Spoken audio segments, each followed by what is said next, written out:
Fundur settur á Alþingi.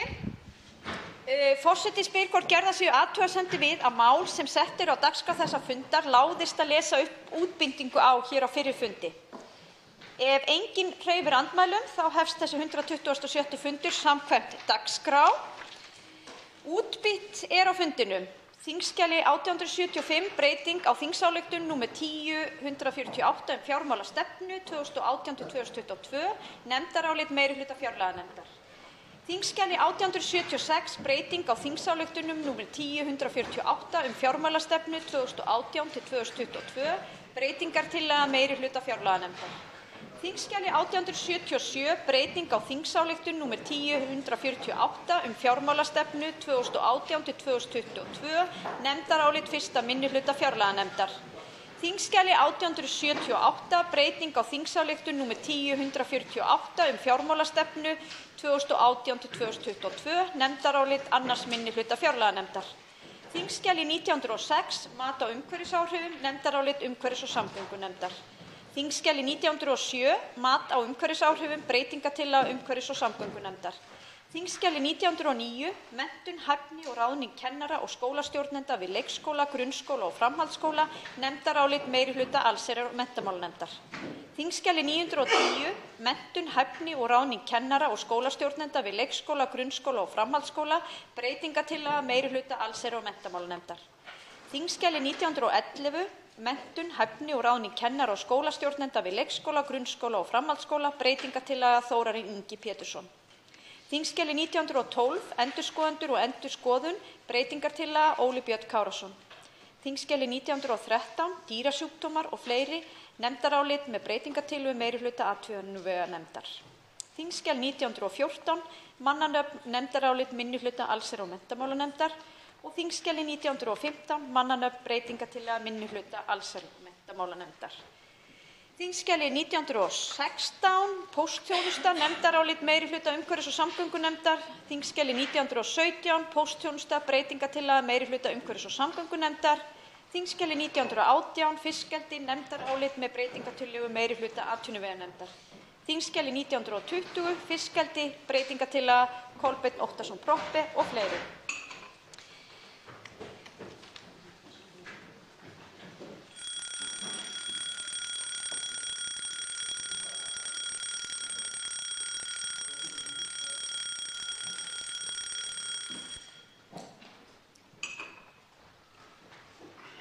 Svo háttar til öll dagskrármálin að of skammt liðið frá útbýtingu þingskjala. Þarf því að leita samþykkis fyrir því að taka málin á dagskrá.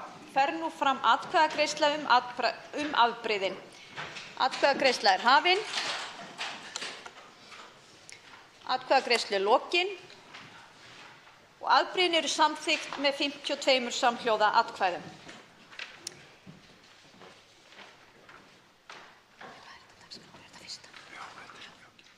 Tekið fyrir fyrsta dagskrármálið, dýrasjúkdómar og fleira, stjórnarfrumvarp, mál nr. 766 á þingskjali 1217 með áorðnum breytingum á þingskjali 1674. Nefndarálit á þingskjali 1913, 3. umræða. Til máls tekur framsögumaður meirihluta atvinnuveganefndar, hv. 3. þingmaður Norðvesturkjördæmis, Lilja Rafney Magnúsdóttir. Já, virðulegi forseti. Ég flyt hér nefndarálit með breytingartillögu frumvarp til laga breytingu á lögum dýrasjúkdóma, varnir gegn þeim. Og nefndarálitið með breytingartillögunni er frá meirihluta atvinnuveganefndar. Nefndin hefur fjallað málið á ný að lokinni 2. umræðu. Meirihluti nefndarinnar leggur áherslu á mikilvægi þess að frumvarpið verði samþykkt svo að Ísland uppfylli skuldbindingar sínar gagnvart EES-samningnum. Meirihlutinn telur þó nauðsynlegt að mótvægisaðgerðir samkvæmt fyrrgreindri aðgerðaáætlun komist til framkvæmda hið fyrsta. Hvað gildistöku laganna varðar liggur fyrir samkomulag á milli þingflokka að fresta henni til 1. janúar 2020, meðal annars til þess að betra tóm gefist til að vinna að aðgerðaáætlun matvælaöryggi og vernd búfjárstofna.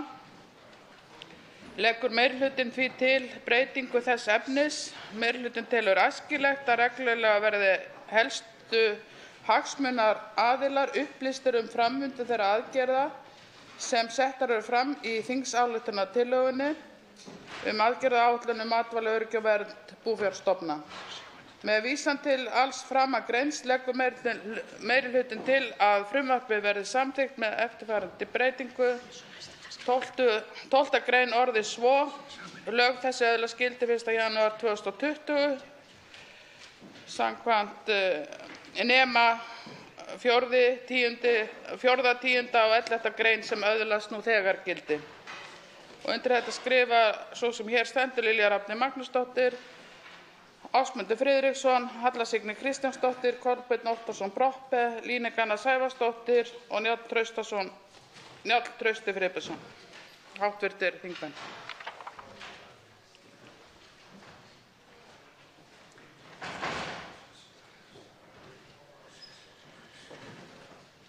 Til máls tekur háttvirtur 3. þingmaður Norðaustur, Til máls tekur háttvirtur 4. þingmaður Norðvesturkjördæmis, Bergþór Ólason. Frú forseti, ég vil hér við þessa 3. umræðu koma upp og hnykkja sérstaklega á mikilvægi þess sem kemur fram í nefndaráliti núna á milli 2. og 3. umræðu, þar sem að það rammað inn að gildistaka laganna henni sé frestað til 1. janúar 2020. Þá þarna inni atriði sem að ég held að sé mjög mikilvægt að hæstv. Ráðherra leggi sig fram að sinna þannig að vel sé. Það samráð við hagsmunaaðila, hvort sem að þar að ræða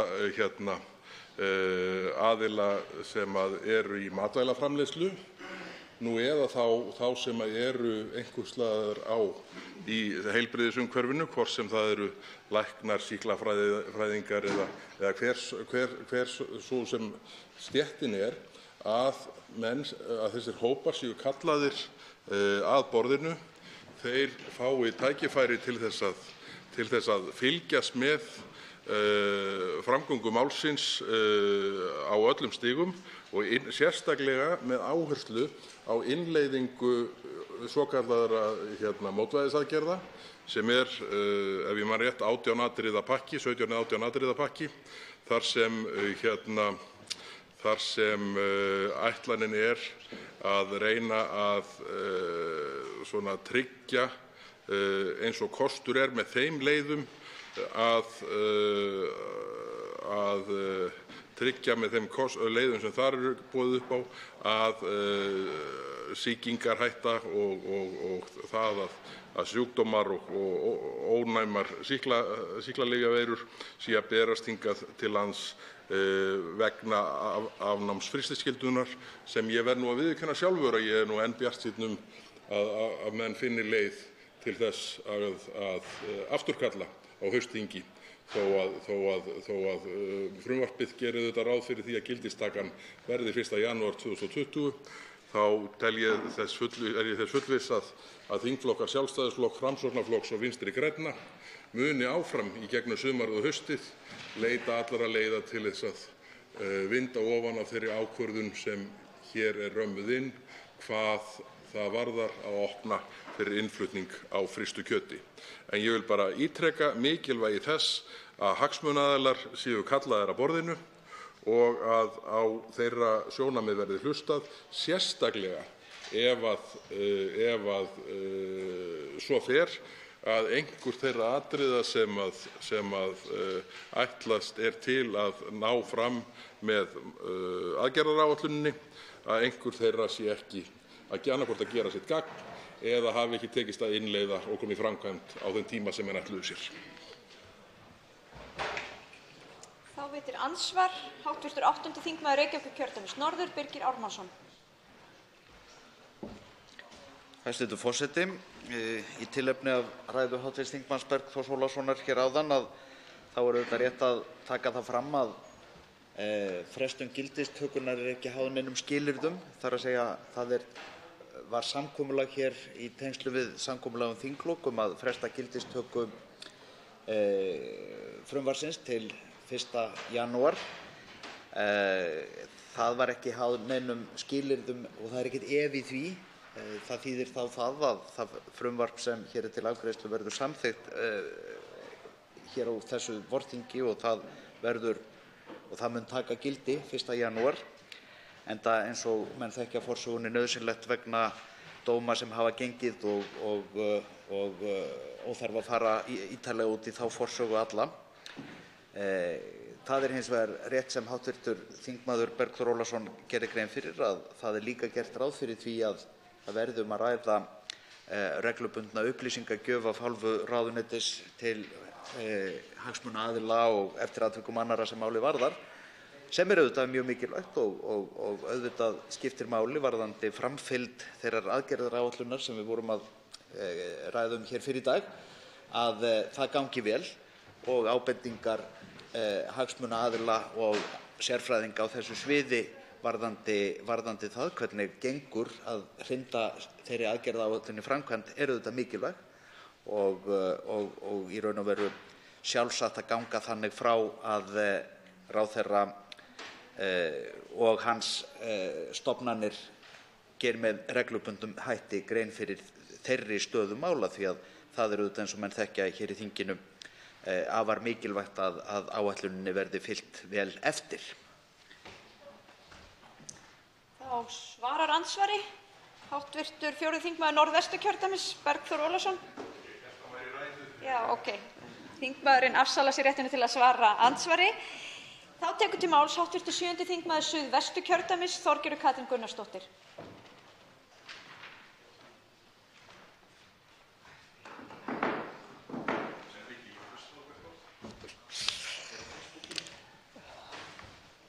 Frú forseti,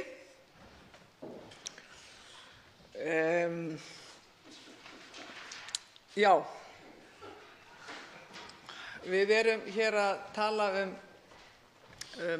ferska kjötið og þetta náttúrulega mál sem búið að velkjast í áraraðir í íslensku stjórnkerfi.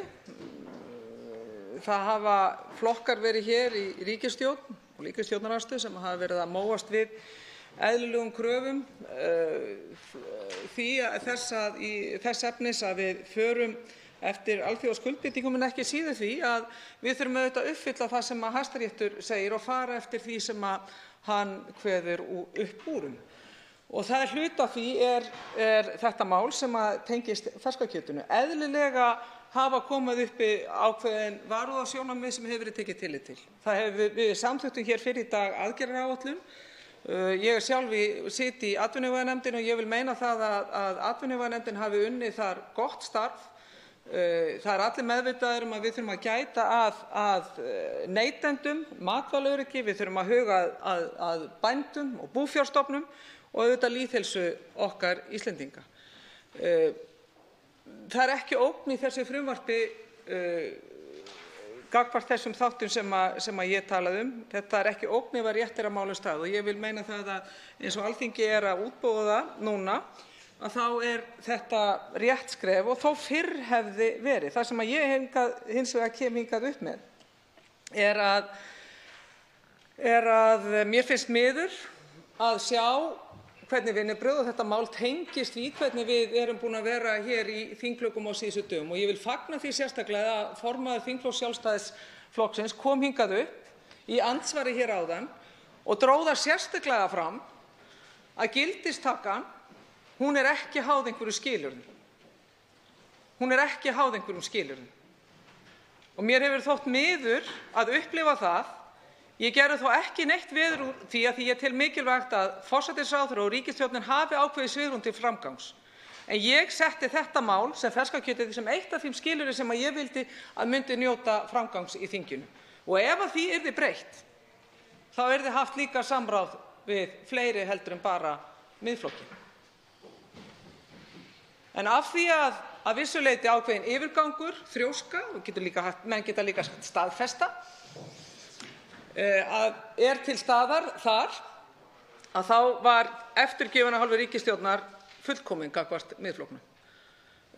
Og það hægt að segja að Miðflokkurinn, og ég veit að Miðflokksmenn kætast því ég segja það, að Miðflokksmenn hafa tekið ríkisstjórnina að vissu leyti á yppum. En þó það þannig að þó að ég í þessu máli að ég sé bara fjári foxíll, kannski ekki í fyrsta og ekki annað sinn, að þá þó þannig að þetta mál mun taka gildi og verða að lögum 1. janúar 2020, óháð því hvaða spil Miðflokkurinn mun reyna að draga upp á lokametrunum. En það sem mér finnst líka skipta máli og varðandi meðferð málsins alls að í þessu máli erum við að gera kröfu til okkar sjálfra. Varðandi lýðheilsu, varðandi búfjárstofna, varðandi bændur og neytendur. Eitthvað sem ég hefði svo gjarnan viljað sjá jafnvel í fiskeldinu þó að það veri mörg mjög mikilvæg skref tekin fram á við, jákvæð skref varðandi auknar kröfur, varðandi náttúruvernd, umhverfisvernd, varðandi fiskeldið, að þá hefði ég viljað sjá það sama gert þar eins og verið að gera hér. Við erum að gera í rauninni mjög strangar kröfur til okkar sjálfra, okkar Íslendinga, varðandi það hvernig við hlúum einmitt að þessum þáttum, búfjárstofnum, bændum en ekki síður neytendum. Hvernig við tryggjum líka neytendum þeirra öryggi þegar þeir bæði kaupa sína vöru en hafa líka aðgang og val. Það verður ekki tekið af neytendum og við erum að tryggja það hér líka með því að uppfylla skilyrði EES-samningsins sem að við undirgöngumst á sínum tíma, mjög farsælt framfaraskref sem að við þurfum auðvitað að fylgja eftir. Það ekki þannig eins og sumir vilja sem að hér inni vilja taka ákveðið mál og setja þau í herkví til þess eins að veikja undirstöðu þess mikilvæga samnings. Og mér finnst það miður. Mér finnst þetta miður hvernig, eins og ég segi, á síðustu metrum í þinglokasamningum verið að nota mál þetta. Það var líka verið að reyna ákveðinn hallkróka á ríkisstjórnina og alla aðra flokka sem eru hér í þinginu varðandi kynrænt sjálfræði. Á það var því betur fyrir ekki hlustað en það segir mjög mikið þegar verið að nota svona mál til þess að knýja sitt fram. Og mér finnst það ekki anda samtals, samræðu eða málefnalegra stjórnmála. Þannig að ég vil líka undirstrika það að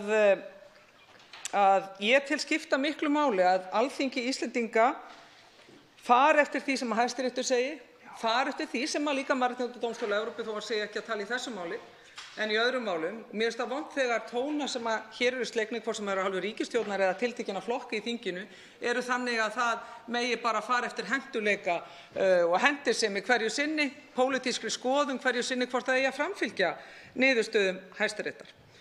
Þess vegna vil ég taka undir með ríkisstjórninni, þetta rétt skref, þetta eðlilega þurft að fara yfir atriði og ábendingar sem við þurftum að fara vel yfir, það var gert og að hluta til erum við búin að afgreiða þann þátt. En mér finnst vont að sjá það að einn flokkur umfram annan geti fengið breytingar á svona málum með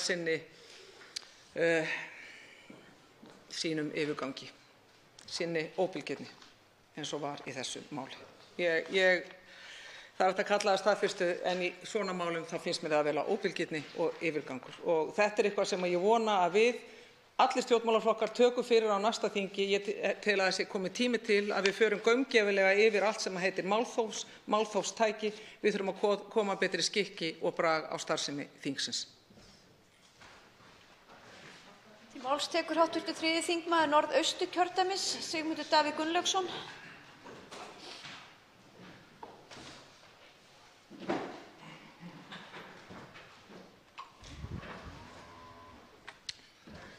Frú forseti, ég skal ekki tala lengi því að eins og forseti veit ég allur að vilja gerður að liðka fyrir framgangi þingstarfa.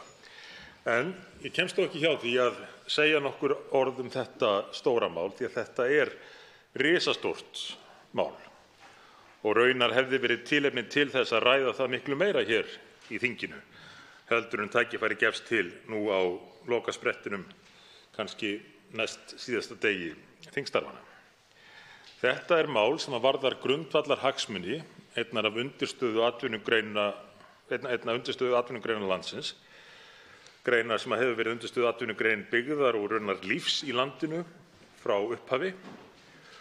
Og þetta mál því miður aðeins enn einn áfanginn af allt of mörgum sem hafa leitt til þess að vegið hefur verið að þessari undirstöðu atvinnugrein. Og nú má segja að íslenskur landbúnaður sé að takast á við ógnir úr mörgum áttum samtímis. Það eru gerðar sífellt meiri kröfur varðandi aðbúnað og starfshætti í íslenskum landbúnaði og þeim fylgt eftir af mikilli festu, mætti jafnvel segja hörku. Á sama tíma hefur verið gerður tollasamningur við Evrópusambandið sem reyndist okkur Íslendingum einstaklega óhagfelldur. Leið eru neysluhættir að breytast með þeim hætti að það gerir rekstur íslenskra búa og íslenskra matvælaframleiðenda erfiðari og svo bætist þetta við. Þetta stóra högg sem felst í því frumvarpi sem hér ætlast til þess að Alþingi leiði í lög. En hvað sem líður athugasemdum hv. þingmanns Þorgerðar Katrínar Gunnarsdóttur, formanns Viðreisnar, sem voru mjög gagnlegar á ýmsan hátt, eins og ég kem inn á hérna aðeins á eftir. Hvað sem líður athugasemdum hv. þingmanns gildistökuna og það að gildistakan sé ekki skilyrðum háð, jú, það er rétt, en ég vona að sem flestir muni nýta tímann til þess að leita leiða til að finna betri niðurstöðu, betri lausn á þessu máli, sem gefur okkur þá kost á því að bæta fyrir þau mistök sem Alþingi myndi gera með samþykki þessa máls, afturkalla málið og samþykkja hér nýtt og betra mál, hugsanlega með einhverjum hliðaraðgerðum sem væru nauðsynlegar til að gera okkur það kleift. Sú vinna verður vonandi unnin ekki aðeins af íslenskum matvælaframleiðendum, heldur einnig ríkisstjórninni, ráðuneytunum og stjórnarflokkunum. Og að því ég nefndi það hér áðan að ræða hv. þingmanns Þorgerðar Katrínar Gunnarsdóttur hefði verið gagnleg, þá fannst mér hún gagnleg vegna þess að hún lýsti einlægri afstöðu. Og ég ger ekki lítið úr því að hv. þingmaður og formaður Viðreisnar hafi lýst einlægri afstöðu þess flokks. Og allt í ræðu hv. þingmanns var í samræmi við það sem ég hef heyrt frá þessum flokki. Það sem hefur hins vegar valdið mér verulegum áhyggjum í umræðum þetta mál að mér hefur þótt ríkisstjórnarflokkarnir þrír, allir að því marki sem að þingmenn þeirra hafa treyst sér til að tjá sig um þetta mál, vera að færast yfir á Viðreisnarlínuna. Og það kann ekki góðri lukku að stýra þegar landbúnaðarmál eru annars vegar. Menn jafnvel farnir að nota hér Viðreisnarfrasana að við bara verðum að gera þetta því að við viljum vera svo góðir þátttakendur í alþjóðlegu samstarfi. En við hljótum, og þegar ég segi við, þá á ég við okkur Miðflokksmenn og stuðningsmenn ríkisstjórnarflokkanna og þingmenn þeirra, við hljótum að vilja að það alþjóðlega samstarf sé með þeim hætti að við getum varið undirstöðu atvinnugreinar okkar Íslendinga og ekki hvað síst íslenskan landbúnað og matvælaframleiðslu. Og af því að það mikið vísað til EES-samningsins í umræðum þetta mál, þá má rifja það upp að það var heilmikil umræða hvaða áhrif hann myndi hafa á annars vegar íslenskan sjávarútveg og íslenskan landbúnað. En okkur var sagt Íslendingum að hafa engar áhyggjur vegna þess að þeir málaflokkar heyrðu ekki undir samninginn. Og málsvarar Íslands í þeim málaferlum sem hafa verið nefnd í tengslum við þetta mál hafa bent á það, bæði á meðan á málaferlum stóð og eftir að þeim lauk, að málflutningur ESA og Evrópusambandsins í þessu máli hafi verið rangur. Og Stefán Már Stefánsson, lögfræðingur, lýsir niðurstöðu málsins sem rangri. Ekki hvað síst vegna þess að þarna Evrópusambandið og framlenging þess ESA að teygja sig umfram það valdsvið sem að EES-samningurinn gerði ráð fyrir. Og þetta vekur spurningar tvennt. Annars vegar, hvort að íslensk stjórnvöld séu reiðubúin til þess að gera það sem þarf til þess að verja undirstöðu atvinnugreinar okkar, en hins vegar, hvort að menn séu ekki reiðubúnir að gera neinar ráðstafanir til að bregðast við síaukinni ásælni Evrópusambandsins og stofnana sem tengjast því bandalagi, síaukinni ásælni gagnvart fullveldi þeirra þjóða sem þessar stofnanir hafa aðkomu að eða eitthvað að segja. Því að þróunin augljós. Menn færa sig sífellt upp á skaftið og þetta mál eitt skýrasta dæmið það. Svoleiðis að ef við erum ekki tilbúin til að bregðast við þegar að ræða þetta stórt mál, þetta stórt hagsmunamál sem varðar ekki bara undirstöðu atvinnugrein, heldur líka heilbrigði í landinu, og erum ekki tilbúin að sýna neina mótspyrnu sem heitið getur gagnvart ásælni Evrópusambandsins í svona stóru máli, og þá hljótum við að þurfa að hafa áhyggjur af því sem í vændum. Og það ekki hægt annað, frú forseti, en að setja þetta í samhengi við annað stórt mál sem við höfum rætt hér á þinginu. Ég gerði það reyndar aðeins í annarri umræðu, en það alveg tilefni til að rifja það upp aftur. Hversu kaldhæðnislegt það að á sama tíma og okkur þingmönnum sagt að okkur sé alveg óhætt að samþykkja þennan þriðja orkupakka vegna þess að það séu til staðar einhverjir fyrirvarar eða fyrirvari og leitin að þeim stendur ennþá yfir, en okkur hefur verið sagt að þeir séu til fyrirvarar sem gera okkur kleift að samþykkja það mál. Á sama tíma birtist ríkisstjórnin með þetta mál og viðurkennir, við héldum að við hefðum fyrirvara, við héldum að við hefðum fyrirvara, raunverulegan lagalegan fyrirvara sem myndi halda, en okkur bara sagt að sú sé ekki raunin og þá bara verðum við að láta undan. Hvað segir það okkur til að mynda hvers konar er að vænta varðandi orkupakkann ef að þetta viðhorfið? Það sem þó voru raunverulegir lagalegir fyrirvarar, það sem þó að ræða mál sem utan valdsvið EES-samningsins, á einhver að trúa því að ímyndaðir fyrirvarar hugsanlega í greinargerð, hugsanlega í nefndaráliti, muni hafa eitthvað það að segja hvernig orkupakkinn verður innleiddur til framtíðar.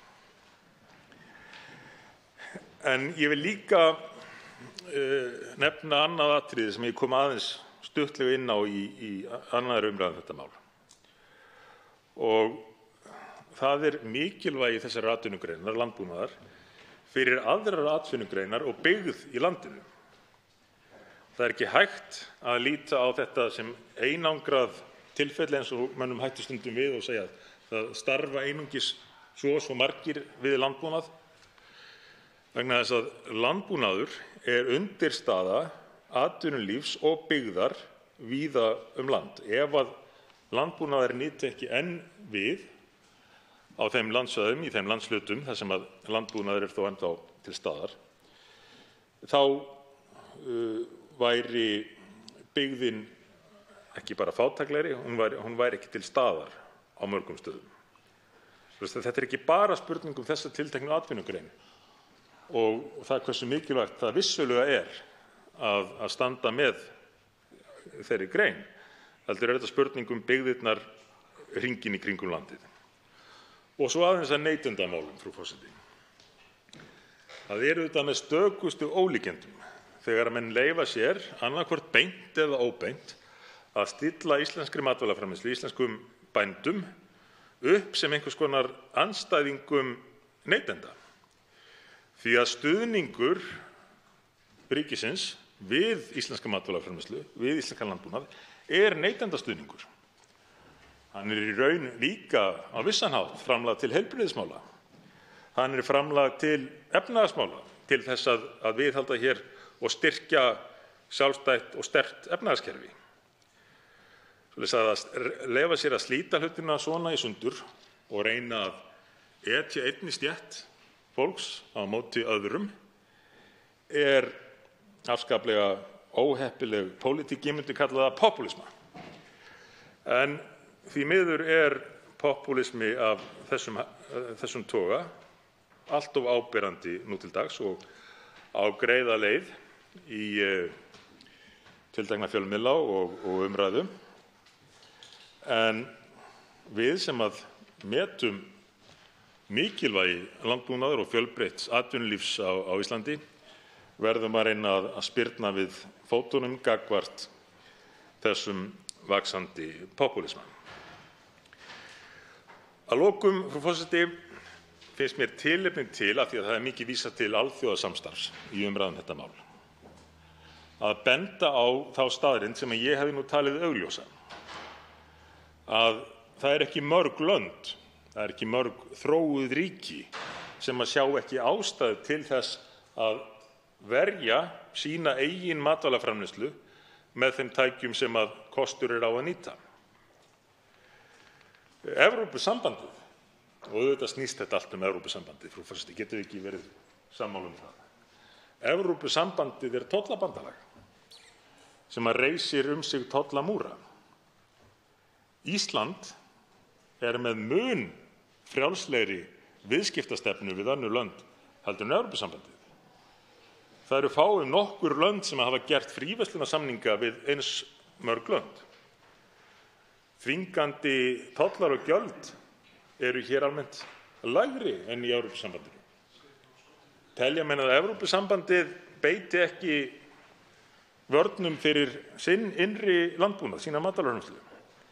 Þekkja menn hversu mikið evrópskir skattgreiðendur setja í að viðhalda landbúnaði þar, með reyndar alveg einstaklega óhagkvæmum aðferðum, þar sem að mönnum er jafnan greitt fyrir að framleiða ekki. En þær greiðslur renna nú yfirleitt ekki til fjölskyldubúa, heldur til stórfyrirtækja. Ekki bara verksmiðjubúa, heldur stórfyrirtækjanna sem eiga þau. Þessi fyrirtæki fá greiðslur ekki hvað síst fyrir að framleiða ekki verðmæti. Viljum við færast yfir í þetta fyrirkomulag?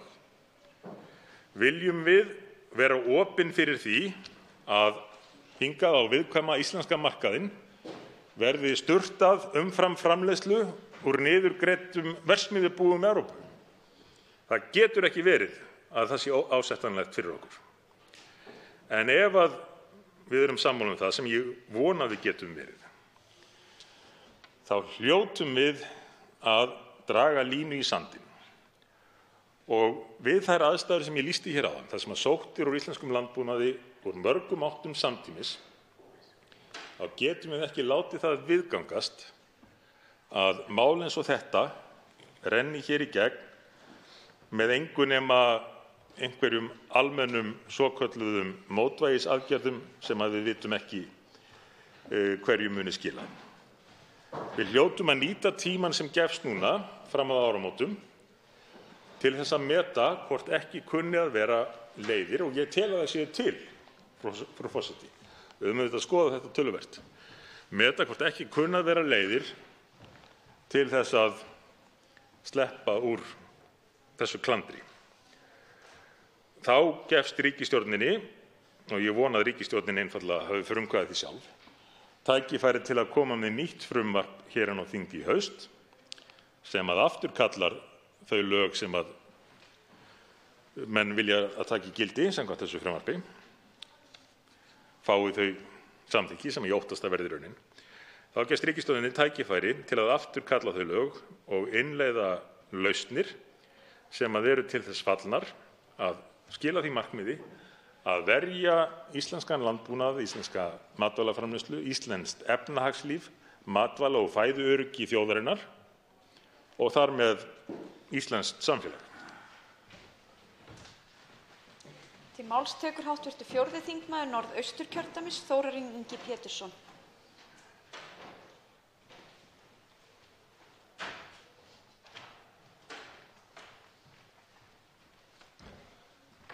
Virðulegi forseti, ég vil nú byrja á því að þakka síðasta ræðumanni, hv. þingmanni Sigmundi Davíð Gunnlaugssyni, fyrir áhuga hans á þessu máli. Og ég hefði nú kannski viljað sjá áhuga Miðflokksmanna fyrr á þessu máli og varð nú lítið var við hann í undirbúningi þessa máls. Og ég held að séu fleiri hv. þingmenn sem að koma að vinnu í þessu máli mér sammála hvað það varðar. En betra seint en aldrei, og margt áhugavert sem hv. þingmaður kom þar inn á. En í þessari stuttu ræðu sem ég ætla að halda hér þá ætla ég nú ekki að eyða tíma mínum í það að ræða mikið um Miðflokkinn, heldur ætla ég að velta fyrir mér hvernig ég sé framtíðina fyrir mér með þeirri þingsályktun sem hér liggur fyrir og því frumvarpi sem hér liggur fyrir.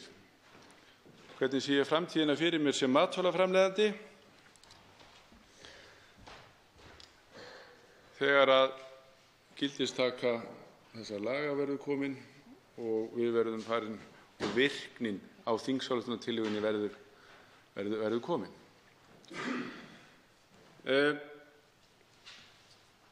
Þetta hangir allt saman, frumvarpið og þingsályktunartillagan, og þeir sem hafa nú horft á þessa aðgerðaáætlun sem við ræddum áðan og greiddum atkvæði þá eru hér gríðarlega mörg og góð verkfæri sem í mínum huga gera ekkert annað heldur en að styðja við íslenska framleiðslu og gera hana enn samkeppnishæfari heldur en hún í dag gagnvart þeim innflutningi sem von á. Nú, af hverju segi ég það? Það nú einu sinni þannig að þegar þú ætlar að gera kröfur til einhver annarra, þá skaltu alltaf byrja á því að gera kröfur mest til sjálfs þíns. Og í þessu tilliti þá erum við að gera það varðandi íslenska matvælaframleiðslu og ég ítreka það líka að við erum ekki bara að tala um kjöt. Við erum að tala um öll matvæli sem eru framleidd á landinu og þar með talið grænmeti. Og þar eru gríðarleg sóknartækifæri fyrir íslenska grænmetisframleiðendur að blása til sóknar því að hingað til lands flutt inn gríðarlegt magn af grænmeti og það hafa verið tekin sýni, svona slembiúrtak úr þeim vörum sem hingað eru flutt inn og það hefur fundist alls kyns óværa í þeim innflutningi. Og með þessu frumvarpi og þessari þingsályktunartillögu sem við erum að ræða hér, þá ætlum við að banna dreifingu á vörum sem innihalda tiltekna fjölónum af bakteríur. Stórt skref, en það heldur ekki þar með sagt að við séum öll eins og staðan í dag á Íslandi, við þurfum að taka okkur verulega á líka. Það finnst hér og það hefur verið í fréttum undanfarið hafa fundist alls konar bakteríur og svona minniháttar bakteríur í vörum sem við erum að framleiða. En það bara áskorun fyrir íslenska matvælaframleiðendur að takast á við það. Og ég hef fulla trú á því að það sé hægt. Mér finnst svona orkað það er töluverður misskilningur í gangi þegar við erum að ræða þetta, en menn tala síðan í öðru orðinu það að hingað verði bara sturtað inn alls konar verksmiðjukjöti og öllu, sem að tala sem ekki með þeim gæðum en sem að við setjum okkur. En ég get ekki betur skilið þetta frumvarp og þessa þingsályktunartillögu sem við erum að ræða hér, en hún kemur í veg fyrir það. Það verður ekki hægt að flytja hingað inn bara eitthvað. Við gerum kröfu til þeirra matvæla sem hingað kom. En virðulegi forseti að þetta á víst að vera næstsíðasti dagur okkur á þingi og væntanlega fleiri sem að vilja taka til máls hér í þessari umræðu og ég ætla ekki að orðleggja þetta mikið lengur en við bara ítreka það að íslenskir bændur óttast ekki samkeppni erlendis frá, það að segja ef samkeppnin á jafnréttisgrunni. Það bara lykilatriði og allt tal eitthvað annað bara rangt. Og vissulega voru umsagnir sem komu hér á fyrstu stigum þessa máls frekar neikvæðar frá mínum kollegum og skilja það vel. En maður verður þó líka að hafa það í huga að frumvarpið hefur tekið gríðarlegum breytingum í vinnslu atvinnuveganefndar. Gríðarlegum breytingum. Breytingar til hins góða.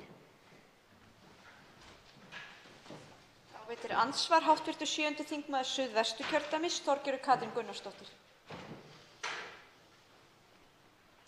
Já, frú forseti, það ekki hægt annað þegar forystumaður bænda tekur hér til máls með sína þekkingu, reynslu, yfirsýn, verandi í Framsóknarflokknum og með alla þá sögu að mann hlusti þegar slíkur maður kemur hingað upp. Og það fengur fyrir okkur hér þegar við ræðum einmitt svona mikilvæg mál eins og þetta sem hér ræðir undir svonefndu ferska kjöti að við heyrum hvað hv. þingmaður hefur fram að færa. Ég viðurkenni það alveg, eins og ég gat áðan, að verandi í atvinnuveganefnd, ég var mjög tortryggin fyrst að það væri verið að fara ýmsar leiðir til þess að koma í veg fyrir það að við værum í rauninni að fara eftir því sem bæði Hæstiréttur og samningurinn og EES hefur fram að færa í þessu máli. En ég sannfærð það, líkt og hv. þingmaður, að við höfum verið að stíga skynsamleg skref. Við höfum eðlilega farið yfir þá þætti sem hafa vakið okkur til umhugsunar. Rétt sem kom fram hjá hv. þingmanni, það voru margir sem eru með miklar efasemdir. En það einmitt það sem vinna þingsins gekk út á, einmitt að fara málefnalega yfir hlutina og reyna að koma í veg fyrir að mínu mati að rangfærslur séu á yfirborðinu eða hræðsluáróðar miklu frekar að við segjum við erum að taka rétt og skynsamlega málum. Og það skiptir mjög mestu máli að við erum með þessu að styðja íslenska landbúnaðarframleiðslu. Við erum að undirstrika það að hún og verður áfram undirstaða byggðar hér í landi. Hún styður ekki bara byggðina heldur líka aðrar atvinnugreinar, ferðaþjónustuna. Og ég sannfærð það að landbúnaðurinn mun vera eitt helsta hryggjarstykkið í sjálfri ferðaþjónustuna til skemmri og lengri tíma. Það verður að vera mikil samvinna þarna á milli. Og mig langar að spyrja hv. þingmann að tveimur spurningum. Hvernig sér hv. þingmaður einmitt þá samvinnu þróast landbúnaðarins og ferðaþjónustunnar annars vegar og styður með þessari aðgerðaáætlun sem við samþykktum fyrr í dag, ekki alveg ljóst að þá erum við að styðja íslenska landbúnaðarframleiðslu þannig að það eru ýmis sóknarfæri framundan ef rétt á málum haldið? Þá svarar andsvari hv. 4. þingmaður Norðausturkjördæmis, Þórarinn Ingi Pétursson. Frú forseti, þakka spurningar frá hv. þingmanni Þorgerði Katrínu. Þeim kannski ekki auðsvarað á 2 mínútum en ég skal nú leggja mig fram. Samspil landbúnaðar og ferðaþjónustu, jú, vissulega eru það gríðarleg tækifæri og þá getum við horft til þess að sem menn eru sífellt að þróa þetta, það er að segja beint frá bíli og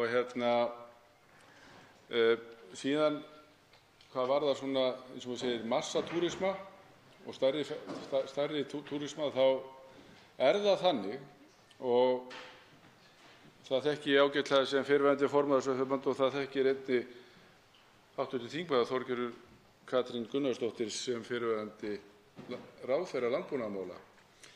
Það var það verkefni sem var farið í tengt sauðfjársamningi, þar sem var unnið með markaðssetningu sem eingöngu beindist að erlendum ferðamönnum og það á við verkefni sauðfjárbænda á veitingastöðum hér vítt og breitt um landið. Það verkefni skilaði okkur því að nú getum við, íslenskir neytendur, farið og fengið okkur lambasteik á bestu veitingastöðum bæjarins. Það var nú stundum bara því miður, eða heilt yfir var það nú bara ekki hægt. Þannig að auðvitað þetta samspil allra þessa þátta hefur áhrif og stuðningur vissulega þessi umgjörð sem við erum að skapa hérna í dag, þetta stuðningur við íslenska landbúnað, beint og óbeint. En við erum líka að gera kröfu til íslenska landbúnaðar. Við erum alltaf að hafa það í huga að hér eru líka að gera mestar kröfur til okkar bænda og okkar framleiðslu vegna þess að við ætlum að vera fremstir. Þá veitir andsvar síðara sinni hv. 7. þingmaður Suðvesturkjördæmis Þorgerður Katrín Gunnarsdóttir. Frú forseti, já, ég held einmitt að það sé nákvæmlega þessi hugsunarháttur að við gerum til okkar sjálf kröfur, hvort sem er á sviði landbúnaðarmála eða á öðrum sviðum. Ég var að tala fiskeldi hér áðan, að við gerum sjálf til okkar kröfur, hvort sem er á sviði umhverfisverndar eða annarra þátta tengdum atvinnugreininni. Og þannig verðum við fremst í flokki. Og þegar ég segi að ég sjái og við í Viðreisn og fleiri sjáum ótal tækifæri í landbúnaðinum, það einfaldlega af því að við erum með þannig afurð og landið okkar styður við þessa ímynd okkar að við erum að skila til neytenda umhverfisvænni, góðri vöru, hvort sem að það er lambakjöt eða grænmeti eða aðrir þættir og önnur framleiðsla innan landbúnaðarins. Þess vegna verðum við að halda áfram að styðja við íslenska landbúnaðinn. Ég geri hins vegar líka það kröfu að íslenskur landbúnaður, sem hann er að gera, og hann er að feta sig inn í það umhverfi því betur fer, hluta til í þetta mál, en við þurfum auðvitað að veita líka íslenskur landbúnaði það ákveðið tímalegt svigrúm og svigrúm til þess að fara inn í með réttum hætti samkeppnina. Ég skil alveg ótta ákveðin bændaforystunar að það sé ekki hægt að fara í einu vettvangi inn í samkeppnina, en við megum samt ekki gefa afslátt af þeirri kröfu fyrir framleiðsluna sjálfa, fyrir bændur og fyrir neytendur líka, að við förum inn í heilbrigt viðskiptaumhverfi sem að tengist landbúnaði. Og því ég tala viðskiptaumhverfi þá vil ég undirstrika það, og það eru margir einmitt sem að reyna að etja saman einmitt bændum og neytendum. Þetta er alltaf í mínum huga hagsmunaaðilar sem eiga ríka hagsmuni saman, að þá verðum við að þora að segja já, við ætlum að halda áfram að styðja við íslenskar landbúnað. Ég er ekkert ófeiminn við að segja ég er jafnvel tilbúin til að styðja meira, svo lengi sem að við höfum það gegnsæjar reglur, við styrkjum bændur en setjum ekki kraftinn fyrst og fremst í kerfið sjálft til þess að viðhalda milliliðum. Ég held þetta þurfi að fara meira til bænda og minna í milliliðin og kerfið sjálft. Þá svarar andsvari síðara sinni hv. 4. þingmaður Norðausturkjördæmis Þórarinn Ingi Pétursson. Frú forseti, þakka hv. þingmanni Þorgerði Katrínu Gunnarsdóttur fyrir sitt innlegg. Þetta var svo sem ekki kannski bein spurning til mín, en ég ætla aðeins að koma inn á samkeppni erlendis frá. Við erum að hafa það í huga að við erum búin að vera í samkeppni erlendis frá í mörg ár og þetta er ekkert eitthvað nýtt sem er að gerast núna. Við erum bara að spila eftir öðrum leikreglum heldur en við höfum gert hingað til. Og þannig að það er ekkert að koma bændaforystunni sérstaklega á óvart að það sé innflutningur hingað. Það er gríðarlegur innflutningur nú þegar á hinum og þessum landbúnaði. En með þessu sem við erum að ræða hér núna, þessu frumvarpi og þessari þingsályktun, þá erum við að gera kröfur til vöruna sem er flutt til landsins. Við erum ekki að gera neinar kröfur til þeirra erlendu vöru sem er flutt til okkar í dag. Eftirlitið er lítið, merkingum er ábótavant og svo framvegis. En með þessu þá erum við að stíga stórt skref til þess að vernda heilbrigði búfjárstofna, lýðheilsu Íslendinga og matvælaöryggi. Þetta eru lykilatriðin í þessu og ég óttast þetta ekki. Og framtíð íslensks landbúnaðar og matvælaframleiðslu, hún er björt og ég hef fulla trú á því að þegar þetta verður komið allt hér til framkvæmdar, þá er bara sókn í íslensku landbúnaði. Andsvörum er lokið. Til máls tekur hv. 7. þingmaður Reykjavíkurkjördæmis suður, Kolbeinn Óttarsson Proppé. Forseti, það er örstutt að koma inn á þetta mál.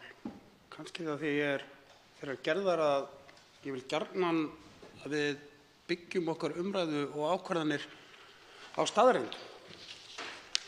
Við ljósið þeirrar umræðu sem að hér hefur farið fram hjá sumum hv. þingmönnum fyrir dag. Það finnir mig knúinn til að rifja upp nokkrar staðreyndir. óumdeildar staðreyndir. En það kannski tíska í dag í stjórnmálum að láta eins og staðreyndir sé ekki til. Að láta eins og það sem að gerst hefur hafi ekki gerst eða hentar hans eigin málstað. Hér hafa nokkrir hv. þingmenn lagt upp viðbrögð sem að þessi aðgerðaáætlun hluta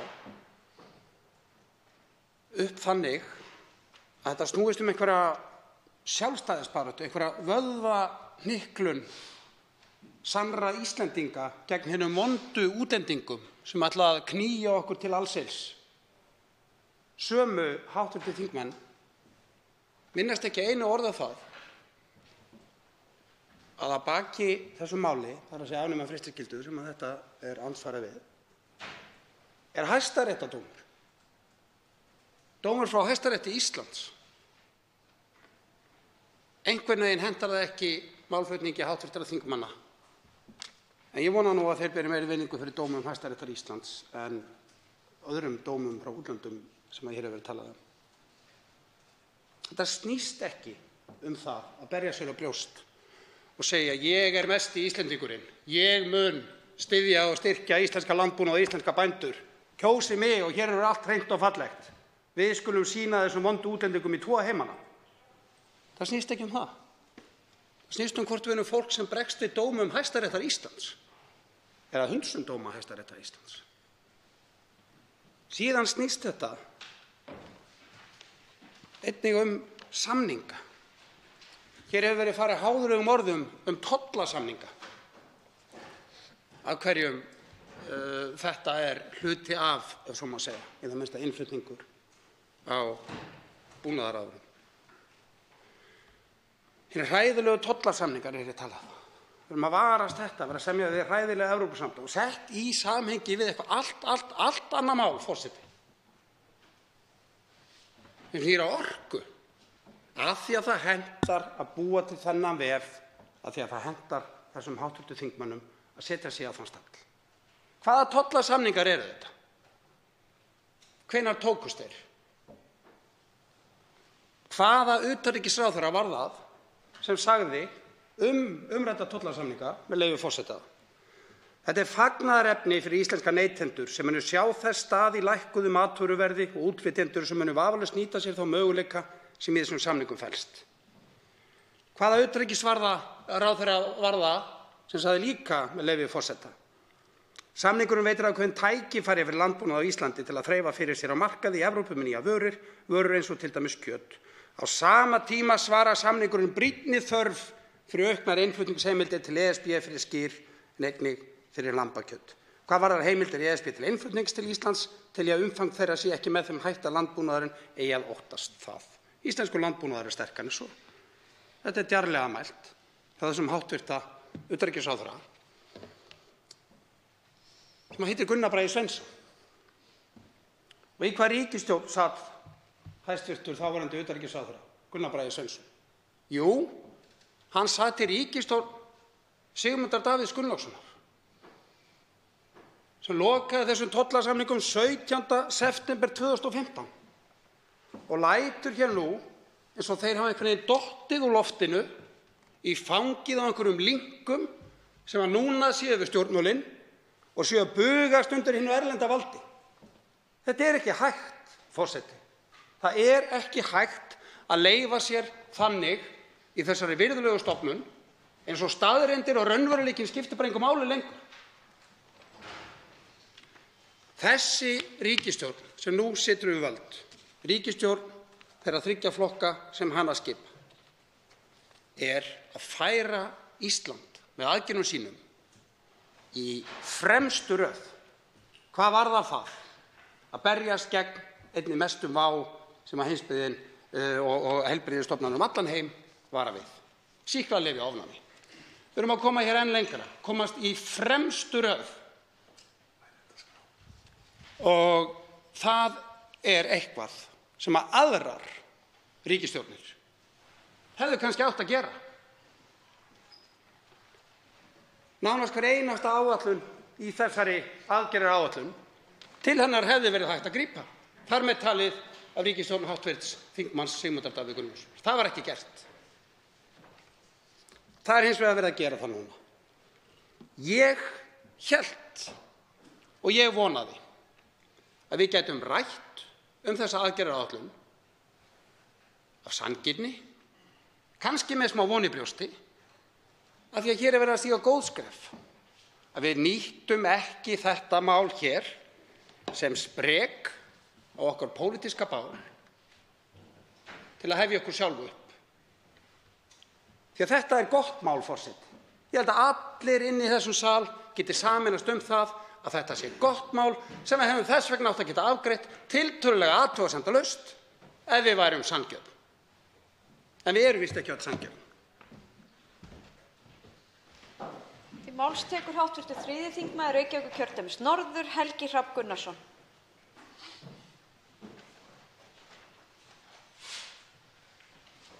Virðulegi forseti, ég get nú ekki annað en komið hérna aðeins upp og rætt þetta mál vegna þess að þetta mál hefur verið rætt óbeint í samhengi við annað mál eins og hv. 3. þingmaður Norðausturkjördæmis fór hérna yfir áðan.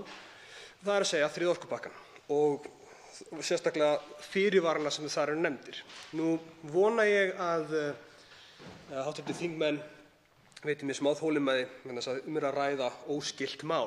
Vandinn er sá að það er búið að þöngla þessum málum saman í umræðunni og mér finnst mjög mikilvægt, ekki bara vegna þriðja orkupakkans, heldur líka vegna þessa máls, að sú flækja sé leyst. Vegna þess að það er flækja og það er í einu orði rangt. Að þarna sé sama málið að ræða eða sömu atriðin sem að menn hafa að athuga við þriðja orkupakkann. Í þriðja orkupakkanum er talað fyrirvara og ég ætla að reyna að komast hjá því að fjalla þá sérstaklega, en þegar andstæðingar þriðja orkupakkans hafa talað hér á Alþingi þá vísa þeir í þetta mál, í frosna kjötsmálið eins og það er kallað, til þess að sýna fram á það sé ekkert að marka neina fyrirvara, að fyrirvara séu bara eitthvað bull út í buskann sem hafi enga þýðingu.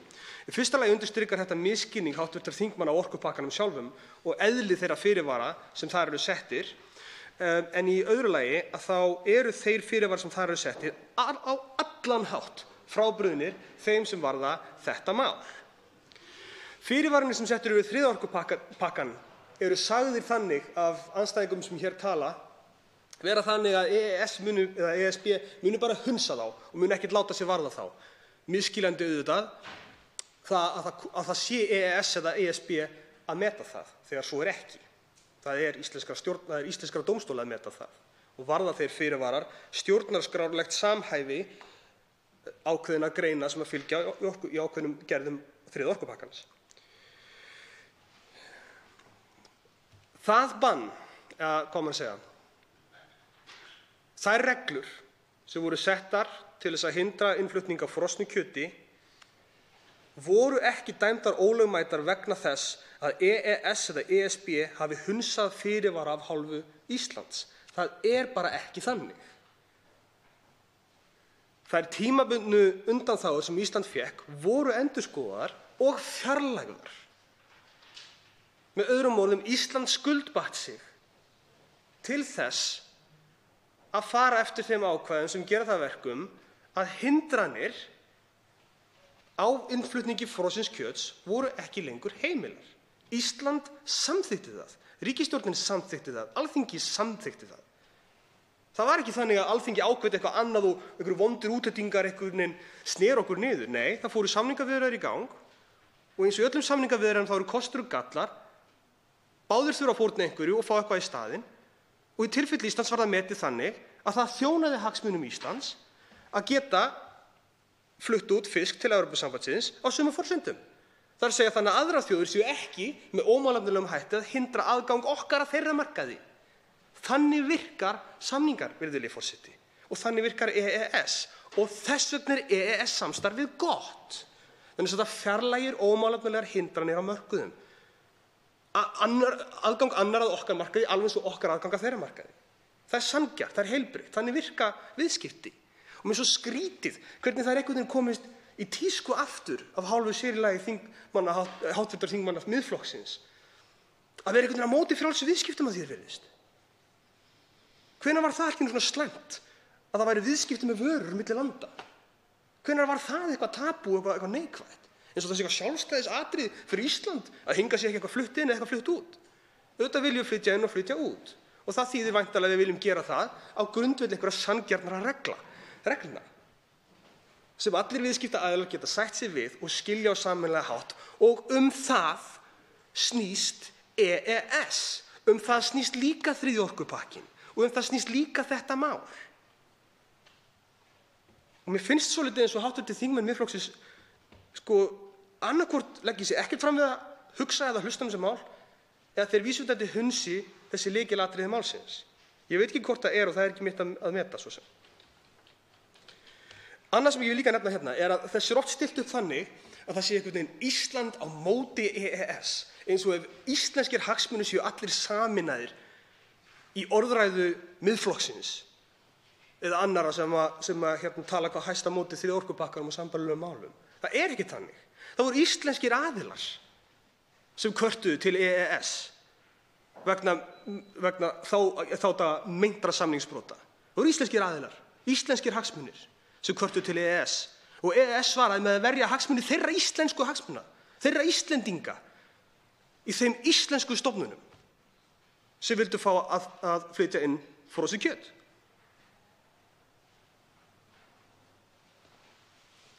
Sömuleiðis var það íslenskur aðili sem síðan meir vildi flytja inn frosið kjöt þegar það mál fór til Hæstaréttarins, og Hæstaréttur dæmdi þeim Íslendingi í vil gegn íslenska ríkinu. Þökk sé EES. Þökk sé EES.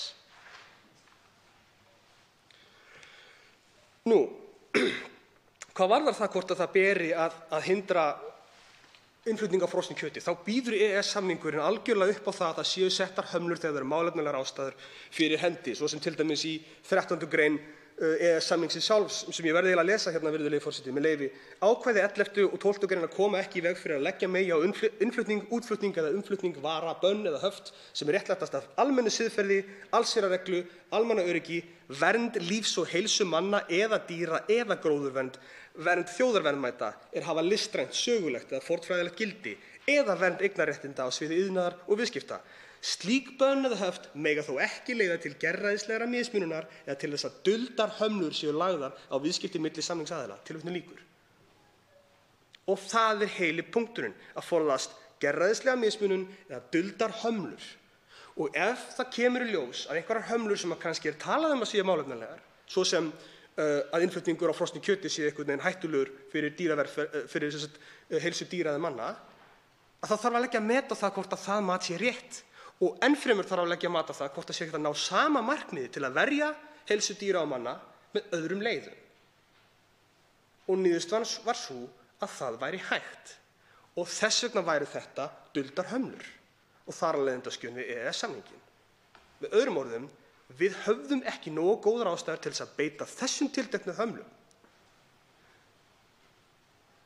Og þetta var ákveðið af Hæstarétti Íslands og EFTA af sömu ástæðu við myndum vilja að dómstólar á EFTA kæmist að sömu niðurstöðu ef við værum látin lúta sömu sambærilegum viðskiptahömlum við útflutning okkar á fiski sem dæmi.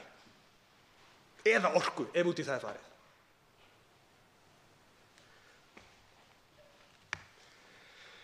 Ég vildi bara halda þessu hérna til haga, virðulegi forseti. Frjáls viðskipti í eðli sínu góð. Þau ekki lausn við allra heimsins vandamálum. Þau ekki góð sama hvað, en þau í meginatriðum í eðli sínu góð. Og það ekki ógn við sjálfstæði Íslands að sé hægt að flytja hér inn hluti og flytja það út. Það ekki ógn við sjálfstæði Íslands heldur að það séu sameiginlegar reglur á milli þeirra þjóðríkja sem taka þátt í viðskiptunum sem gilda téða vöruflutninga og téða frelsið. Það var einungis í ljósi ræðu hv. 3. þingmanns Norðausturkjördæmis hérna áðan sem mér fannst mér skylt að koma hérna upp og nefna þetta aðeins. Ég kynnti mér þetta mál fyrst og fremst vegna umræðunnar þriðja orkupakkann, og þegar ég kynnti mér þetta mál fyrst, það sem ég taldi var að ég hefði rekist á rangt mál, vegna þess að það var svo algjörlega ósamhæft við orðræðuna frá hv. þingmannum þriðja orkupakkann, algjörlega ósamhæft. Þannig að hljóta verið að lesa rangt mál. En þetta var að rétta málið. Það var bara hv. þingmenn Miðflokksins sem enn og aftur voru úti að aka í umræðunni. Til máls tekur hv. 3. þingmaður Norðausturkjördæmis, Sigmundur Davíð Gunnlaugsson.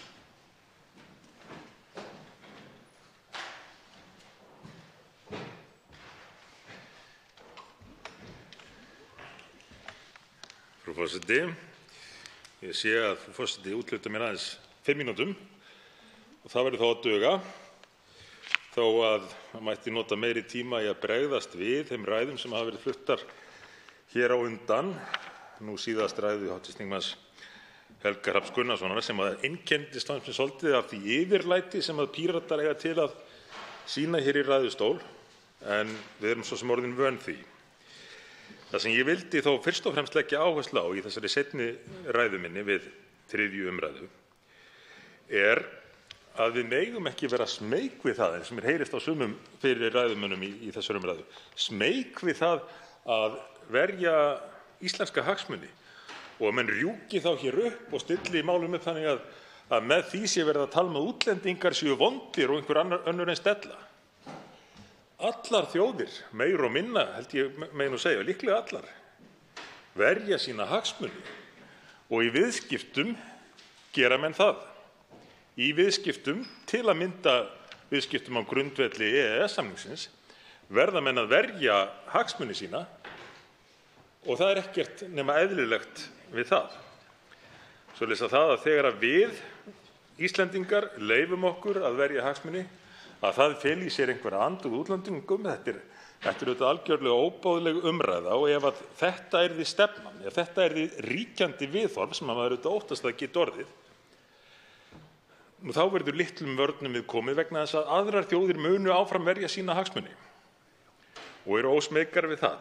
Eins og ég ræddi hér áðan í tilviki Evrópusambandsins, þá er það tollabandalag sem að leggur tolla og gjöld á vörur langt umfram það sem Íslendingar gera. Það tel ég ekki vera runnið undan rifjum einhverja sem að hafi óbeit á öðrum en Evrópubúum. Enda er ég nú ekki hallur undir popúlisma eins og þannig sem við höfum hlýtt á í ræðunum hér á undan. Það er eðlilegt að þjóðir verji hagsmuni sína, en þess vegna þurfum við Íslendingar að gera það líka. Og íslenskur landbúnaður stendur frammi fyrir því að vera í vörn, hann stendur frammi fyrir því að honum sé sótt úr ólíkum áttum. Hvort sem það er vegna breyttra aðstæðna eða til að mynda vegna tollasamningsins sem ég nefndi áðan, og það var nú, ég veit ekki hvort það var viljandi gert eða hvort hv. þingmaður Kolbeinn Óttarsson Proppé einfaldlega þekkti málið ekki. Það hefur verið talsverð umræða um það í fjölmiðlum, að sá tollasamningur var ekki afgreiddur í ríkisstjórn á sínum tíma áður en hann var samþykktur. Hann var samþykktur af þáverandi landbúnaðarráðherra sem tilkynntu málið í kvöldfréttum og þar heyrðu aðrir ráðherrar fyrst af þeim samningi sem hefur reynst okkur einstaklega óhagfelldur, enda gert ráð fyrir að skipta þar á kíló á móti kílói, annars vegar 300.000 manna þjóðin og svo hins vegar 500.000 manna markaðurinn. Og þar af leiðandi eðlilegt að endurskoða þann samning. En þó ég ekki nema bara innan við 2 mínútur eftir, þá verð ég líka að nefna það sem kom fram hér áðan í umræðunni, sem er svolítið í ætt við þessar fullyrðingar um þeir sem vilji verja íslenska hagsmuni sér á móti útlendingum, sem er þráhyggja sumra þingmanna varðandi EES-samninginn. Og það megi varla tala um hugsanlega galla á því samstarfi, þó það sé með það að markmið að bæta samstarfið. Og þannig var það hér í ræðu áðan nefnt sem sérstakt fagnaðarefni að íslenskir aðilar hefðu beitt þeim samningi til þess að krefjast bóta frá ríkinu, bóta sem námu meira en 3 milljörðum króna. Þetta voru íslenskir heildsalar, ekki hvað síst. Og hvernig var þessi upphæð fundin? Það skyldi þó ekki vera að menn hafi komist á þeirri niðurstöðu að þetta sé sú upphæð sem að þessir aðilar hefðu haft tækifæri til þess að ná, hagnaður sem þeir hefðu orðið af vegna þess ekki hafi verið búið að innleiða það frumvarp sem við ræðum núna. Og hvaðan hefði sá áminningur komið? Frá íslenskum bændum, frá íslenskum matvælaframleiðendum. Þess að við skulum forðast popúlískar upphrópanir eins og við höfum heyrt hér frá fyrir ræðumönnum og leyfa okkur að tala um mikilvægi þess að verja íslenska hagsmuni því að það gera aðrar þjóðir svo sannarlega og gera ráð fyrir því að Íslendingar hljóti að gera slíkt hið sama fyrir sínar atvinnugreinar. Þá veitir andsvar hv. 3. þingmaður Reykjavíkurkjördæmis norður, Helgi Hrafn Gunnarsson. Virðulegi forseti. Mig langar til þess að reyna að gera það ljóst hvers vegna fólk fær það á tilfinninguna að hv. þingmaður og flokkur hans líti svo á að þetta sé alltaf Ísland á móti einhverjum útlendingum. Ástæðan er einföld. Hv. þingmaður talar þannig. Hann setur samasemmerki á milli þess að nálgast málin frá hlið hv. þingmanns við það að verja íslenska hagsmuni. Ég stóð hér í pontu og var að tala fyrir íslenskum hagsmunum. En vegna þess að hv. þingmaður lítur ekki þannig á, þá er hann svo fljótur að setja í sinn eigin vasa íslenska hagsmuni, svo Ísland sé einhvern veginn hluti af hans sýn á EES-samstarfið og hans sýn á það hvernig alþjóðaviðskipti eiga að virka, þegar það er einfaldlega ekki tilfellið. Og þegar hv. þingmaður á sama tíma viðurkennir og veit að það voru íslenskir aðilar og Íslendingar hvers réttindi voru brotin og varin af Hæstarétti og EFTA. Sama tíma og hann lætur eins og það sé einhvern veginn íslenskir hagsmunir að þau réttindi og þeir hagsmunir séu ekki varðir. Það er þessi tilhneiging til þess að vera alltaf að setja hlutana upp góði kallinn og vondi kallinn. Og góði kallinn er auðvitað alltaf ég, eða alltaf við, alltaf fyrsta persónan. Og vondi kallinn alltaf önnur persónan í eintölu eða fleirtölu. Þetta er ofureinföldun og ég veit að hv. þingmaður myndi aldrei taka undir þá heimsýn. En hv. þingmaður talar samt þannig þegar hann lætur alltaf eins og það að hans nálgun séu íslensku hagsmunirnir, en það að tryggja frjáls viðskipti milli landa með þeim kostum og göllum sem samningum fylgja sé einhvern veginn öndverðir íslenskum hagsmunum. Þetta er ástæðan fyrir því að fólk fær á tilfinninguna að hv. þingmaður og hans flokkur séu alltaf að láta þessu útlendingar séu einhvern veginn að reyna að grípa Ísland og taka það yfir eða einhvern veginn ganga á hagsmuni Íslands, þegar það er ekki tilfellið. Eins og að við hér sem höfum talað líka sem einhvern veginn ekki að verja hagsmuni Íslands. Þetta hljómar eins og útlendingafóbía. Þetta hljómar þannig. Hv. þingmaður mun koma hér upp og segja svo sé ekki og gott og vel. En þetta hljómar þannig. Ég vona að hv. þingmaður skilji það. Þá svarar andsvari hv. 3. þingmaður Norðausturkjördæmis, Sigmundur Davíð Gunnlaugsson. Frú forseti, ég get ekki mikið gert af því hvernig hlutirnir hljóma í höfði hv. þingmanns. Hv. þingmaður leggur sinn skilning greinilega á lífið og tilveruna og það sem hann heyrir, en hann getur ekki ætlast til þess að allir aðrir lagi sig að sínum hugarheimi og tipli á tánum svoleiðis að hann fái ekki einhverjar undarlegar hugmyndir eða fá undarlega skilning á því sem menn er að segja. Hv. þingmaður kom hér og sagðist vera að gæta hagsmuna Íslands, eins og hann telur að þeir séu best varðir. Ekki dettur mér í hug að saka hv. þingmann að vera andstæðingur útlendinga þó að hann komi hér og viðurkenni að hann vilji gæta hagsmuna Íslands. Getum við þá ekki bara verið sammála um það að við teljum að við erum ekki sammála um hvernig það sé best gert að gæta íslenskra hagsmuna. Það sem ég hef verið að benda á hér er að allar þjóðir, meðal annars í viðskiptasamböndum, verja sína hagsmuni. Og við erum ekkert að vera feimin við að segja það að við viljum gera það líka. Og allar þjóðir meira og minna verja sína atvinnuvegi. Og við erum ekki að vera feimin við að segja að við viljum verja íslenska atvinnuvegi. Í því felst ekki að menn séu á móti viðskiptum milli þjóða. Hv. þingmaður nefndi frjáls viðskipti. Viðskipti eru reyndar ekkert almennt alveg frjáls á milli ríkja, en menn semja sín á milli og einn aðili gefur eitthvað og hinn annað á móti. Viðskipti hafa reyndar ekki verið eins frjáls og þau voru árið 1913 þegar að frelsi í viðskiptum milli landa náði hámarki. Þau hafa aldrei náð sama stigi og þá, en menn gera samninga. Og Ísland hefur gert fleiri samninga en líklega nokkurt annað land og er með frjálsari viðskipti við önnur lönd heldur en flest önnur ríki, miklu frjálsari viðskipti heldur en til að mynda Evrópusambandið. En við hljótum að vilja engu að síður verja þá hagsmuni sem að við teljum að þeir samningar tryggja okkur, og það var afstaða Íslands, það var afstaða íslenska ríkisins að okkur bæri ekki að innleiða þau lög sem að ríkisstjórnin er nú að reyna að koma hér í gegnum þingið. Þá veitir andsvar því að sinni hv. 3. þingmaður Reykjavíkurkjördæmis norður, Helgi Hrafn Gunnarsson. Virðulegi forseti, mér finnst hv. þingmaður bara undirstrika punkt minn. Það er engin feimni við það að segja hér að við að verja hagsmuni Íslands. Það er enginn hér komið og mótmælt því. Það er enginn komið hér einu sinni og mótmælt því að við segjum það bara hátt og snjallt að við séum hér komin til þess að þjóna og verja hagsmuni Íslands. Við erum hér öll komin til þess að gera það. Það er óumdeilt. Það þarf ekki að taka eitthvað debatt það. Það er ljóst.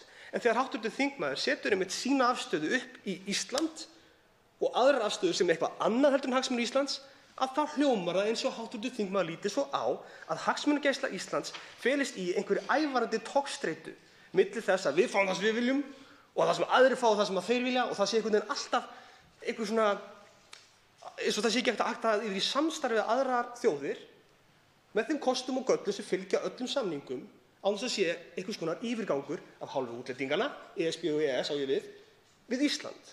Það er hvernig hv. þingmaður setur málið upp sem lætur að hljóma svona. Ég skal verja hagsmuni Íslands og segja það hér hátt og snjallt. Ég skal segja við hv. þingmann. Það er aldrei nokkurn tíma neinn vænt mig það að vera einhvern veginn hræddur við útlendinga. Aldrei nokkurn tíma. Ég bara á ekki við þetta vandamál að stríða.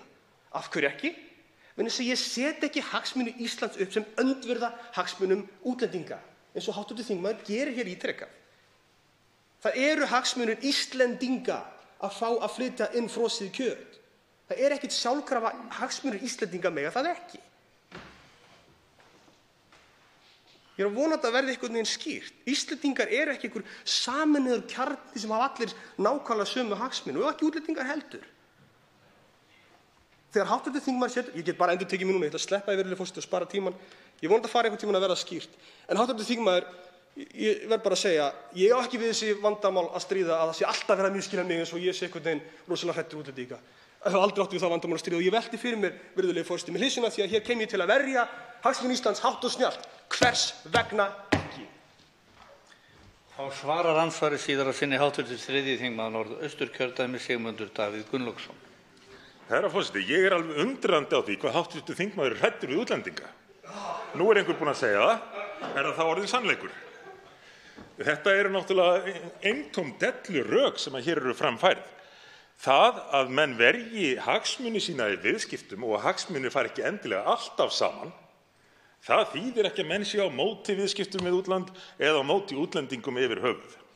Og af því hv. þingmaður nefndi það hér áðan að í ljósi þess að Hæstiréttur hefði dæmt íslenskum aðilum í vil og þeir fengju þessa 3 milljarða eða hvað það nú er í skaðabætur, að þá væri verið að verja íslenska hagsmuni.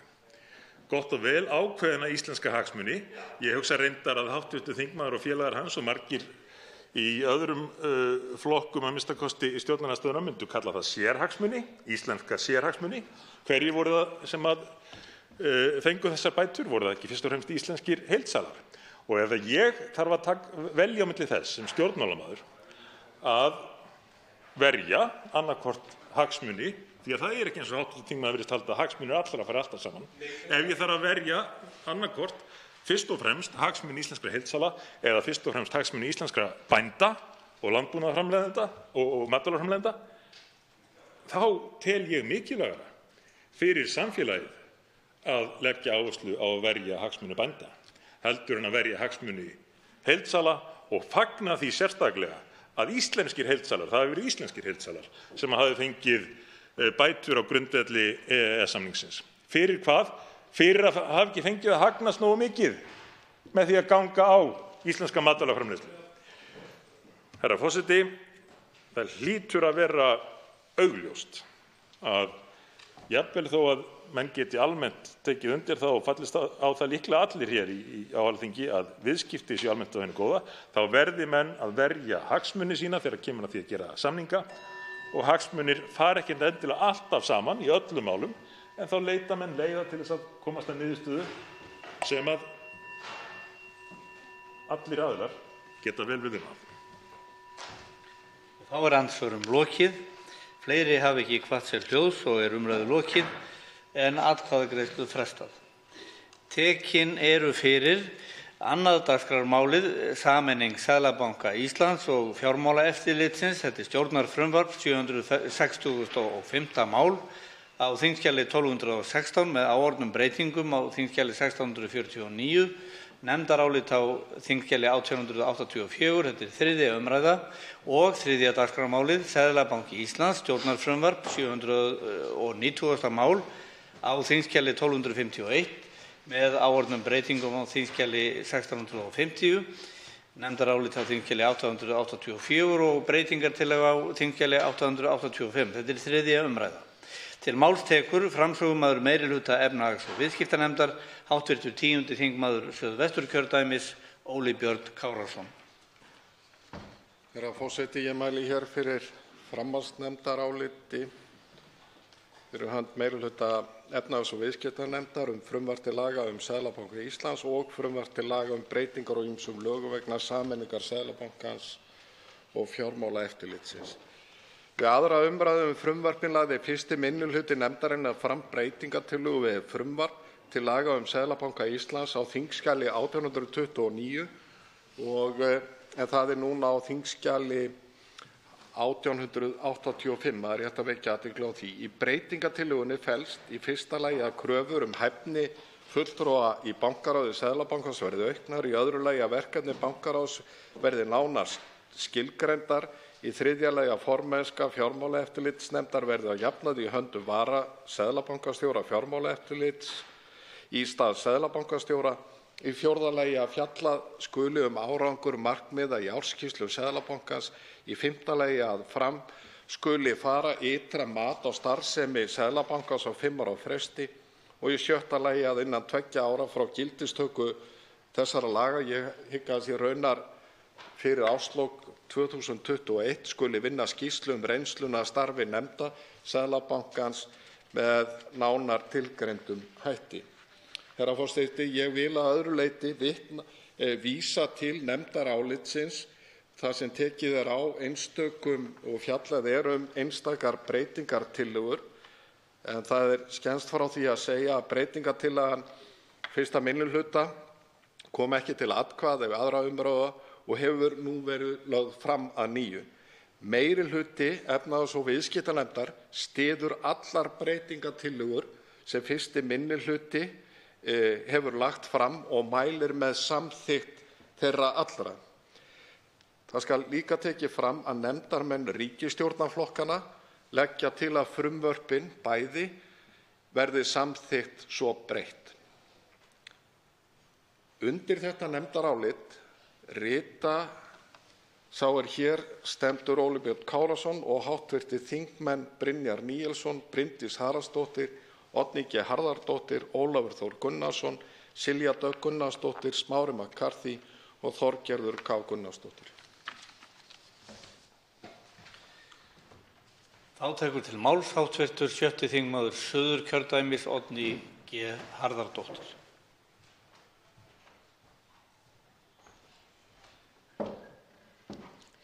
Herra forseti. Það stendur til að sameina Seðlabankann og Fjármálaeftirlitið og við munum greiða atkvæði frumvarpið sennilega síðar í kvöld.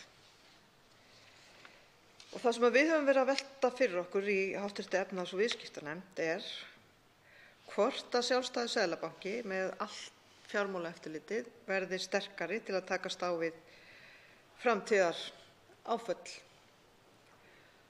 Og það eru skiptar skoðanir í nefndinni og ég er ein af þeim sem efast stórlega að þetta sé gott skref. Heildaryfirsýn á kerfisáhættu og sterkt eftirlit með fjármálageiranum nauðsynlegt, en leiðin sem hæstv. ríkisstjórn vill fara hins vegar að mínu mati líkleg til að veikja fjármálaeftirlit og skapa vantraust á Seðlabanka Íslands. Allt eftirlit með fjármálastarfsemi verður hjá Seðlabankanum og auk þess að bankinn að framfylgja peningastefnu og stuðla að fjármálastöðugleika. Þannig á að sameina stór og þjóðhagslega mikilvæg verkefni undir einni stofnun. Og þetta er ekki sú leið sem að mest hefur verið rædd á undanförnum árum og mælt með, það er að segja að sameina þjóðhagsvarúð og eindarvarúð í Seðlabankanum en að Fjármálaeftirlitið sinni áfram viðskiptaháttaeftirliti og neytendavernd í sjálfstæðri stofnun. En það einn af lærdómum fjármálahrunsins að það sé mikilvægt að skýr skil séu milli þeirra sem fara með eftirlit og þeirra sem hafa tæki til þess að tryggja fjármálastöðugleika. og samþykki Alþingi frumvarpið Seðlabankann, sem allar líkur eru á að Alþingi muni gera, þá verður hann gríðarlega valdamikil sjálfstæð stofnun og það er þess vegna, þó ekki væri nema bara þess vegna, líklegt að stjórnmálamenn vilji hafa áhrif á starfsemi slíkar stofnunar. Og þess vegna hef ég varað við því að verið sé að bjóða upp á flokkspólitískir hagsmunir ráði för frekar en faglegt mat við ráðningu embættismanna, enda á forsætisráðherra ráða 2 yfirmenn og fjármálaráðherra 2. En það er ekki bara Samfylkingin sem hefur varað við þessari hættu, heldur hafa bæði innlendir og erlendir sérfræðingar bent á að þarna ætti að stíga varlega til jarðar. Ég nefni grein Gylfa Zoëga í vísbendingu sem birt var nýlega. Og í umsögnum sem nefndinni bárust frumvörpin var varað við því að viðskiptaháttaeftirlit sé fært undir sjálfstæðan Seðlabanka. Og allt er það vegna þess að seðlabankastjórar verða að geta beitt sér og tekið ákvarðanir sem gætu verið óvinsælar hjá stjórnmálamönnum. Ákvarðanir sem varða hag almennings til langs tíma en þjóna ekki skammtímahagsmunum stjórnmálamanna eða flokka fyrir kosningar til að mynda. Áhyggjurnar af mikilli orðsporsáhættu fyrir Seðlabanka sem sinnir viðskiptaháttaeftirliti eru ekki úr lausu lofti gripnar. Skemmst er að minnast þess hvernig fór þegar Seðlabankanum var falið gjaldeyriseftirlit og hvernig fór í máli Seðlabankans og fyrirtækisins Samherja. Traust á Seðlabanka er afar mikilvægt og í litlu landi getur verið stutt í að deilur verði persónulegar og það sem skaðar orðspor seðlabankastjóra skaðar orðspor bankans einnig. Og það er rétt að minna á að í öllum hinum norrænu ríkjunum er fjármálaeftirlitið sjálfstæðri stofnun. Við í minnihlutanum í efnahags- og viðskiptanefnd, eða í fyrsta minnihluta, við veltum fyrir okkur hvort ekki hefði verið betra að sameiginlegur samráðsvettvangur Seðlabankans og Fjármálaeftirlitsins hefði verið formgerður og samningur styrktur hvað það varðar. Upplýsingasöfn og gagnavinnsla söfnun og gagnavinnsla verði sameiginlegum gagnagrunni komið á svo á tölvukerfi og greiða upplýsingaflæði á milli stofnananna frá því sem nú er og auka yfirsýn beggja en sameina ekki. Þetta hefði verið svona minnsta skrefið sem hægt er að taka því það er auðvitað mikilvægt að þessar stofnanir vinni mjög vel saman og hafi aðgang að sömu upplýsingum og upplýsingaflæðið á milli sé gott. Annar möguleiki hefði verið að sameina í fyrsta skrefi þjóðhagsvarúð og peningastefnu enda byggja bæði á hagfræðilegri greiningu þjóðhagsstærða, búa til einn nýjan aðstoðarseðlabankastjóra og þjóðhagsvarúðarnefnd, fá ytri mat frá erlendum aðilum og meta árangurinn eftir 1 ár eða svo og taka mögulega síðan skrefið sem lýst er í 5. kafla laganna fjármálaeftirlit í sjálfstæðu skrefi eftir að árangur af fyrri sameiningu hefði verið metið. Og þetta er eftirlit með einstökum stofnunum, viðskiptaháttum og svo framvegis og er framkvæmt að miklu leyti af lögfræðingum. Það sem var þriðja best í þessari stöðu var að mati okkar í fyrsta minnihluta að vinna breytingartillögur við frumvarpið sem að gætu virkað eins og eins konar öryggisventill fyrir starfsemina og aðhald einnig. Og við unnum með hv. þingmanni, formanni efnahags- og viðskiptanefndar, Óla Birni Kárasyni, og fulltrúum annarra í meirihlutanum að breytingartillögum sem eru á þingskjali 1884 og þær eru virkilega til bóta að mínu mati og það er mjög ánægjulegt að skyldi hafa náð samstaða svo víðtæk í nefndinni þær. og þær fjalla ytra eftirlit, eins og ég nefndi áðan, innlenda og erlendra sérfræðinga sem hafa vítt svið og dekka allt sviðið, líka fjármálaeftirlitssviðið, og geri mat á starfseminni á 5 ára fresti og fyrst 2022. Einnig á ráðherra að skila skýrslu til Alþingis eftir 1 ár og meta stöðuna, og það sett fram í bráðabirgðaákvæði. Það fjallað aðkomu seðlabankastjóra að fjármálaeftirlitsnefndinni og hann kemur inn aðeins þegar sérstök málefni eru þar til umræðu en ekki þegar viðskiptaháttaeftirlit til umræðu, til dæmis. Og síðan fjallað fjármálaráðið, bæði hlutverk þess og eins hæfi sem Alþingi ætti að leitast við að passa og þekkingu sem Alþingi ætti að passa verði inn í ráðinu þegar Alþingi kýs í ráðið. Ég vil, og þó að ég sé á móti málinu og hafi lýst því hér í þessari ræðu minni og í fyrri ræðum, þá eru breytingartillögurnar sannarlega til bóta og ég vil leyfa mér fyrir hönd minnihlutans, 1. minnihluta efnahags- og viðskiptanefndar, að þakka formanni nefndarinnar fyrir samstarfið og fyrir að hafa ekki aðeins tekið vel í breytingartillögur okkar, heldur einnig gert þær betri en þær voru í upphafi þegar við lögðum þær fram. Þannig ég þakka fyrir samstarfið að þessu leyti og við munum auðvitað greiða atkvæði með okkar eigin tillögum þó að frumvarpið í heild sé okkur ekki að skapi. Hv. 6. þingmaður Suðvesturkjördæmis, Nanna Margrét Gunnlaugsdóttir, hefur óskað eftir því að veita andsvar.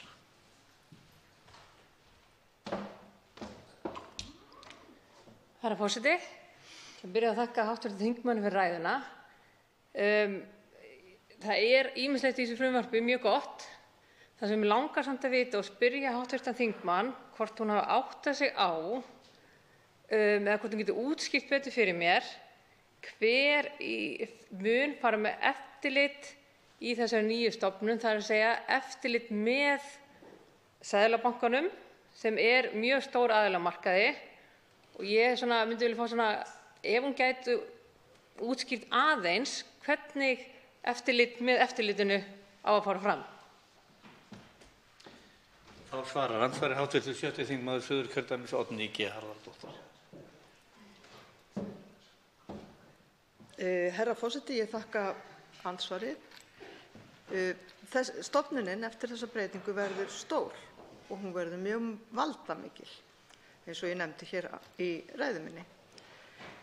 Og hver á að hafa eftirlit með eftirlitinu? Það sígild spurning og á ekki bara við Seðlabankann, en Seðlabankinn verður sjálfstæð stofnun og hefur sérstöðu að því leyti.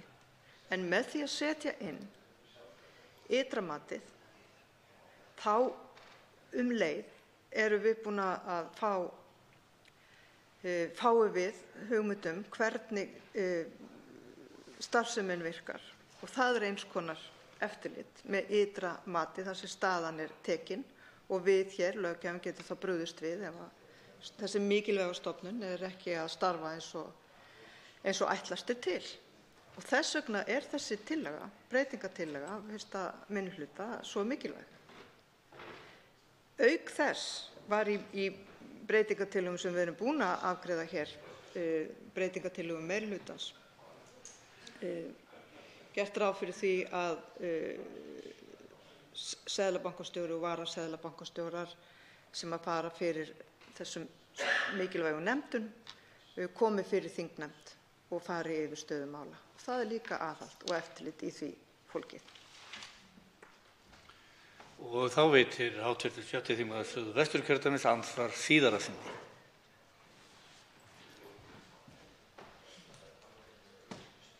Þakka fyrir svarið. Ég nýt þá kannski tækifærið og spyr hv. þingmann Getur þú útskýrt fyrir mér hvað felst í orðinu fjármálainnviðir? Og hv. 6. þingmaður Suðurkjördæmis, Oddný G. Harðardóttir, svarar andsvari síðar að sinni. Herra forseti, nú líður mér eins og ég sé í munnlegu prófi, en það sem ég mun gera í stað þess að fara hér út í útskýringar og skilgreiningar á hugtökum sem notaðar eru meðal annars í greinargerð með þessu frumvarpi, vil ég bjóða hv. þingmanni upp á kaffi í mötuneytinu og við leggjumst yfir málið. Andsvörum lokið. Til máls tekur hv. 11. þingmaður Suðvesturkjördæmis, Ólafur Þór Gunnarsson. Herra forseti, við ræðum hér við 3. umræðu frumvarp til laga Seðlabanka Íslands og einnig frumvarp til laga svokallaðan bandorm sama mál. Og eins og aðrir ræðumenn hafa komið inn á þá hefur hv. efnahags- og viðskiptanefnd fjallað töluvert málið og átt það marga fundi. Ég tel að það hafi náðst ágætis lending í málinu, meðal annars fyrir tilstilli minnihlutans í nefndinni með ágæta breytingartillögum sem koma fram á þingskjali 1885 og hv. þingmaður Óli Björn Kárason fjallaði ítarlegar hér áðan og einnig hv. þingmaður Oddný G. Harðardóttir. Ég vil meina að það sé að mörgu leyti til fyrirmyndar að þrátt fyrir ágreining þá getur menn sameinast að bæta mál með þessum hætti og að þrátt fyrir ágreining þá geti menn komist yfir þann þröskuld að sýna ákveðinn pólitískan styrk í því að hjálpa þeim sem eru ekki sammála að bæta þau mál sem eru að flytja og væntanlega þó öfugt. Og þetta að vissu leyti mikið fagnaðarefni. Ég tel að úr verði stór og öflug stofnun. Hún mun hafa býsna góða yfirsýn yfir fjármálamarkaðinn og það er vel. Menn hafa svolítið velt því upp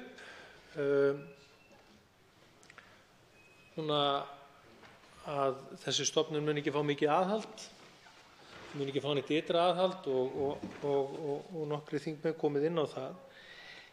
Ég held þó að það sá umbúnaður sem er til að mynda nefndirnar 3, það er að segja peningastefnunefndina, fjármálaeftirlitsnefndina og fjármálastöðugleikanefndina, það er að segja að þær þurfa að gefa þinginu skýrslu að koma fyrir þingnefndir, einu þeirra 2 ári og hinar einu sinni, að það sé afar gagnlegt og muni í raun vera ákveðið eftirlit með nefndunum.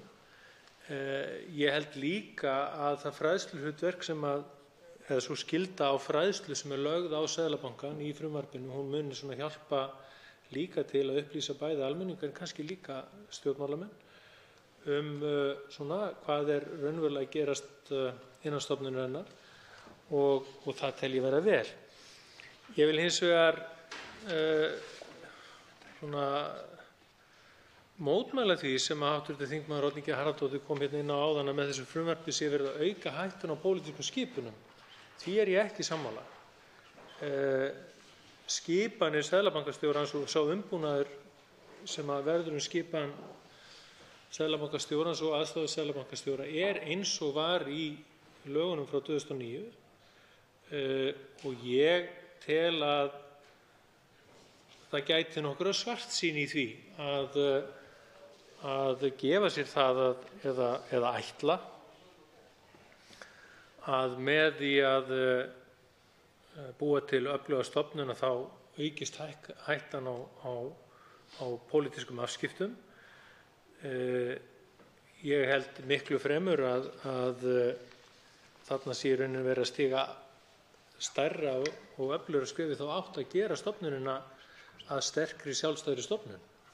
sem muni tryggja það að þau verkefni sem henni eru falin verði unnin á faglegan hátt.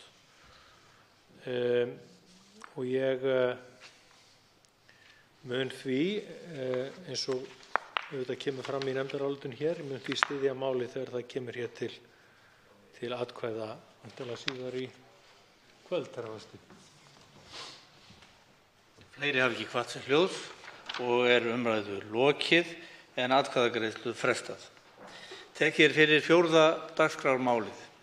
Endurskoðendur og endurskoðun, það er stjórnarfrumvarp, mál númer 312 á þingskjali 365 með áorðnum breytingum á þingskjali 1828, breytingartillaga 1912.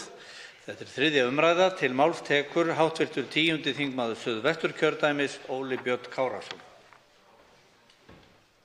Herra forseti, ég tel mér rétt að skylt að kveða mér hljóðs hér við 3. umræðu frumvarp til laga endurskoðendur og endurskoðun, og ástæðan er sú að ég hef lagt fram hér breytingartillögu við 2. greinina það í stað orðanna ársreikningum og samstæðu reikningsskilum í 4. tölulið komi reikningsskilum og öðrum fjárhagsupplýsingum. Ástæða þessa er að það bárust ábendingar það að þær breytingar sem hv. efnahags- og viðskiptanefnd eða meirihluti hennar lagði til væru aðeins of þröngar þegar kæmi að skilgreiningu á hlutverki endurskoðenda, og því legg ég fram þessa breytingartillögu í samráði við ráðuneytið og rauninni félag löggiltra endurskoðenda. Þá er auk þess tæknileg orðalagsbreyting sem lögð er til hér. Fleiri hafa ekki kvatt sér hljóðs og er umræðu lokið en atkvæðagreiðslu er frestað. Þessum fundi er nú frestað þar til klukkan er 5 mínútur yfir 7, klukkan 19:05, en þá fer fram atkvæðagreiðsla afbrigði. Fundinum er frestað.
Fundi er fram haldið á Alþingi. Útbýtt er á fundinum á þingskjali 1855 til 1864 ferðakostnaður erlendis. Fyrirspurnir flutningsmaður Karl Gauti Hjaltason. Á þingskjali 1869 fiskveiðar utan lögsögu Íslands frumvarp eftir 2. umræðu. Á þingskjali 1880 breyting á þingsályktun nr. 10/148 fjármálastefnu 2018 til 2022. Nefndarálit 3. minnihluta fjárlaganefndar. Á þingskjali 1881 breyting á þingsályktun nr. 10/148 fjármálastefnu 2018 til 2022. Nefndarálit 4. minnihluta fjárlaganefndar.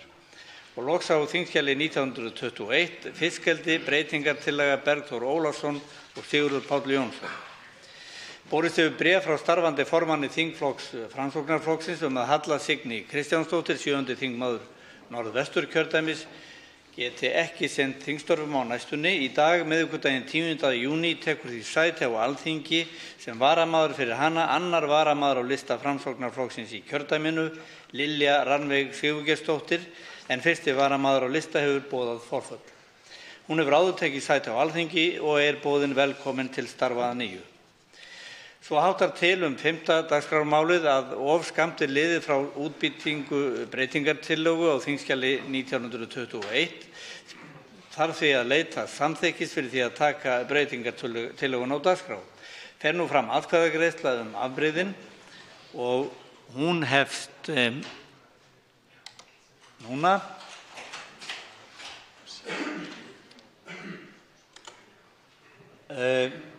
Afbrigðin eru samþykkt. Já, atkvæðagreiðslu skulum við segja, lokið. Það er hérna. Já, eigum við ekki að segja að atkvæðagreiðslu sé lokið og hún er samþykkt með 38 atkvæðum.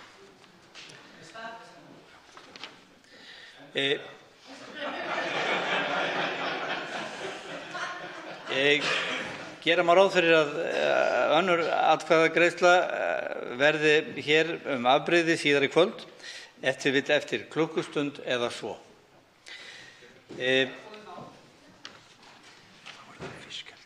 Þá er tekið fyrir 5. dagskrármálið, fiskeldi, áhættumat erfðablöndunar, úthlutun eldissvæða, stjórnvaldssektir og fleira. Það er stjórnarfrumvarp. 3. umræða. Til máls tekur hver skyldi það nú vera? Það er formaður atvinnuveganefndar, hv. þingmaður Kolbeinn Óttarsson Proppé. Framsögumaður málsins, hv. þingmaður Kolbeinn Óttarsson Proppé. Forseti,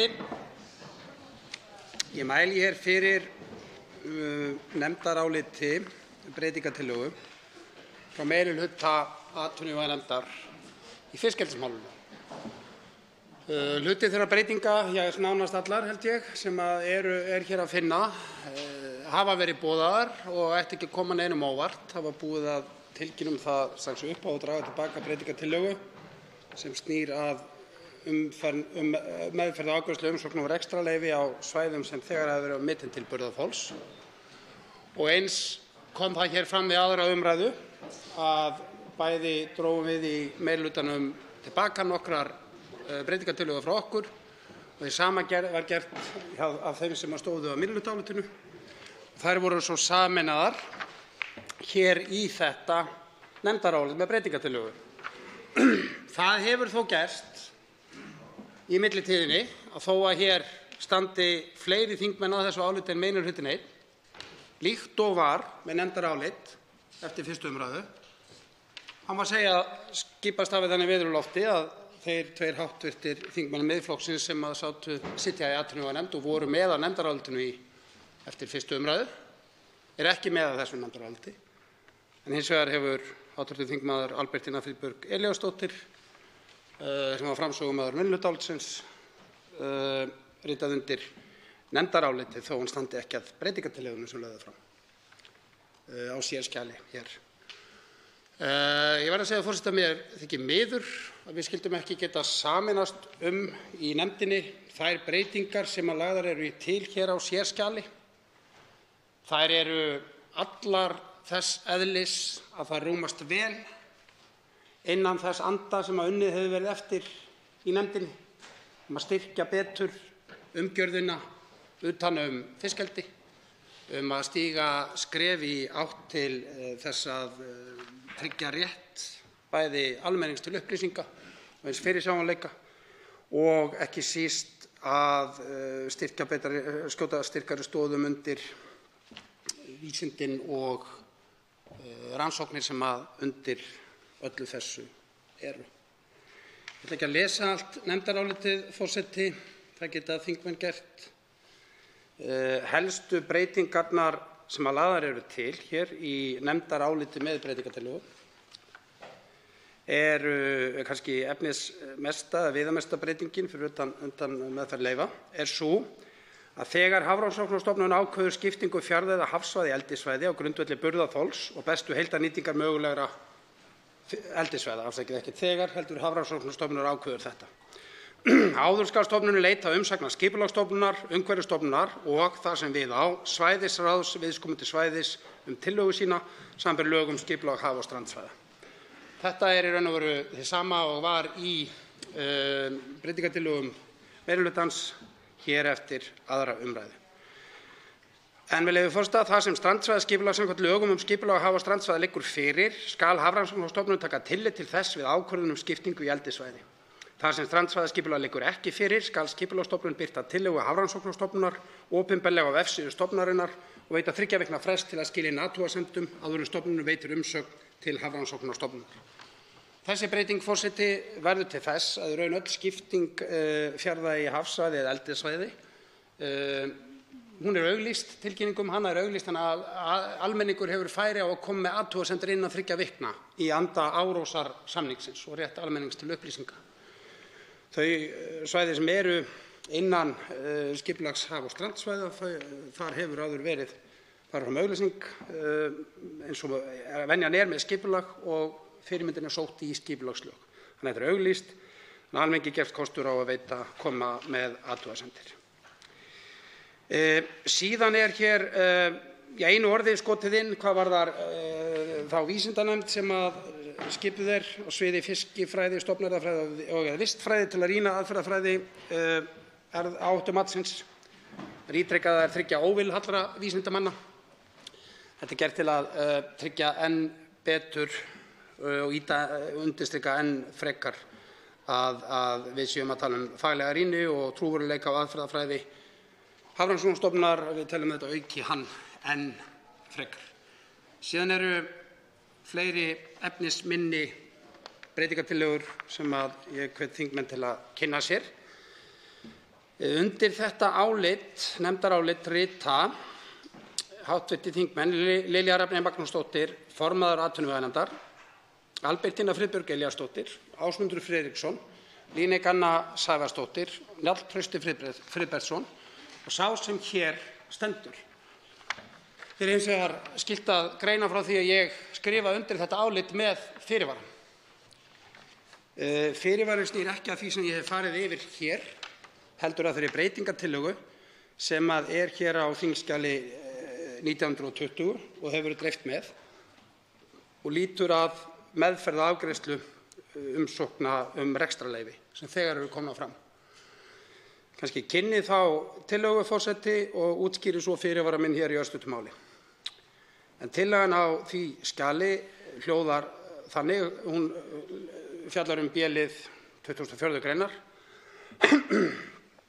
meðferð og afgreiðslu umsókna rekstrarleyfi fyrir sjókvíaeldi á hafsvæðum sem hafa verið metin til burðarþols og þar sem málsmeðferð samkvæmt lögum mat á umhverfisáhrifum nr. 106/2000 lokið fyrir gildistöku þessa ákvæðis eða frummatsskýrslu hefur verið skilað fyrir gildistöku þessa ákvæðis til Skipulagsstofnunar samkvæmt 9. grein laga mat á umhverfisáhrifum fer eftir eldri ákvæðum laganna.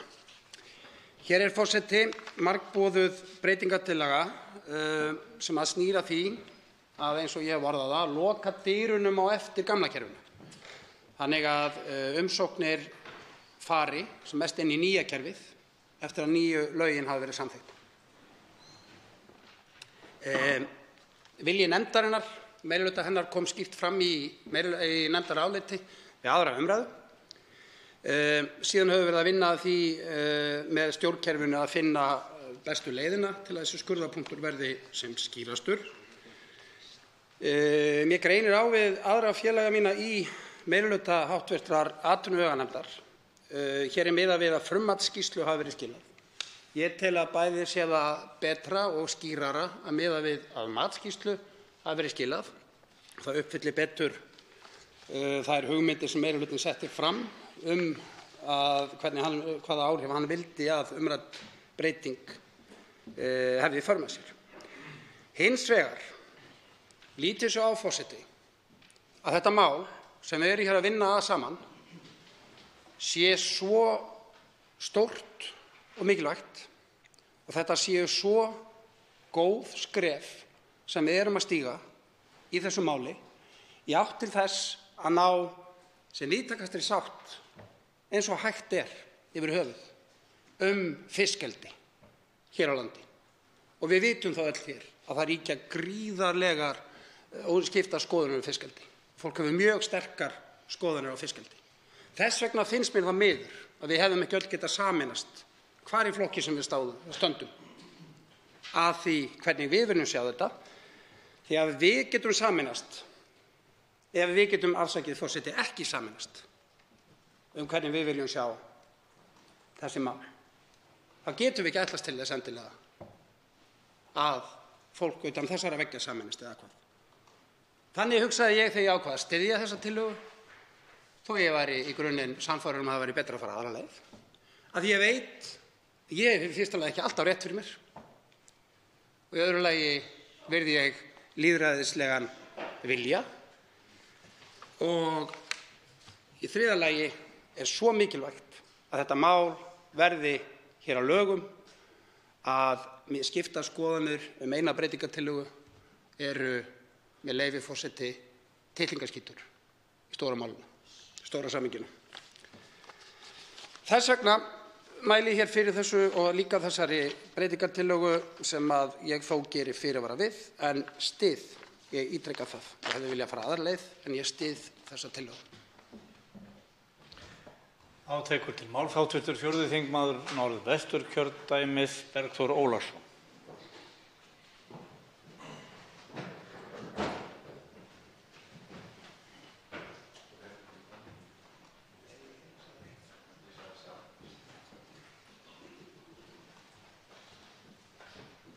Herra forseti.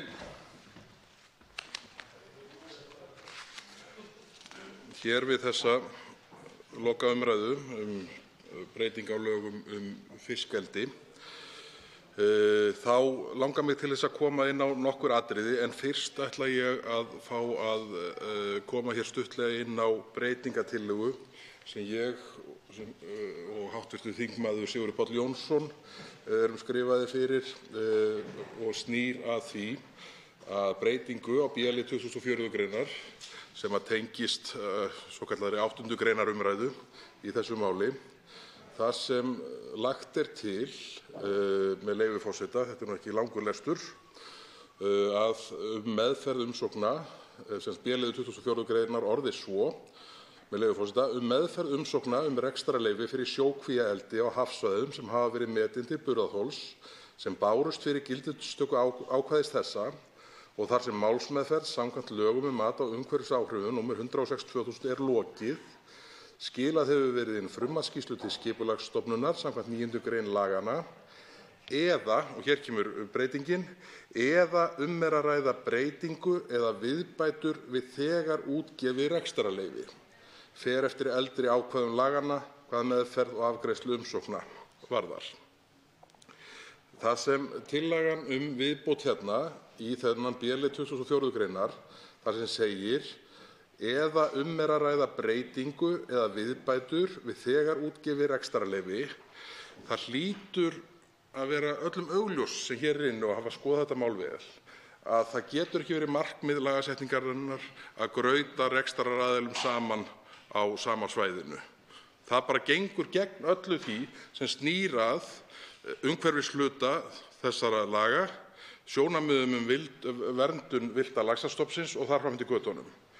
Og mér hefur þótt undarlegt hversu tregir menn hafa verið til að sýna, sumir hverjir, sýna menn, hv. þingmenn vildi ég sagt hafa, sýna þessu sjónarmiði skilning, því að eins og ég segi, markmið laganna getur ekki verið annað en þetta, að þar sem stækkun á þegar útgefnu rekstrarleyfi að ræða, þá sé að ræða sama aðilann.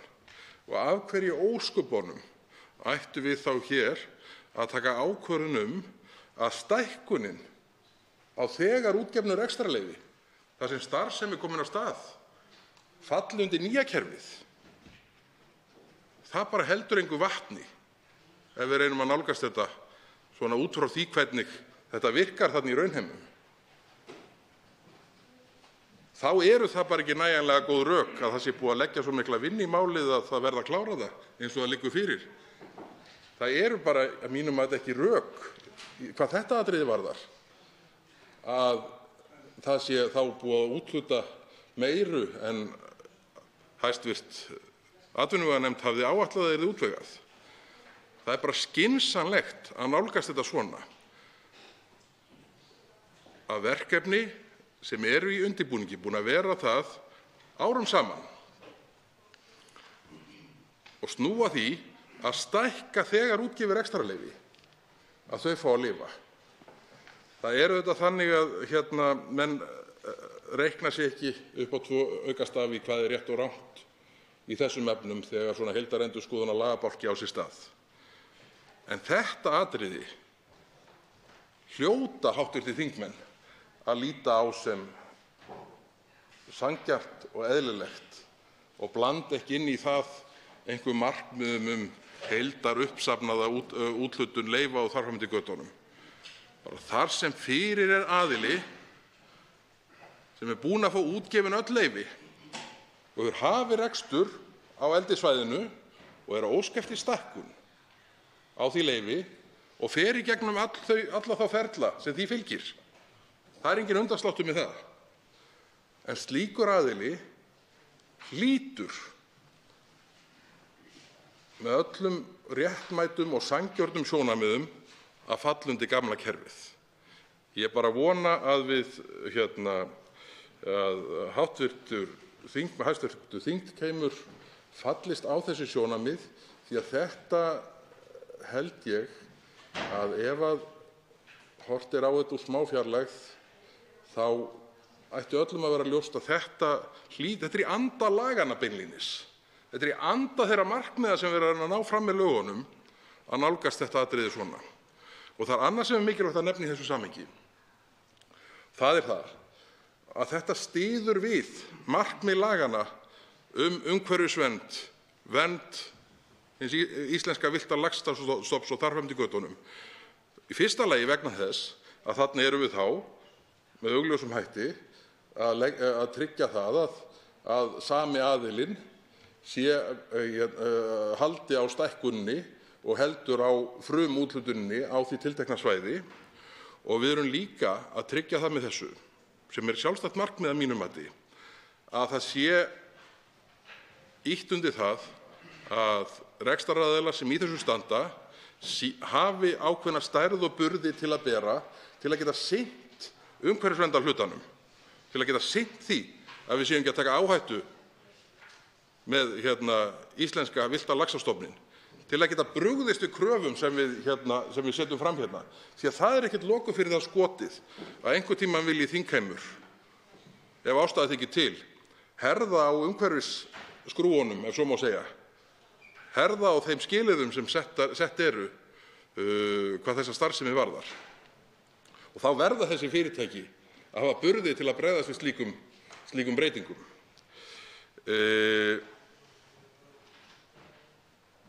Það velkist auðvitað enginn í vafa það að málið allt er stórt, flókið og umdeilt. Og sú staða er uppi að fyrirsvarsmenn stærstu hagsmunaaðilanna báðu megin víglínunnar, ef svo má segja, telja málið þannig vaxið í dag að það væri skynsamlegt að þingheimur tæki sér rýmri tíma til að vinna það. Landssamband veiðiréttareigenda er þessarar skoðunar og hvetur þingheim til þess að taka sér rýmri tíma til að vinna málið. SFS, fyrir hönd Samtök fyrirtækja í sjávarútvegi, fyrir hönd eldisfyrirtækjanna, leggja til að Alþingi taki sér rýmri tíma til að skoða málið. Ég er hræddur að í þetta skiptið þá séu rökin ekki til staðar sem oft vill verða þegar allir aðilar málsins virðast vera tiltölulega ósáttir, að menn hafi hitt rétt á hlutinn, þarna að menn hafi hitt á rétta punktinn. Ég held því miður að það eigi ekki við í þessu máli. Það er ógrynni atriða sem að æskilegt væri að skoða betur. En ég vil ekki, svo allrar sanngirni sé gætt, þá eru ýmis atriði sem að hafa lagast í meðförum nefndarinnar og þar hefur verið unnið prýðilegt starf. En málið er bara einfaldlega þess eðlis að það er ekki alveg tilbúið. En breytingarnar sem að bæði hafa komið hér fram á milli fyrri umræðna og eru síðan að koma fram í nefndaráliti sem hv. þingmaður Kolbeinn Óttarsson Proppé fór yfir hér áðan, eru sem betur fer flestar í rétta átt, en það er þó þannig að enn vantar nokkuð upp á. Hv. þingmaður Kolbeinn Óttarsson Proppé kom inn á það réttilega í ræðu sinni hér áðan að hv. þingmenn Miðflokksins, Ólafur Ísleifsson og Sigurður Páll Jónsson, hefðu verið á nefndaráliti sem kom hér inn milli 1. og 2. umræðu. Hv. þingmenn voru á því áliti með fyrirvara og fyrirvarinn sneri einmitt að 8. greininni.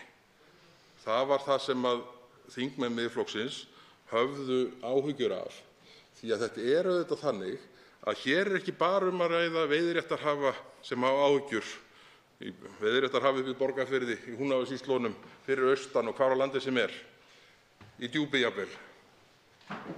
Það eru líka, og það er ekki bara fiskeldisfyrirtækin, það eru líka sveitarfélögin þar sem þessi uppbygging er að eiga sér stað, sem taka ákvarðanir og hafa tekið ákvarðanir út frá því hvernig þessi mál skipast. Og það eru heimilin í þessum byggðarlögum sem hafa tekið ákvarðanir út frá þeim væntingum framtíðaruppbyggingu sem réttmætum væntingum sem að fyrirtæki, sveitarfélög og heimili höfðu af því að starfsemin í þessum geira hingað til, hún hefur ekki verið í neinu lagalegu tómarúmi. Vissulega erum við hér að vinna að uppfærslu þessara laga af því að þau má bæta. En staðan er samt sú að fyrirtæki hafa verið að sinna vinna undir þeim reglum sem geirann gilda. Þannig að þau, sveitarfélögin og heimili á þessum svæðum hafa öll verið að nálgast hlutina og haft væntingar uppbyggingu og uppbyggingarhraða á réttmætum forsendum, í góðri trú. Sem betur fer þá er það þannig að umhverfishlutinn í þessum málum og varnir sem settar eru til þess að verja hinn ótrúlega einstaka íslenska villta laxastofn sem við eigum, þar þykir mér hafa tekist betur til heldur en í þeim málum er snúa að leyfa úthlutun. Og bara til þess að sá misskilningur sé ekki uppi, þá eru þessi mál sem snúa að 8. greininni, það hvernig haldið er á leyfum og leyfaúthlutunum, hvaða leyfisumsóknir lifa og hvaða leyfisumsóknir deyja, það að ganga lengra hvað það varðar að fleiri umsóknir lifi heldur en hér er lagt til í áliti nefndarinnar. Og ég vil nú bara, þó svo allra sanngirni sé gætt, þakka fyrir það að þó sé miðað við frummatsskýrslu í breytingartillögu meirihluta nefndarinnar, því að viðmið matsskýrslu hefði mér þótt alveg hræðileg niðurstaða, svo ég reyni nú að orða það varlega. En það eru, ef okkur það að draga línuna sem næst því á ásnum að meira magn leyfa lyfi heldur en minna, það styður við náttúruverndarhlutann og vernd hins íslenska laxastofns en ekki öfugt. Það er að því að þetta tryggir það að fyrirtækin sem á þessum markaði starfa hafa afl til að bregðast við kröfunum. Menn eru búin að sjá þetta erlendis, til dæmis svo ég tók hér í ræðu í gær eða fyrradag í Chile, batnaði ástand mála verulega þegar mönnum bar gæfa til að breyta regluverkinu með þeim hætti að eldisfyrirtækin urðu færri, stærri og öflugri í staðinn fyrir að þau væru veikburða og smá á fyrri stigum.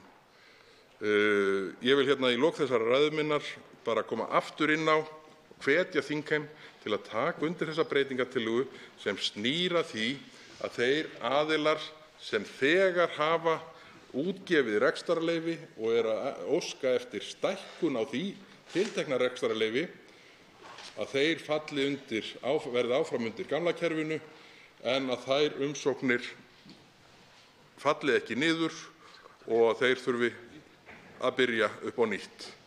Því að það yrði svo fjarri markmiðum laga þessara sem hér er verið að fjalla ef að menn fyndust því í þeirri stöðu að þriðji aðili fengi úthlutað eftir útboð þeim stækkunarheimildum sem að hér ræðir. Þá væri loksins gengið til ills í þessu, því að það getur ekki verið markmið. Það er það ekki, og þessi breytingartillaga, hún er í takti við markmið laganna og ég hvet þingheim allan til þess að samþykkja hana. Svo háttar til að því hv. þingmenn hafa óskað eftir að veita andsvar og því ræðutíminn styttur í 1 mínútu síðar uppfært. Fyrstur til að veita andsvar er hv. 6. þingmaður Reykjavíkurkjördæmis suður, Kolbeinn Óttarsson Proppé. Forseti, ég verð að segja að ég er pínlítið hissa á að sjá hv. þingmann Bergþór Ólason hér á breytingartillögu þetta mál. Minni mitt er nú gloppótt, en ég man ekki eftir hv. þingmann á mörgum fundum hv. atvinnuveganefndar þetta mál. Það skýrir kannski það sem mér finnst vera, ég veit ekki hvernig á að orða það, misskilningur ýmislegt, svo ég tali pent. Sumt sem að einfaldlega ég held að eigi sér ekki alveg stoð í raunveruleikanum. Hv. þingmenn Miðflokksins hafa mikið talað fyrirvara hér í 2. umræðu 3. orkupakkann og segja hér mikla brandara leitina að fyrirvörunum. Hér talaði hv. þingmaður Bergþór Ólason að aðrir 2 kollegar hans í Miðflokknum hefðu gert fyrirvara, skrifað undir nefndarálitið með fyrirvara. Mig langar að spyrja hv. þingmann hvar þeir fyrirvarar eru. Þá er ekki að finna í nefndarálitinu. Og það er kannski ókunnuleiki hv. þingmanns gagnvart málinu sem veldur því að hann ruglar líka saman þeim þingmönnum sem skrifa undir nefndarálitið. Það voru hv. þingmenn Ólafur Ísleifsson og Jón Þór Þorvaldsson sem rituðu undir það og ekki með neinum fyrirvara. Þannig að leggja hér út frá einhverjum meintum fyrirvara er einfaldlega rangfærslur eða að tala hér af ókunnuleika. Talandi kunnuleika eða ókunnuleika, ég kannast mjög við þennan texta sem settur hér fram í breytingartillögu hv. þingmanns. Hann er ansi líkur texta sem að framkvæmdastjóri hins fiskeldisfyrirtæki sendi á nefndarmenn hv. atvinnuveganefndar í morgun. Er það uppruni þessara breytingartillögu? Þá svarar andsvari hv. 4. þingmaður Norðvesturkjördæmis, Bergþór Ólason. Virðulegur forseti, fyrst er það að segja að ég hef gagnrýnt það mjög í meðförum nefndarinnar, og það hefur ekki verið neitt feluleikur með það, að mér hafa þótt nefndarmenn leggja mikið upp úr því að nálgast þetta mál þannig að það væri þeim, hvort sem það væri viljandi eða ekki, óljóst hvaða áhrif sú lína sem lögð er til hér í meirihlutaálitinu hefði á hvert svæði fyrir sig. Svörin við þeirri gagnrýni voru að kalla eftir samantekt frá Skipulagsstofnun það hvaða leyfisbeiðnir sem eru í gangi féllu hvoru megin hryggjar miðað við ýmsar gefnar forsendur og þar var skipt upp í Austurland og Vestfirði. Ég hef ekkert farið dult með það að þetta þótti mér allsendis fráleit nálgun nefndarmanna og ég hef líkt því við það að háttvirtir nefndarmenn hafi viljað nálgast málið þannig að síðar væri hægt að kenna einhverri stofnun, opinberri stofnun það að leyfisumsóknir féllu öfugu megin hryggjar. Ég vildi gera kröfu það að þingmenn tækju þessa ákvörðun með galopin augun, að menn vissu það bara hvaða áhrif þetta hefði á hvert svæði fyrir sig og það væri öllum ljóst að menn tækju ákvarðanir út frá því. Staðreyndin er sú að sú lína sem nú er dregin miðað við niðurstöðu nefndarinnar, hún kemur sérstaklega illa niður á einu tilteknu svæði sem eru sunnanverðir Vestfirðir. Þessar upplýsingar, þær komu nú ekki sérstaklega, þær komu ekki fram í gegnum nefndina. Menn þurftu að rýna sig í gegnum þau takmörkuðu gögn sem lögð voru fram og ég held að það sé bara kostur að öllum sé ljóst á hvaða svæði mest áhrifin verða miðað við þennan skurðpunkt. Þá veitir andsvar síðari sinni hv. 6. þingmaður Reykjavíkurkjördæmis suður, Kolbeinn Óttarsson. Forseti, hv. þingmanni tókst að tala hér í 2 mínútur og jafnvel tala svo upp í smá æsing af því að hann þurfti að tala svo mikið framhjá mínum 2 beinu spurningum sem hann vék ekki einu orði að. Þess vegna ætla ég að nýta þessa mínútu til að endurtaka spurningarnar. Ég vona að hv. þingmanni dugi sú mínúta sem hann hefur til þess að svara þeim í þetta skiptið. Hvar eru fyrirvararnir sem hv. þingmaður útskýrði hér í löngu máli hér áðan, hvað þýddu, eða hefðu þýtt hjá reyndar ekki akkúrat réttu hv. þingmönnum í Miðflokknum, látum það nú vera. Hafði hv. þingmaður rangt fyrir sér þar og ætti hann þá ekki að leiðrétta það hér, að það eru engir fyrirvarar og textinn sem að býr að baki breytingartillögunni minnir ansi mikið á tölvubréf sem hv. þingmenn í atvinnuveganefnd fengu í morgun frá framkvæmdastjóra eins fiskeldisfyrirtækis á breytingartillögan uppruna sinn þar. Þá svarar andsvari síðari sinni hv. 4. þingmaður Norðvesturkjördæmis, Bergþór Ólason. Herra forseti, ég biðst afsökunar á því að hafa gleymt að svara spurningunni varðandi nefndarálitið. Það var nú ekki, og ég hugsaði nú með mér að ég hefði þá kannski seinna ansvarið til þess. Það er hárrétt að það er misminni hjá þeim sem hér stendur að auðvitað var hv. varaþingmaður Jón Þór Þorvaldsson varamaður hér inni fyrir Sigurð Pál Jónsson þegar nefndarálitið á milli sem var hér til meðferðar milli 1. og 2. umræðu var lagt fram. Og ég fletti því nú ekki upp áður en ég kom hérna í ræðuna en mig minnti að það hefði verið fyrirvari sem að þeir gerðu við þá undirritun. Ef svo er ekki þá dreg ég það tilbaka en það breytir ekki efnisatriði málsins sko. Ég tek alveg á þetta misminni ef þetta var svona en það breytir ekki efnisatriðum að 8. greinar málefnin hafa verið gagnrýnd mjög harkalega af fulltrúum Miðflokksins allan tímann. Það þarf uppruni breytingartillögunnar. Já, þetta eru þessi sjónarmið sem ég er að tala fyrir hérna að opnunin, sko, ég veit ekki hvort það eru fleiri fyrirtæki sem falla undir þetta en ég veit að þarna er rekstur á svæði sem hefur verið sérstaklega viðkvæmt áratugum saman og mér þykir það ekki boðlegt að viðskilnaður Alþingis við þetta mál verði með það hætti að það svæði sem hefur verið veikast langa hríð verði það sem fer verst út úr niðurskurðinum, þegar skurðpóstinum. Forseti vill minna hv. þingmann á tímamörkin.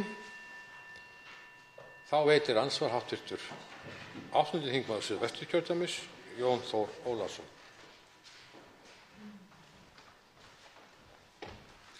Þannig að búið að spyrja því sem ég ætlaði að spyrja, en ég svona aðeins vill taka í sama strenginn. Einmitt kemur inn á nefndarálitinu að Jón Þór Þorvaldsson og Ólafur Ísleifsson sé ekki með fyrirvara út af því að þegar ég heyrði eftir að málið hefði verið afgreitt hérna í 2. umræðu það að þeir væru að bakka út úr því og ætla að vera með fyrirvara. Ég fylgdist sérstaklega vel með því. Ég var nú að fylgjast með því hvar eru menn að staðsetja. Ég fylgdist með því þeir settu ekki fyrirvara, þeir bara samþykktu þetta eins og þetta var í nefndinni. Þannig ég svona, við fórum að tala um það eftir á.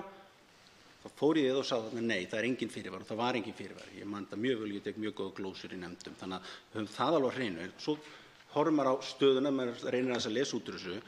Þarna er Ólafur Ísleifsson, hann er í Reykjavíkurkjördæmi norðurs, kannski ekki endilega hugsa sérhagsmuni Norðvesturkjördæmis og nú er þingmaðurinn Bergþór Ólason búinn að nefna það hérna sem er 4. þingmaður Norðvesturkjördæmis, háttvirtur, búinn að nefna það hérna og er að berjast fyrir hagsmunum þeirra sem núna þegar eru fyrir, sérhagsmunum þeirra sem núna eru og eru fyrir í fiskeldi, vill koma með breytingar til það að þeir fái útvíkkun á sínu, það sé inni að þeir þurfi ekki að fara aftur, að þeir geta verið inn í gamla kerfinu með sína ef þeir vilja stækka við sig, það er alveg skiljanlegt að menn berjist fyrir sérhagsmunum, en þá er bara ágætt að það sé bara ljóst nákvæmlega hver staðan er. Staðan er sú að þingmenn Miðflokksins voru ekki með fyrirvara fyrir, menn gera mistök og þeir geta það bara komið hérna sjálfur upp, allavega Ólafur Ísleifsson, og útskýrt það, hvað það fór, hvernig það er.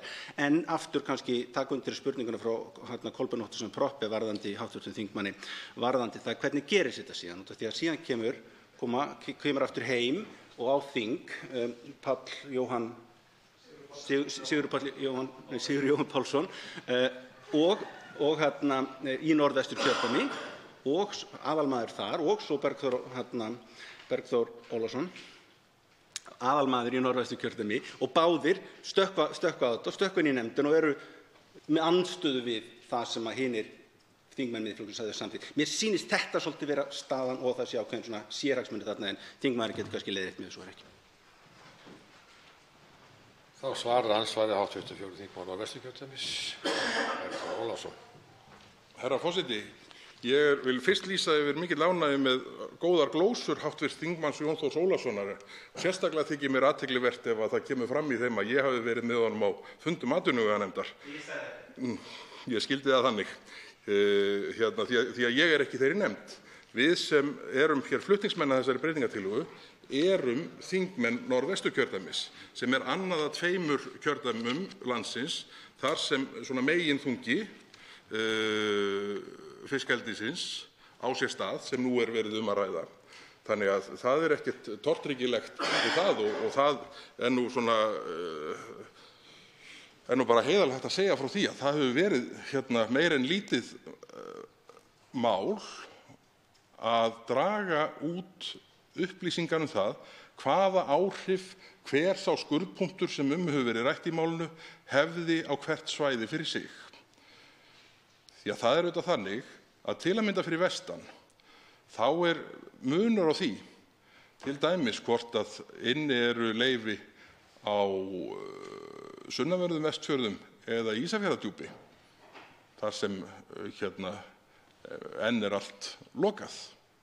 Þannig að það bara svona hluti skipta máli og nefndin var treg til, svo ég orði það nú pent, til þess að sundurgreina þetta.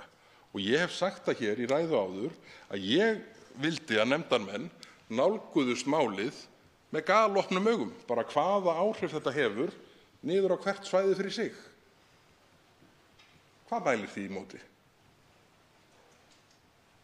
Hér er talað gegnsæi daginn út og daginn inn af því að hv. þingmaður Jón Þór Ólason, þingmaður Pírata, ég veit að hann er mikill áhugamaður gegnsæi. Mér þótti ekki mikið gegnsæi því að það veri beinlínis lagt gegn því að sundurgreina áhrif hverja skurðlínu fyrir sig. Þá veitir andsvar síðari sinni hv. 8. þingmaður Suðvesturkjördæmis, Jón Þór Ólason. Já, það hefur bara mjög gott að gera það, enda er ég ekki hlynntur þessu máli og ég get ekki kosið með þessu mál og hef lýst því yfir og ég er ekki á nefndarálitunum, ég er ekki með. Við kjósum með þeim atriðum og breytingartillögum og greinum sem að setja betri umgjörð utan vernd náttúrunnar. í þessu frumvarpi sem er gert líka. En síðan á sama tíma verið að víkka út og stækka hvað megi vera með mikið fiskeldi í landinu og setja ákveðið gjald á það hvað skuli taka sem er langt undir því sem allavega menn eiga að venjast í sjávarútvegi, þeir sem að fara og sækja miðin.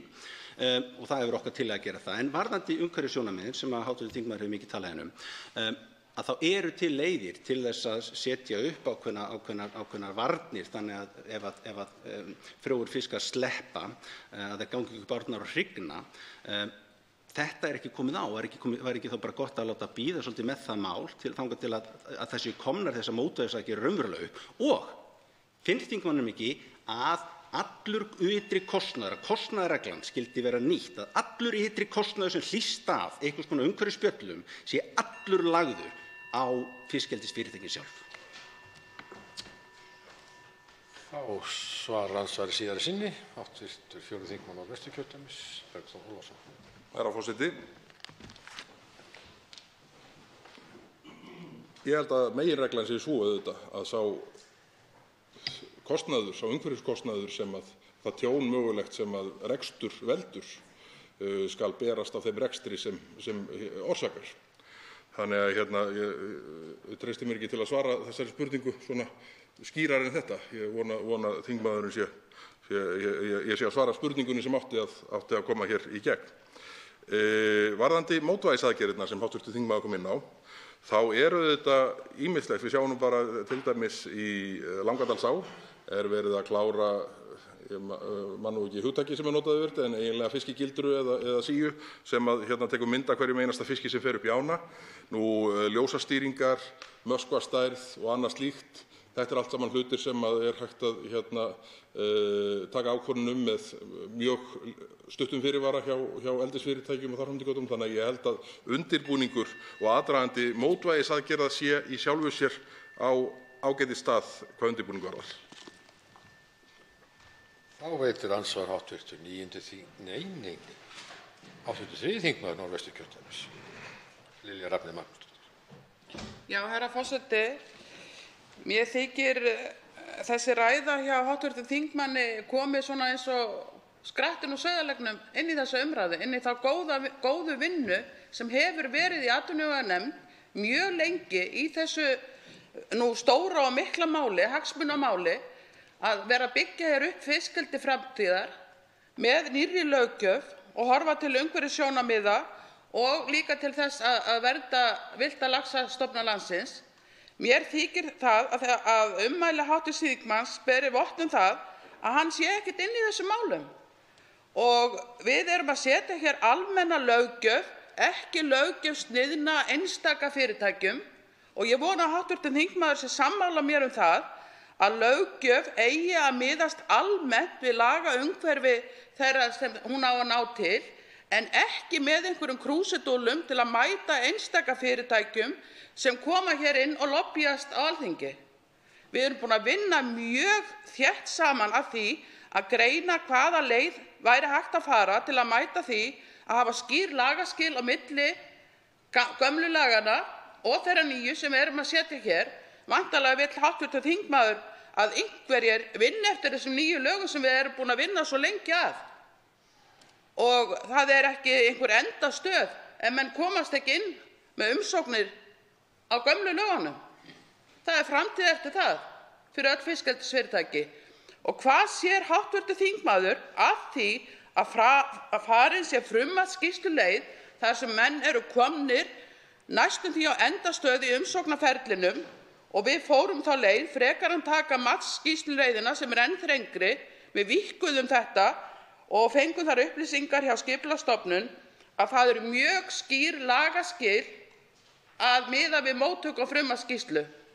Eins og tillaga hv. þingmanns lítur út, þá eru menn á byrjunarreit í tillögu að matsáætlun til að þóknast einhverjum ákveðnum fyrirtækjum sem við höfum aldrei horft til þess hvaða fyrirtæki eru þar undir eða kennitölur eða landshlutar.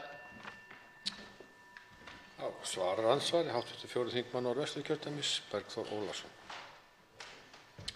Virðulegur forseti, ég þakka hv. þingmanni Lilju Rafney Magnúsdóttur fyrir andsvarið. Ég tók það einmitt sérstaklega fram að ég vissi ekki hvort það væru fleiri hversu margir aðilar féllu undir þetta. Punkturinn hjá mér sá að leyfisumsóknir þar sem verið að óska eftir stækkun á þegar útgefnu rekstrarleyfi, að þær falli undir gamla kerfið. Það var akkúrat það sem ég sagði. Það var það sem ég segi hérna og út á það gengur breytingartillaga mín. Það getur ekki verið markmið þessara nýju laga að stækkun á þegar útgefnu rekstrarleyfi fari bara til á uppboðsmarkað og geti lent á hverjum sem er. Er það markmið með þessari lagasetningu að upp geti komið sú staða að það verði grautað saman rekstraraðilum á takmörkuðu svæði? Ég held að það sé ekki markmiðið. Ég eiginlega alveg viss að það er ekki markmiðið. Og ég held að hv. þingmaður Lilja Rafney Magnúsdóttir, formaður atvinnuveganefndar, hafi bara misskilið mig eitthvað. Það sem ég er að tala er að þegar útgefin ferli sem í gangi og getur hafa staðið yfir árum saman, hvar á landinu sem það kynni að vera. Ég þekki, að því að framsögumaður málsins nefndi hér áðan tiltekið dæmi, þá eru, ég veit eitt, en það getur vel verið að séu fleiri, en það getur ekki verið markmiðið að stækkun á þegar útgefnu rekstrarleyfi fari til annars aðila heldur en hefur það í dag. Það getur bara ekki verið. Þá veitir andsvar síðari sinni hv. 3. þingmaður Norðvesturkjördæmis, Lilja Rafney Magnúsdóttir. Já, herra forseti, alþingismenn handpikka ekki fyrirtæki inn á þau svæði sem eru burðarþolsmetin. Það er alveg á hreinu. Það eru fleiri en einn aðili sem eru að sækja í hverjum firði sem er burðarþolsmatinn. Sumir eru búin að skila frummatsskýrslu og eru komnir á endastöð, aðrir ekki. Og það kemur skýrt fram hjá Skipulagsstofnun, sem ég tel að hv. þingmaður hefði átt að vera búinn að kynna sér, að ef stækkun er að ræða, þá er það háð lögum umhverfismat með sama hætti og gildir ný framkvæmd áform. Þetta hefði ég nú haldið að hv. þingmaður legði sig fram við að kynna sér áður en að fer að flytja hérna einhverja breytingartillögu sem er algjörlega absúrt, því að sú breytingartillaga myndi ná til allra þeirra í framtíðinni sem væru að stækka við sig, að þeir væru að fara eftir gömlu lögunum. Og út í hvaða forapytti erum við að fara þá? Við erum hér að setja almenn lög en ekki sértæk lög til þess að eltast við einhverjar vinsældir í sínum kjördæmi.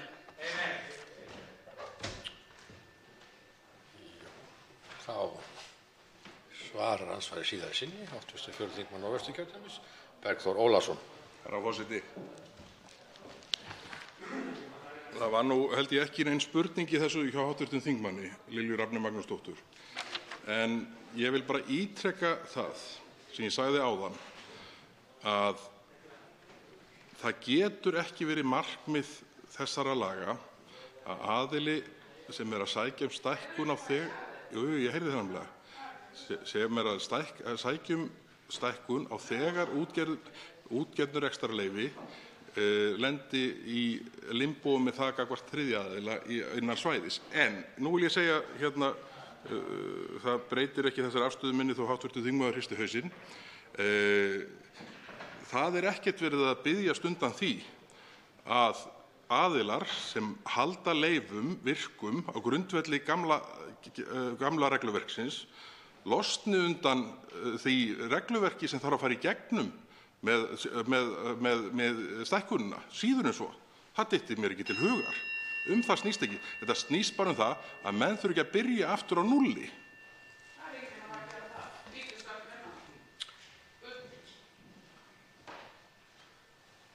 Andsvörum lokið. Til máls tekur hv. 10. þingmaður Norðvesturkjördæmis, Albertína Friðbjörg Elíasdóttir.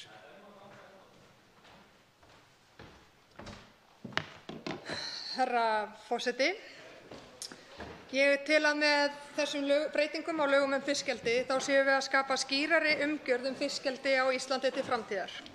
Eins og fram hefur komið, kannski óþarflega oft hér í þessum ræðustól, þá hefur samvinna í nefndinni og vinnan að málinu í nefndinni verið til fyrirmyndar, þó að við höfum ekki náð saman öll atriði málsins að lokum. Nefndin leggur hér til nokkrar breytingartillögur við 3. umræðu þar sem tekið er tillit til nokkurra tillagna minnihlutans. Þar tel ég sérstaklega mikilvægt að kveðið sé á kynningu á skiptingu eldissvæða á þeim svæðum sem ekki er í gildi strandsvæðaskipulag. Sömuleiðis verður kveðið skýrt á að nefnd vísindamanna sem eiga að fjalla áhættumat erfðablöndunar skuli vera skipuð óvilhöllum aðilum og að lokum er nefndin sammála mikilvægi þess að til staðar sé framtíðarsýn fyrir fiskeldi sem miða að því að tryggja að fiskeldi á Íslandi verði í fremstu röð hvað varðar framleiðslu, umhverfisþætti og sjálfbærni. Allt er þetta atriði sem við teljum að styrki málið mjög og fögnum því að samkomulag hafi náðst milli minni og meirihluta nefndarinnar þessi atriði. Auðvitað eru atriði í löggjöfinni sem ég tel að hefðu mátt fara öðruvísi en þetta er niðurstaðan og ég tel að hún sé til bóta. Sú leið sem meirihlutinn hefur valið varðandi tilhögun leyfismála á burðarþolsmetnum svæðum eru hins vegar ákveðin vonbrigði, enda er sjálfur framsögumaður málsins á tillögunni með fyrirvara. Þessi leið sem valin þýðir að lítið magn ef eitthvað verður eftir á burðarþolsmetnum svæðunum til úthlutunar samkvæmt nýju lögunum. Það tel ég sérstaklega slæmt enda eins og ég hef sagt hér áður hef ég þá trú að með nýju löggjöfinni komi inn mikilvæg atriði við mat á umsóknum eins og til dæmis upphæð tilboðs, reynsla af fiskeldisstarfsemi, fjárhagslegur styrkur og mælikvarða sem mæla hvernig tilboðsgjafi hefur stundað rekstur sinn og upplýsingar það hvernig tilboðsgjafi hyggst stunda reksturinn. Allt er þetta atriði sem ég tel mikilvægt að verði horft til við mat á umsóknum og hefði ég viljað sjá stærri hluta fiskeldisleyfa fara eftir nýju löggjöfinni í stað þess að það sé einfaldlega fyrstur kemur, fyrstur fær eins og er í þeirri gömlu.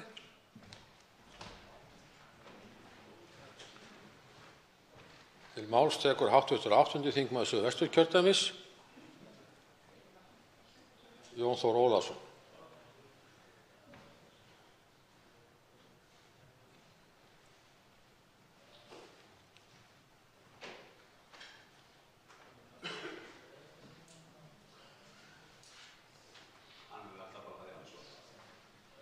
Það mun ekki vera hér í salnum hv. 8. þingmaður Suðvesturkjördæmis, þannig að til máls tekur þá hv.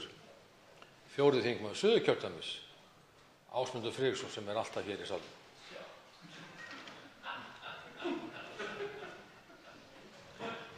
Virðulegur forseti, það er einstaklega gaman að vera í salnum með þér, jafn oft og verið hér saman. En ég sé nú að hæstv. Þingmaður Jón Þór Ólafsson er kominn, hann kannski tekur bara sæti mitt hér næst á eftir. En það er rétt að geta þess, virðulegi forseti, að samstarf í nefndinni hefur verið afar góð í þessu máli. Við erum búin að vinna mánuðum saman að þessu máli sem hér er til umræðu og ég verð að segja eins og jafn ólík og við erum nú öll, ólíkar skoðanir, hvað hefur gengið vel að vinna þetta mál. Undir öruggri forystu hv. þingmanns Kolbeins Óttars Proppé, sem hefur verið framsögumaður þessa máls, og formanns nefndarinnar Lilju Rafneyjar Magnúsdóttur. Við höfum búin að hitta fjölmarga, gríðarlega marga, og átt erindi við fólk erlendis í Noregi, eins og hér er komið fram, til þess að setja okkur sem bestir í þessi mál. Og það sem mér finnst ánægjulegast í lok allrar þessara vinnu, að allan þennan tíma, virðulegur forseti, allan þennan tíma, þá höfum við verið eins og með autt blað fyrir framan okkur án þess að vita hvaða fyrirtæki það væru sem við værum að hugsa og vinna hvaða svæði það væru. Þannig að núna í lokin, þegar síminn hringir mikið, að þá getum við alveg með sannleika sagt að ég hygg allir nefndarmenn að við höfum verið að vinna að heilum huga þessu máli og reyna að landa því fyrir heildina, án þess að taka einhverja sérhagsmuni hér upp. Það verður algjörlega unnið þannig. Það eru mjög viðkvæm mál sem við erum að fara með og viðkvæmast að því að öllu var auðvitað þegar við þurftum að finna þann skurðpunkt þar sem að lögin áttu að taka gildi. Og það liggur fyrir að skurðpunkturinn mun miðast við frummatsskýrslu þar sem að fyrirtækin hafa eytt mestum tíma og mestum peningum í að undirbúa þau leyfi sem að þau eru að sækjast eftir. Það hefur líka verið upplýst í nefndinni við okkur að öll sú vinna og allir þeir peningar sem að fyrirtæki sem hafa ekki náð þessu marki að vera búin að skila frumvarpsskýrslu, að þeirra vinna og þeirra peningar muni nýtast í áframhaldandi vinnu. Það er gríðarlega mikilvægt og ég verð að segja alveg svo að fyrir mig var það mikill léttir að vita það að þegar við þyrftum einhvers staðar að skera á þráðinn á málið, að vita það að þau fyrirtæki sem náðu ekki þar inn, að þeirra miklu peningar og dýra vinna, að hún myndi nýtast áfram. Það er auðvitað huggunharmi gegn, sko. Við verðum líka átt okkur á því að við erum að tala að burðarþolsmeti fiskeldi á Íslandi er 144.000 tonn. 144.000 tonn. Og það var auðvitað, eins og hér kom fram í máli framsögumanns, meiningin að töluvert af því magni yrði úthlutað samkvæmt nýjum lögum. Það var að fara á stað með það. Það var eitt af þeim verkefnum sem við höfum sett okkur upp að. Þegar tíminn hefur liðið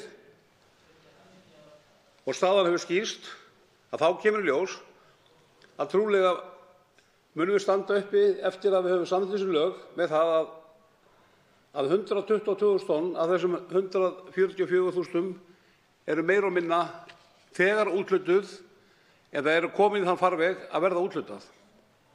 Það liggur auðvitað fyrir strax að það hafa þegar verið úthlutað 50.000 tonnum og það eru 15.000 tonn sem eru á bráðabirgðalögum sem við settum bráðabirgðalögum hérna í haust og önnur 15.000 tonn sem eru komin á lokametrana.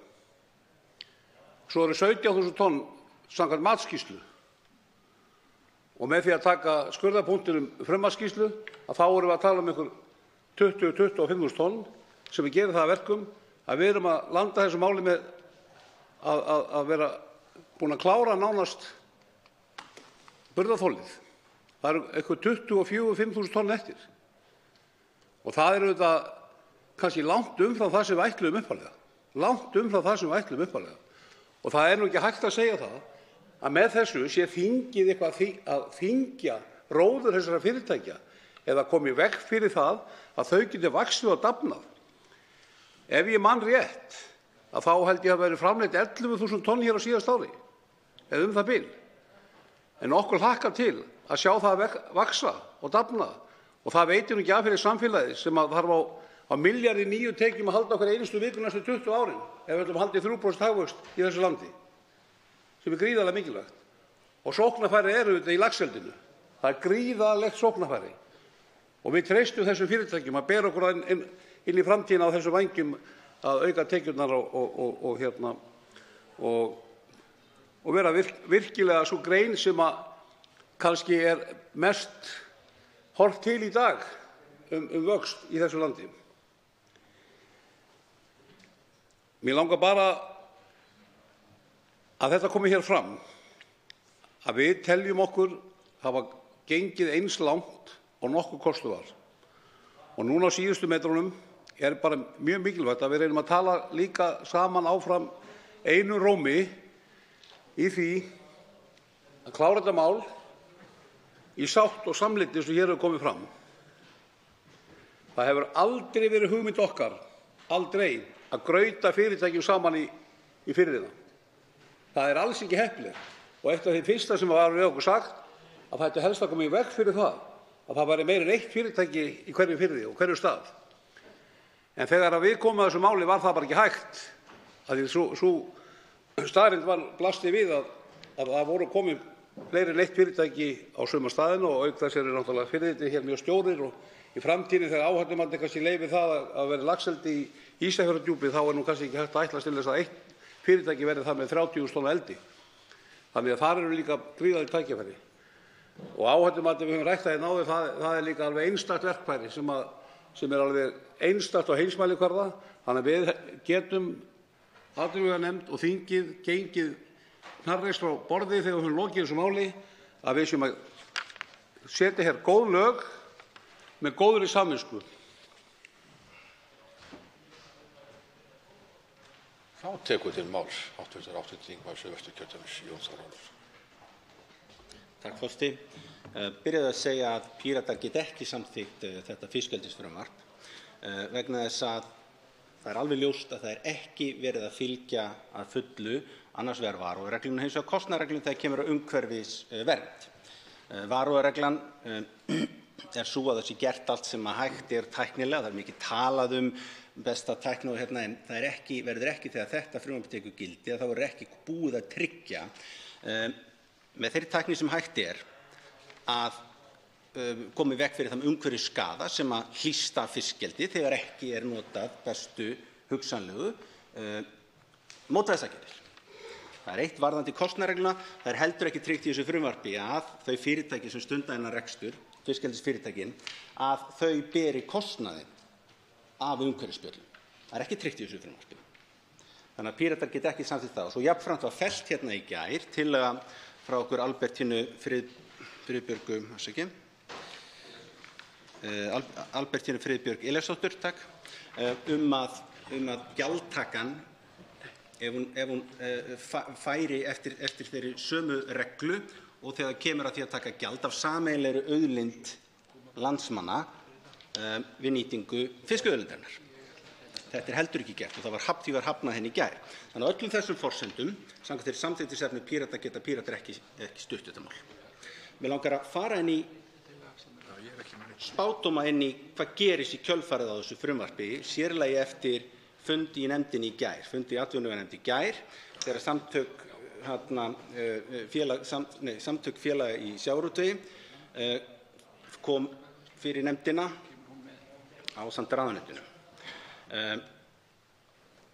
Þá fór ákveðin mynd að málast.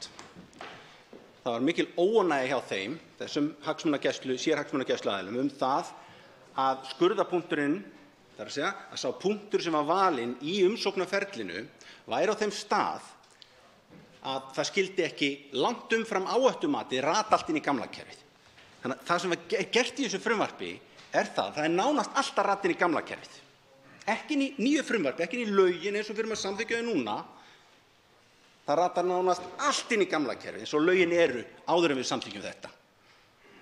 Og það er margt gott einmitt í þessu góða frumvarpi, enda höfum við Píratar samþykkt mikið af því hérna í gær, góðu partana, og kosið á móti því sem við erum ósammála. Þannig vinnum við málefnalega. En við getum ekki að sjálfsögðu samþykkt máli heilt eins og ég segi vegna þessara forsendna sem ég sagði, en það á nánast allt umfram það sem er í dag í fiskeldi að landa innan gömlu lagana. Og samt voru sérhagsmunagæsluaðilar fyrir þessi fiskeldisfyrirtæki gríðarlega óánægðir með það og létu sína vanþóknun heyrast yfir alla nefndina. Og það var ekki mikil sátt að hlusta á þennan málflutning svona á lokametrunum þegar að ég skil það og virði það hvernig nefndin hefur unnið þetta mál að mjög miklu leyti. Það hefur óvenju mikið samráð, og ég segi þetta þó ég sé ósammála þessu máli, að það hefur óvenju mikið samráð og óvenju langt ferli sem var farið í til þess að reyna að sætta þessi sjónarmið. Og svo þegar bara deginum áður en við samþykkjum þetta hérna, og þau meira þess að héldu að þeirri samþykkt seinni kvöldið, að þá koma þau inn og skvetta inn í nefndina óánægju sinni með það að þau fá að fara umfram allt inn í gamla kerfi, ekki nýju lögin, inn í gamla kerfi, rata allar umsagnir upp yfir áhættumatið umhverfisþáttanna. Þau vilja fara upp yfir það og eru samt óánægð að það rata allt inn í gamla kerfinu. Þvílík frekja. Og sumir háttvirtir þingmenn hérna, Miðflokksins hafa lagt í breytingartillögu að þetta fari ennþá lengra, ennþá meira. Og það verður umfram burðarþolsmati líka. Þvílík frekja. Já, þá geta þingmenn komið hérna upp í andsvörum og útskýrt það hvað er ekki rétt. En þetta fer umfram áhættumatið og jafnvel það sem er verið að tala hérna fer umfram burðarþolsmatið og ef að þingmenn Miðflokksins, endilega komið andsvör og leiðrétti það þá, vilja fara ennþá lengra með þetta, þá er það í báðum tilfellum umfram áhættumatið og burðarþolsmatið.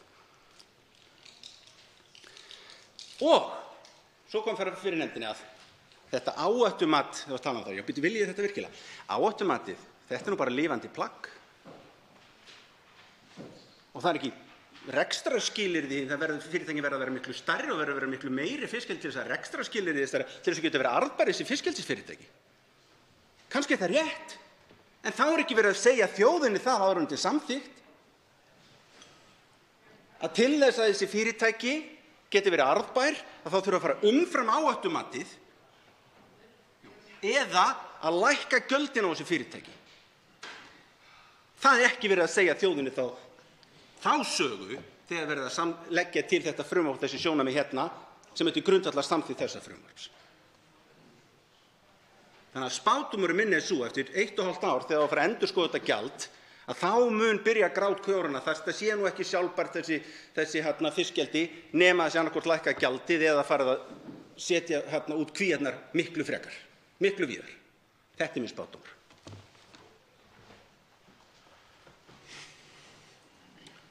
Fleiri hafa ekki kvatt sér hljóðs og er umræðu lokið en atkvæðagreiðslu frestað. Útbyggt er á fundinum þingskjali 1927 póstþjónusta, nefndarálit minnihluta umhverfis- og samgöngunefndar á þingskjali 1928 póstþjónusta, breytingartillaga Anna Katrín Friðriksson.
Svo háttar til 9. dagskrármálið að of skammt er liðið frá útbýtingu breytingartillögu á þingskjali 1928. Þarf því að leita samþykkis fyrir því að taka breytingartillögu á dagskrá. Fer nú fram atkvæðagreiðsla afbrigðin. Atkvæðagreiðslan er hafin.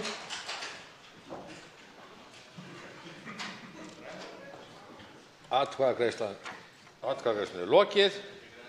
Afbrigðin eru samþykkt með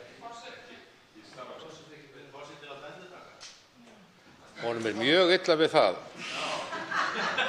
en gerir það þetta sinn. Hefst þá atkvæðagreiðslan að nýju.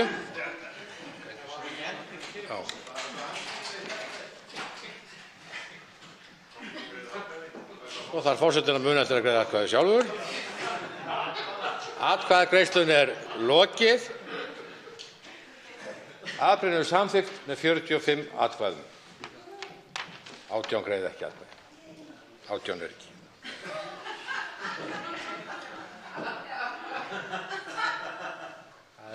Forseti er glaður að geta skemmt ykkur hér. En tekið fyrir 7. dagskrármálið. Skilgreining auðlinda. Þingsályktunartillaga 55. mál, þingskjali 55, nefndarálit á þingskjali 1883, síðari umræða. Til máls tekur framsögumaður umhverfis- og samgöngunefndar, hv. 4. þingmaður Norðvesturkjördæmis, Bergþór Ólason.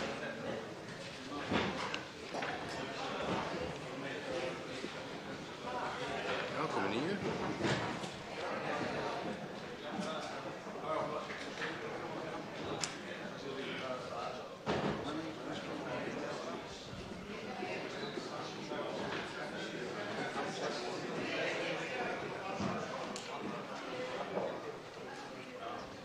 Herra forseti, varstu ekki búinn að kynna mig? Já, forseti búinn að því, en glemdi að hann sestist. Gjörðu svo vel. Herra forseti,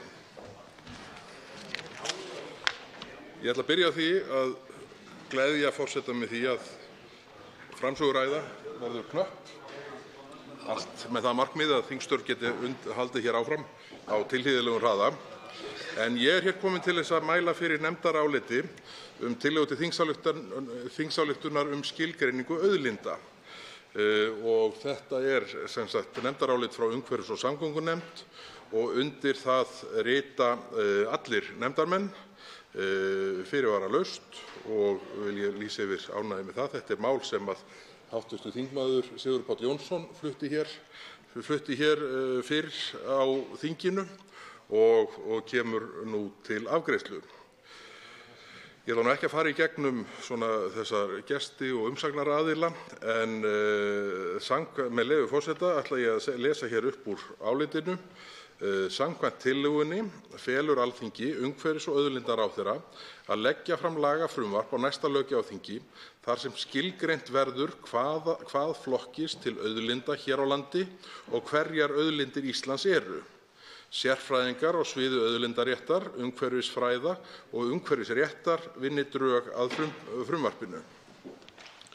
Þarna með þessu máli verið að reyna að ná saman á einn stað þeim helstu sjónarmiðum sem uppi eru varðandi auðlindir Íslands, hvort sem í hverrar gerðar sem þær eru. Og staðreyndin er sú að við erum auðvitað oft ansi föst á mjög afmörkuðu sviði auðlindaumræðunnar, langmest auðvitað í tengslum við fiskveiðilöggjöfina. Hér í dag höfum við auðvitað verið að ræða fiskeldi. Það er auðvitað ákveðin auðlind, það rými sem hentar til slíkrar starfsemi. Það er þang, jarðhiti. Listinn er langur sem getur þarna fallið undir, en með þessu þá er eins og ég segi markmið að ná utan þetta þannig að þingheimur eigi auðveldara með að ræða auðlindamál með fast land undir fótum. Sambærileg þingsályktunartillaga þessi hefur verið flutt áður hér á þingi, en nú stendur von okkar sem komum að þessu máli og skrifum undir þetta nefndarálit að málið komist loksins til framkvæmdar og það tillaga mín að málinu verði vísað til ríkisstjórnar til frekari vinnslu og afgreiðslu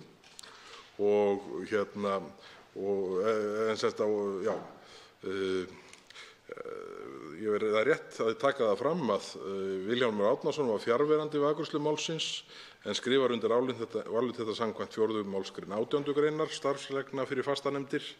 Þannig að að öðru leyti eru hér allir nefndarmennir undir: Jón Gunnarsson, Bergþór Ólason, Ari Trausti Guðmundsson, Hanna Katrín Friðriksson, Helga Vala Helgadóttir, Karl Gauti Hjaltason, Líneik Anna Sævarsdóttir, Rósa Björk Brynjólfsdóttir og Vilhjálmur Árnason. Ég ætla þá ekki að hafa þetta lengra en vona að málið fái framgang og verði okkur öllum til gagns á næstu misserum eftir að þessi vinna hefur átt sér stað.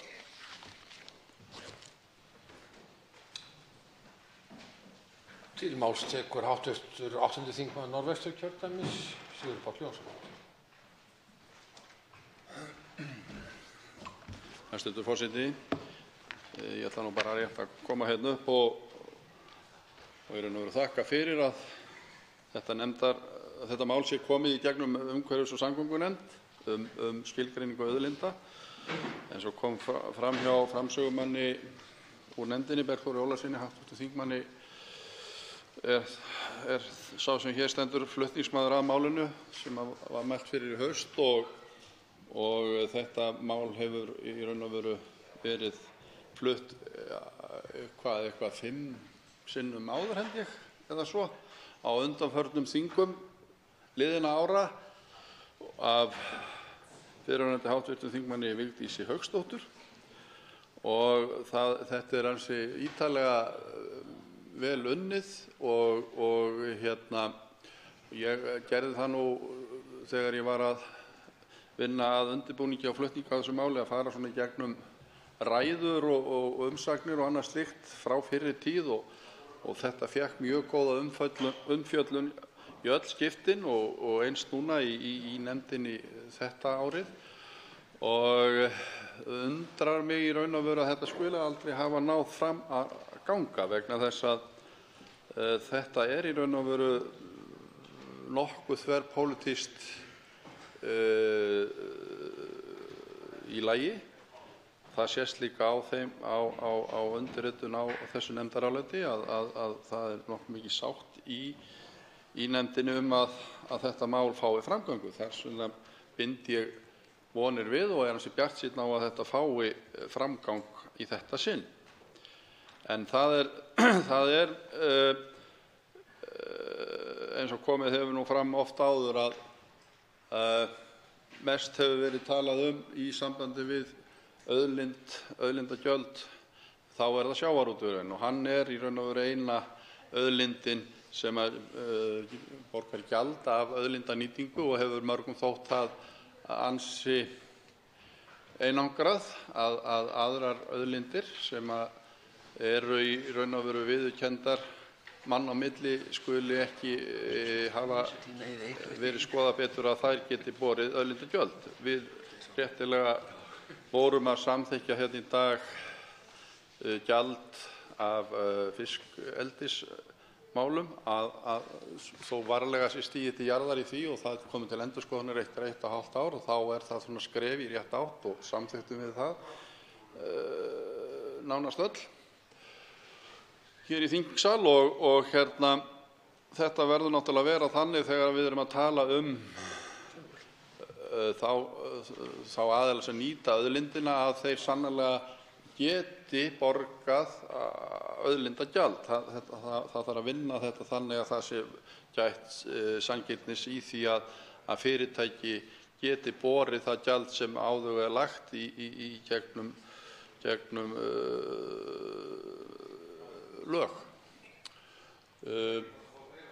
Þess vegna er þetta mál mjög brýnt að það fái góða meðferð og fái afgreiðslu eins og ég sagði, geri ég mér miklar og góðar vonir að það verði þannig svo að þetta verði eins faglegt eins og hægt og í sátt við sem flesta vegna þess að þannig þarf þetta að vera.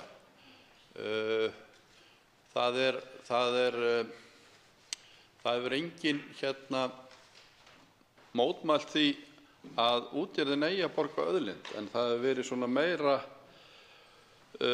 verið að mótmælt hvernig að því staðið þegar það reiknað út og sitt sýnist hverjum í því.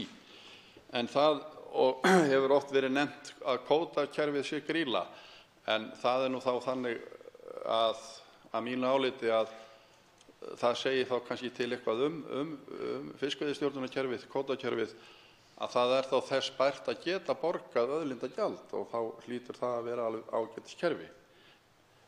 En í þessu sambandi þá vil ég bara endurtaka það. Ég geri mér ég bjartsýnn á að þetta fái góða afgreiðslu og vona bara að þingheimur sé mér sammála í því og ég ætla ekki að hafa þetta lengra og bara fer glaður úr sinni hér úr pontinni í þetta sinn.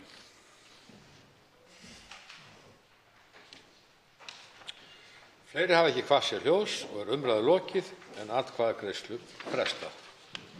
Tekið fyrir 7. dagskrármálið, menntun, hæfni og ráðning kennara og skólastjórnenda við leikskóla, grunnskóla og framhaldsskóla. Stjórnarfrumvarp 801. mál á þingskjali 1262, nefndarálit á þingskjali 1909 og breytingartillögur á þingskjölum 1910 og 1911, 3. umræða. Til máls tekur framsögumaður meirihluta allsherjar- og menntamálanefndar, hv. 4. þingmaður Norðausturkjördæmis, Þórarinn Ingi Pétursson. Virðulegi forseti, ég vil alltaf sjá því.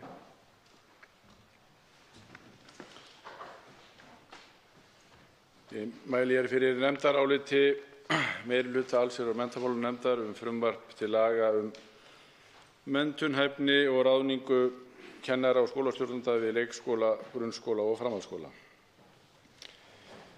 Með frumvarpinu lagt til að gefið verði út eitt leyfisbréf til kennslu sem felur í sér staðfestingu á þeirri hæfni sem leik-, grunn-, framhaldsskólakennarar þurfa að búa yfir. Í frumvarpinu byggt á því að viðmiðum hæfni kennara verði lýst í svonefndum hæfniramma og að komið verði á fót kennararáði sem fjalli þróun hæfnirammans. Gert ráð fyrir að útgáfa leyfisbréfa kennara og veiting undanþága vegna ráðningar leiðbeinenda færist til Menntamálastofnunar og þá lagt til að skólastjórnendur beri aukna ábyrgð við mat á hæfni umsækjenda kennslustörf. Breytingunum ætlað að greiða fyrir fjölbreyttri starfsþróun kennara, flæði kennara milli skólastiga og auknu starfsöryggi þeirra. Á fundum nefndarinnar var rætt skort á kennurum og nýliðum í kennarastétt og hvernig taka mætti á þeim vanda. Meirihluti leggur áherslu á að þær breytingar sem lagðar eru til með frumvarpinu leysa ekki einar og sér þann vanda en frumvarpið einn liður í mörgum aðgerðum sem meðal annars ætlað til að gera kennarastarfið eftirsóknarvert og leiða til þess fjölgun verði í kennarastétt með auknum starfsmöguleikum kennara. Við meðferð málsins í nefndinni var rætt þá meginbreytingu sem frumvarpið felur í sér að lögfest verði ákvæði eitt leyfisbréf sem byggist á almennri sérhæfðri hæfni kennara og lögfestur verði hæfnirammi menntun kennara og skólastjórnenda. Rætt var markmið frumvarpsins, það að auka sveigjanleika og stuðla að auknu flæði kennara milli skólastiga sem hefur þótt skorta í gildandi lagaumhverfi. Í því sambandi var meðal annars bent á að heimild kennara til að kenna á aðliggjandi skólastigum hefur ekki verið viðurkennd og kennarar því verið ráðnir til kennslu sem leiðbeinendur og búið við sterkt starfsöryggi. Þá hefur verið staðhæft að gildandi lagaumhverfi varðandi leyfisbréf haldi aftur af starfsþróun kennara. Fyrir nefndinni komu fram ólík sjónarmið hvort gildandi lög heimili kennurum að starfa á aðliggjandi skólastigi. Meirihlutinn bendir á að með frumvarpinu stefnt að því að setja skýrari reglur flæði kennara milli skólastiga. Þannig ákvæði eitt leyfisbréf ætlað að leysa úr ákveðinni óvissu í gildandi lagaumhverfi þannig að ljóst sé hvaða stöðu kennari sem hefur fengið útgefið leyfisbréf til kennslu á tilteknu skólastigi hefur við ráðningu í kennslustarfi. Fyrir nefndinni komu fram sjónarmið að breytingar frumvarpsins feli í sér að dregið verði úr kröfum sérhæfingu kennara. Þá komu fram athugasemdir að ekki væri æskilegt að lögfesta skilyrði hæfni kennara og sjónarmið að óljóst væri hvernig meta ætti hæfni samkvæmt viðmiðum frumvarpsins. Meirihluti leggur áherslu á að með frumvarpinu ekki stefnt að því að draga úr kröfum til sérhæfðrar menntunar kennara. Samkvæmt frumvarpinu breyttar kröfur að því varðar sérhæfingu kennara á svokölluðu fyrsta hæfniþrepi þar sem kenndir kynningar og upprifjunaráfangar sem sameiginlegir með grunn- og framhaldsskólum. Hins vegar getur skólameistari sem vill krefja frekari sérhæfingar sett fram kröfur slíkt í starfsauglýsingunni. Þá leggur meirihlutinn áherslu á að hæfniramminn til leiðsagnar inntak kennaramenntunar, starfsþróun og skilyrði fyrir leyfisbréfi. Hann mun jafnframt verða nýttur við mat á gæðum skólastarfs. Lögfesting hæfniramma í takt við alþjóðlega þróun en í flestum ríkjum Evrópu hæfnirammar fyrir kennarastarf gefnir út af yfirvöldum menntamála. Þá bendir meirihlutinn á að samkvæmt frumvarpinu gert ráð fyrir að gefin verði út reglugerð þar sem fjallað verði nánar lýsingu á almennri sérhæfðri hæfni. Á fundum nefndarinnar var fjallað kennararáð og hlutverk þess. Fram komu sjónarmið verk og valdsvið ráðsins væru óljóst.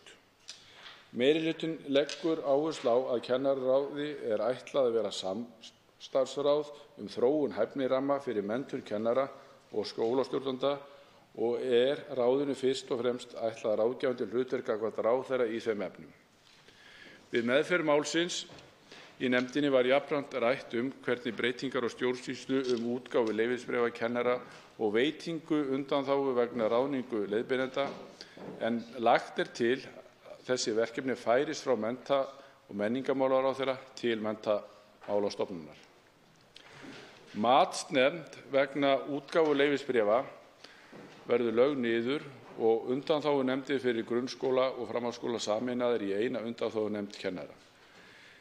Meirihlutinn bendir á að ákvæðum frumvarpsins ætlað að leiða til meiri skilvirkni í umsýslu leyfisbréfa og stuðla að auknu réttaröryggi þar sem synjun Menntamálastofnunar útgáfu leyfisbréf verði hægt að kæra til mennta- og menningarmálaráðherra. Meirihlutinn leggur áherslu á að breytingar á stjórnsýslu verði unnar faglega og Menntamálastofnun fái nauðsynlegar fjárheimildir til að vinna að innleiðingu þeirra.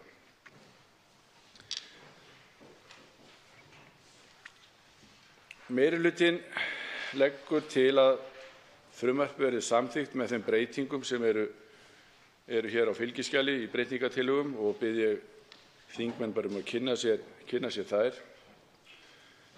Guðmundur Andri Thorsson og Jón Steindór Valdimarsson skrifa undir álitið með fyrirvara. Þeir telja í ljósi þess hve viðamiklar breytingar felast í frumvarpinu sem varðar kennarastéttina í heild hafi málið þarfnast meiri undirbúnings þannig að unnt væri að ná breiðari samstöðu það meðal stéttarinnar. Þeir telja málið engu að síður horfa til framfara og styðja það í trausti þess að áfram verði unnið að sáttum það og niðurstaðan verði betra og sveigjanlegra skólakerfi nemendum og kennurum til hagsbóta. Undir nefndarálitið skrifa Páll Magnússon formaður, Steinunn Þóra Árnadóttir, Kolbeinn Óttarsson Proppé, Guðmundur Andri Thorsson með fyrirvara, Anna Kolbrún Árnadóttir og Jón Steindór Valdimarsson með fyrirvara. Birgir Ármannsson skrifar undir álitið með heimild samkvæmt 4. málsgrein 18. greinar starfsreglna fastanefnda Alþingis. Virðulegi forseti, framsögumaður vill einnig leggja fram hér breytingartillögu við frumvarpið í eigin nafni sem hljóðar svo að 1. málsgrein 19. greinar orði svo að lög þessi öðlast gildi 1. janúar 2020 nema ákvæði til bráðabirgða sem öðlast þegar gildi. Við gildistöku laga þessara falla úr gildi lög menntun og ráðningu kennara og skólastjórnendur við leikskóla, grunnskóla og framhaldsskóla. Við bætist ákvæði til bráðabirgða svohljóðandi.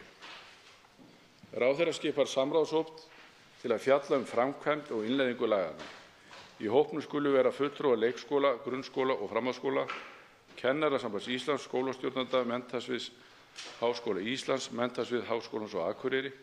Samráðshópurinn skilar niðurstöðum sínum til ráðherra fyrir 1. desember 2019 og gerir allsherjar- og menntamálanefnd grein fyrir framvindu starfa sinna 15. október 2019. Í ljósi þess, virðulegi forseti, að öllum það ljóst sem hafa fylgst með málinu að það hefur verið töluverður órói í kringum það, þá leggur framsögumaður þessa tillögu hérna fram þess að reyna svona nálgast þau sjónarmið sem uppi eru og vonast til þess að með því að við gefum okkur lengri tíma, það er að segja miðað við núverandi frumvarp þá gildistakan 1. júlí 2019 og við gefum okkur tíma til áramóta 2020 og reynum að vinna málið í sameiningu með forystu kennara, að þá trúi ég því að við náum farsællegri niðurstöðu skólakerfinu okkar og þeim sem menntun sækja til heilla. Takk.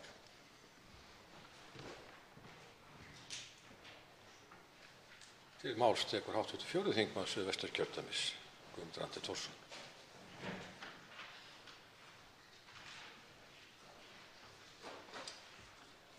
Herra forseti, ég hef í allsherjar- og menntamálanefnd komið nálægt því að vinna þetta mál og fylgst með því. Og það hefur að mörgu leyti verið mjög fróðlegt og ánægjuleg reynsla, en það hefur líka verið dálítið erfið reynsla. Mín reynsla af skólakerfinu er nú sú eina að vera þar nemandi og raunar foreldri líka, en þó fyrst og fremst mín persónulega reynsla er að hafa verið nemandi. Og þegar maður er nemandi þá er það svo að kennarinn hefur alltaf rétt fyrir sér. Og maður hefur það fyrir satt sem kennarinn segir, og þegar að maður situr svo sem nefndarmaður og það streyma fyrir mann kennarar sem eru hver öðrum mælskari og meira sannfærandi, þá fer ekki hjá því að maður verði örlítið ráðvilltur þegar að þessir kennarar halda mjög ólíkum hlutum fram og eru nánast komnir í hár saman. Og maður eiginlega veit ekki sitt rjúkandi ráð. Og það er erfitt að gera upp á milli þessara sjónarmiða, og ég tel að það sé mjög mikils til vinnandi að reyna til þrautar að sætta þessi sjónarmið, sætta þessi ólíku sjónarmið sem að þarna eru uppi, skólakerfinu og ungu fólki landsins til heilla. Ég held að kennari þurfi náttúrulega að vera margvíslegum og alveg ótrúlegustu kostum búinn, en kennari þarf að mínu mati fyrst og fremst að kunna að kenna. Ég held að það sé númer 1, og þess vegna held ég að það sé gott að það sé styrkt eins og stefnt er að í þessu máli, að það sé styrkt að sú stoð kennslustarfsins sem að snýr að uppeldis- og kennslufræði. Og ég held að kennari þurfi að kunna fagið að kenna. Ég held að kennsla sé sérstakt og mjög sérhæft fag, og öllu varði að ná valdi á því fyrir kennarann.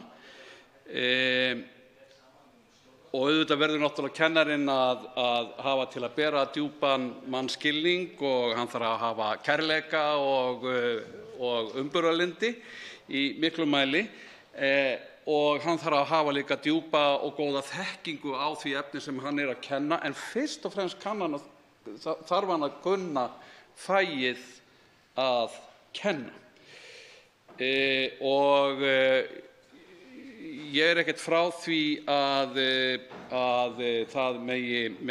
það sé til bóta að auka þátt kennslufræði í þessu fagi, jafnvel þó að það kunni að líta svo út sem það sé á kostnað fagþekkingar, svokallaðrar, það er að segja þekkingar á þeirri kennslugrein sem að kennd er hverju sinni. Sem kennarinn þarf vissulega að hafa gott vald á, en hann þarf kannski ekki að vera postdoktor í. Markmið með þessu frumvarpi sýnist mér vera jákvætt og gott, sem er að greiða fyrir fjölbreytni og fjölbreyttri starfsþróun kennara, og greiða fyrir því að það geti á sér stað mikið og öflugt og gott flæði milli skólastiga, og það verði aukið starfsöryggi kennara, það er að segja þegar þeir missi starf á einu skólastigi þá eigi þeir greiða leið á annað skólastig án þess að þurfa að sæta því að vera þar í hlutverki leiðbeinanda og búa við starfsóöryggi. og þetta hefur verið vandamál og hefur skort í gildandi lagaumhverfi að þetta flæði sé eðlilegt og náttúrulegt. Og þrátt fyrir tilraunir til þess að ráða bót á, þá hafa þær einfaldlega ekki borið árangur. Það ríkir augljóslega óvissa í þessu sem að þetta frumvarp mun bæta úr.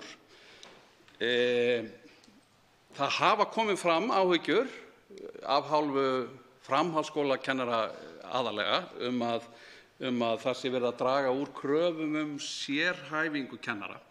Þeir sem óttast að það sé ekki tekið nægilega mikið tillit til þess hversu sérhæft og sérstakt starf í rauninni hver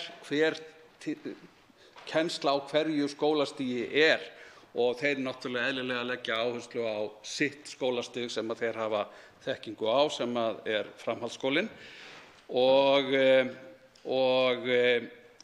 En á móti hefur því verið svarað að það sé ekki stefnt að því að draga úr þessum kröfum til sérhæfni í menntun og það hefur verið bent á að skólastjórar þeir geta í atvinnuauglýsingum þá geta þeir krafist sérstakrar og frekari sérhæfingar í starfsauglýsingum og þeir geta valið skólastjórnendur, valið kennara eftir því sem að hentar best þeirra skólum. Þetta þarf náttúrulega reynslan að leiða í ljós og eins álitamál sem að komið hafa upp varðandi kennararáð sem að ætlað að verða nokkurs konar samstarfsráð þróun þessa hæfniramma og á að hafa ráðgefandi hlutverk fyrir ráðherrann og það þarf í rauninni bara reynslan að leiða í ljós hvernig það gefst. Ég og hv.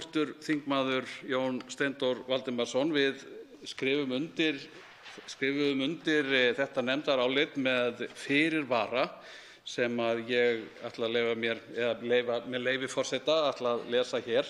Guðmundur Andri Thorsson og Jón Steindór Valdimarsson skrifa undir álitið með fyrirvara. Þeir telja að í ljósi þess hve viðamiklar breytingarnar felast í frumvarpinu varða kennarastéttin í heild hefði málið þarfnast betri undirbúnings þannig að unnt væri að ná breiðari samstöðu það meðal stéttarinnar.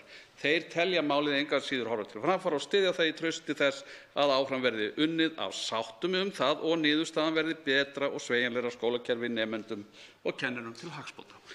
Þegar þessi fyrirvari, þegar ég og hv. þingmaður við settum þennan fyrirvara við frumvarpið, þá var breytingartillaga ekki komin fram að fresta gildistöku þessa máls og skipa starfshóp sem væri skipaður fulltrúum ólíkra og ýmissa skólastiga og þá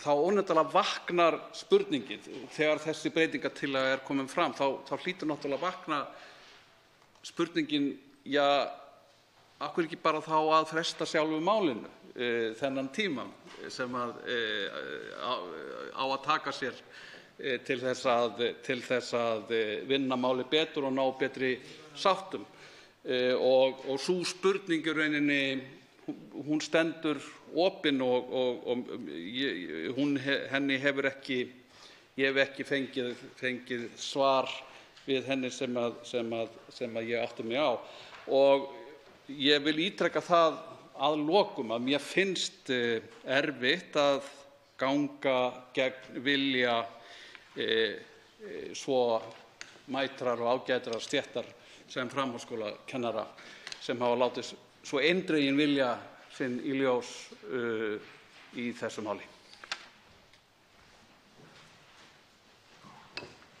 Þá veitir andsvar hv. 4. þingmaður Norðausturkjördæmis, Þórarinn Ingi Pétursson.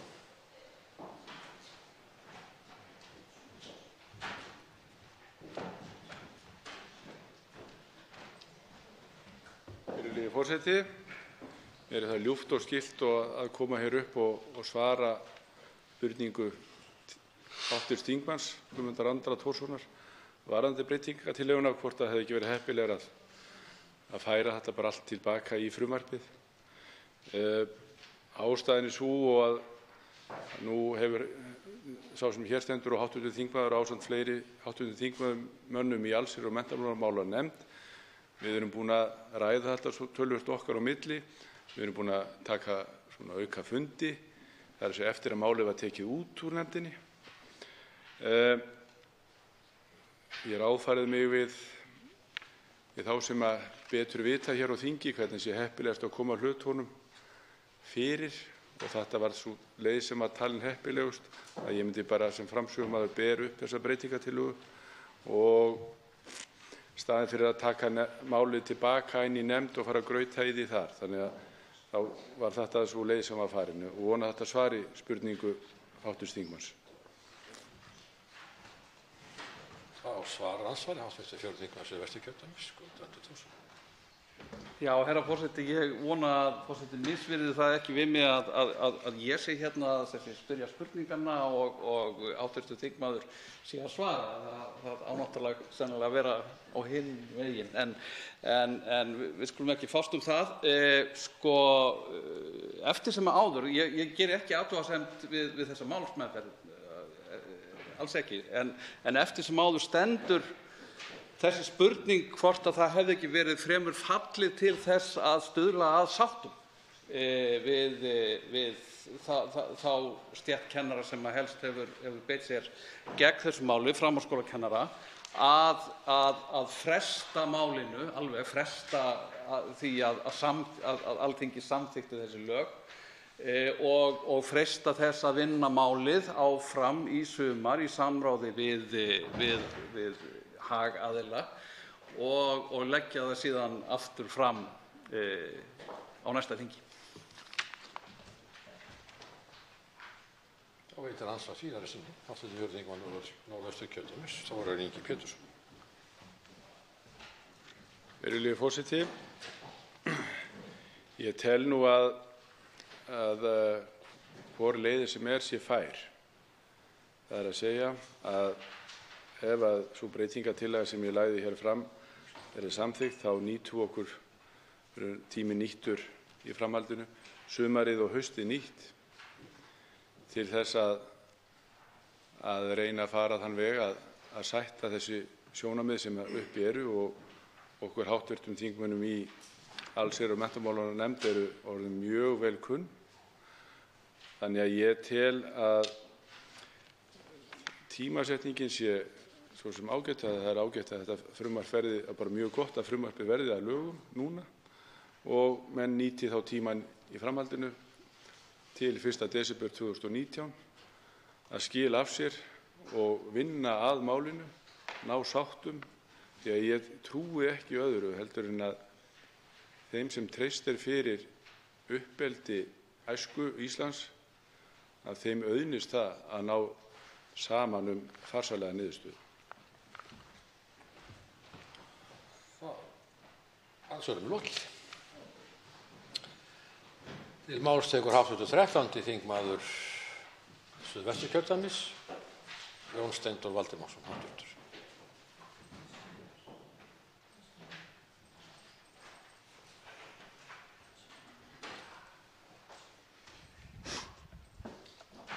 Herra forseti. Mál þetta sem við erum að ræða er býsna viðamikið og felur í sér umtalsverðar breytingar.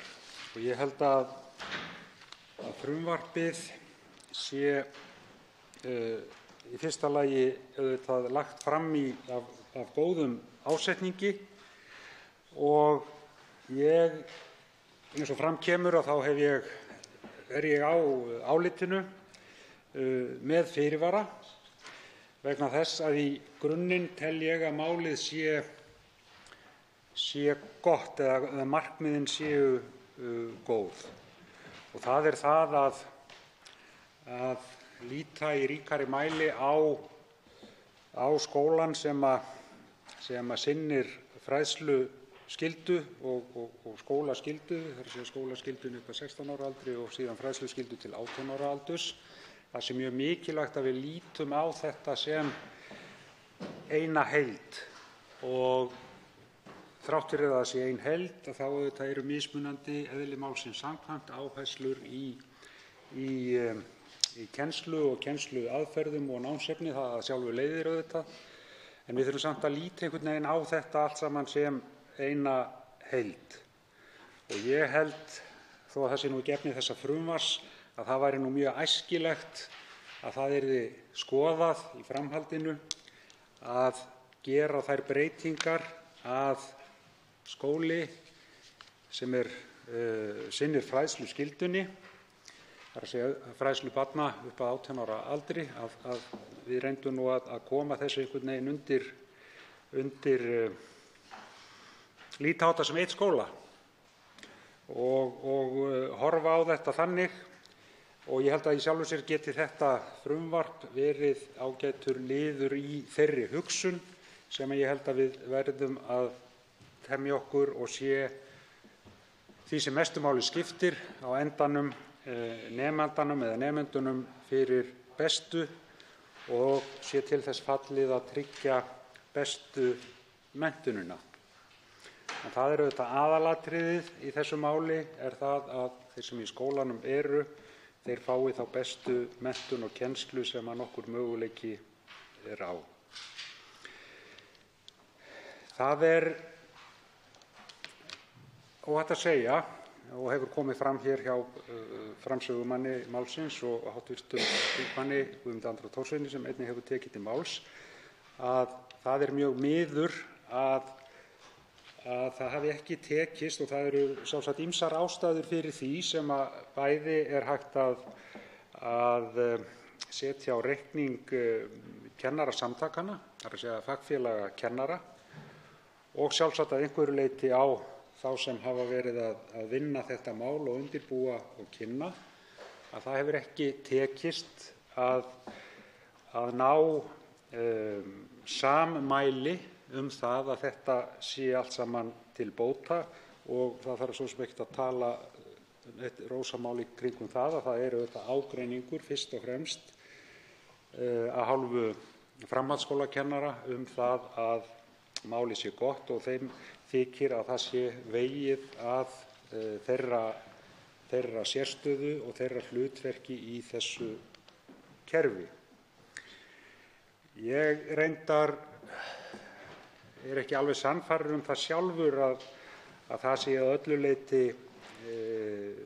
rétt mat, en það skiptir svo sem engu máli hvert mitt mat er í því ef að það er mat kennaranna sjálfa sem í hlut eiga. Og það er miður og að því lítur þessi fyrirvari sem ég og hv. þingmaður Guðmundur Andri Thorsson gerðum og er búið að gera hér rækilega grein fyrir. Það er auðvitað þannig að það hefur verið lagt í þá vegferð að reyna að finna grunn sem sagt eftir að frumvarpið er komið fram og er komið til meðferðar þingsins að reyna að ná einhvers konar betra samkomulagi málið í heild sinni. En það hefur nú ekki alveg tekist og það er auðvitað mjög miður. Ég held samt, þó ég tali hér mikið mikilvægi þess að það náist sammæli og sátt, að þegar er búið að, og ég er ekki að segja að það sé búið núna, en þegar það er búið að reyna til þrautar að ná samkomulagi það hvernig Alþingi og menntamálayfirvöld hafa hugsað sér að skipa málum, að þá á endanum verður einhvern veginn að höggva á þann hnút. En auðvitað er best ef það er hægt að leysa hnútinn og að því þurfum við að vinna og að því lítur þessi fyrirvari. Varðandi það hvort það er skynsamlegt að fresta málinu annaðhvort að fresta málinu í heild eða fallast á breytingartillögur sem sem að hv. framsögumaður hefur lagt fram í eigin nafni, sem að fresta gildistökunni og reyna að ná samkomulagi. Ég veit ekki alveg hvað er best í því, en ég vil þó segja að ég held að á endanum skipti kannski ekki alveg höfuðmáli hvor leiðin er farin í rauninni, vegna þess að málið auðvitað snýst það að reyna að ná þessu samkomulagi, sem ég held að sé gríðarlega mikilvægt. Og ég held að, minnst fyrir mína parta, að þá geti ég í sjálfu sér fallist á breytingartillögur sem að lagðar hafa verið fram þessa frestun á gildistökunni og tilraun til þess að ná sáttum. En jafnframt held ég að ég verði að taka fram að ég áskil mér rétt til þess í framhaldinu, þegar þessar sáttatilraunir allar hafa verið lagðar fram, af því að ég held að þær hljóti þá að fela í sér, eða mér þykir það líklegt, ég ætla að orða það bara þannig svo maður taki nú ekki of sterkt til að orða, að þær munu óhjákvæmilega leiða til þess að það þurfi að gera breytingar á frumvarpi, eða sem sagt á þeim lögum sem fyrir verða. Og ég held að það sé mikilvægt þá að brýna það fyrir hæstv. Menntamálaráðherra að hafa þá opin augu fyrir því hvort og hvað er hægt að gera annað en bara að takast á við hið einangraða vandamál sem að þetta virðist nú, af því að máli fjallar auðvitað miklu meira heldur en bara leyfisbréfið, og þennan ágreining sem er uppi, eða mismunandi sjónarmið skulum við segja, milli kennarafélaganna þátt kennslufræðinnar, uppeldis- og kennslufræðinnar og sérgreinarinnar hins vegar, að það sé mjög mikilvægt að horfa á málið allt og vita hvort að er hægt að sníða það þannig að því sé með einhverjum, og ég er ekki með neinar tillögur í því samhengi, en að menn hafi mjög opinn huga þegar menn koma að þessu til þess að reyna að endurnýja málið með einhverjum hætti, eða vera tilbúin til þess ef það er það sem til þarf, og leggja þá fram tillögur og frumvörp í þeim efnum. Og ég veit að það mun ekki standa á hæstv.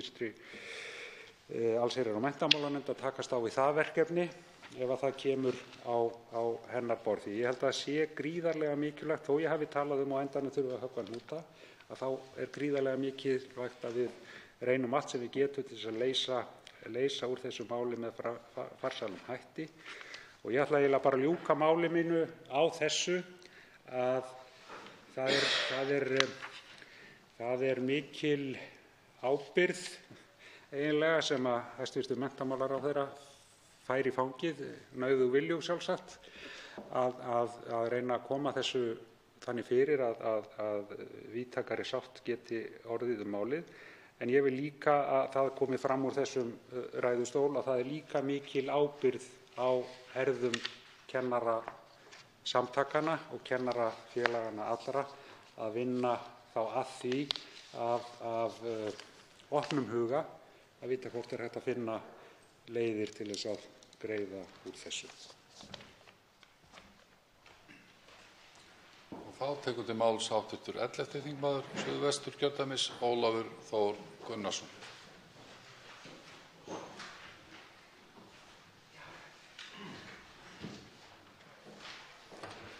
Herra forseti,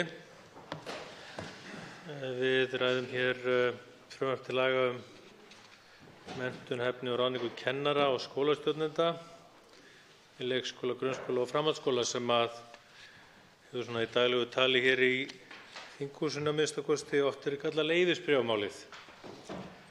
Og ég lýsti við fyrstu umræðu ákveðnum efasemdum þetta mál og hvort að það í rauninni væri fullbúið og hvort það væri líklegt að það næði þeim markmiðum sem að meðal annars koma fram í greinargerðinni, til að mynda eins og það að það leiði til þess að til að mynda aðsókn í kennaranám muni aukast. Ég lýsti líka áhyggjum mínum af því að ég sjái fyrir mér ákveðna hættu á því að kennarar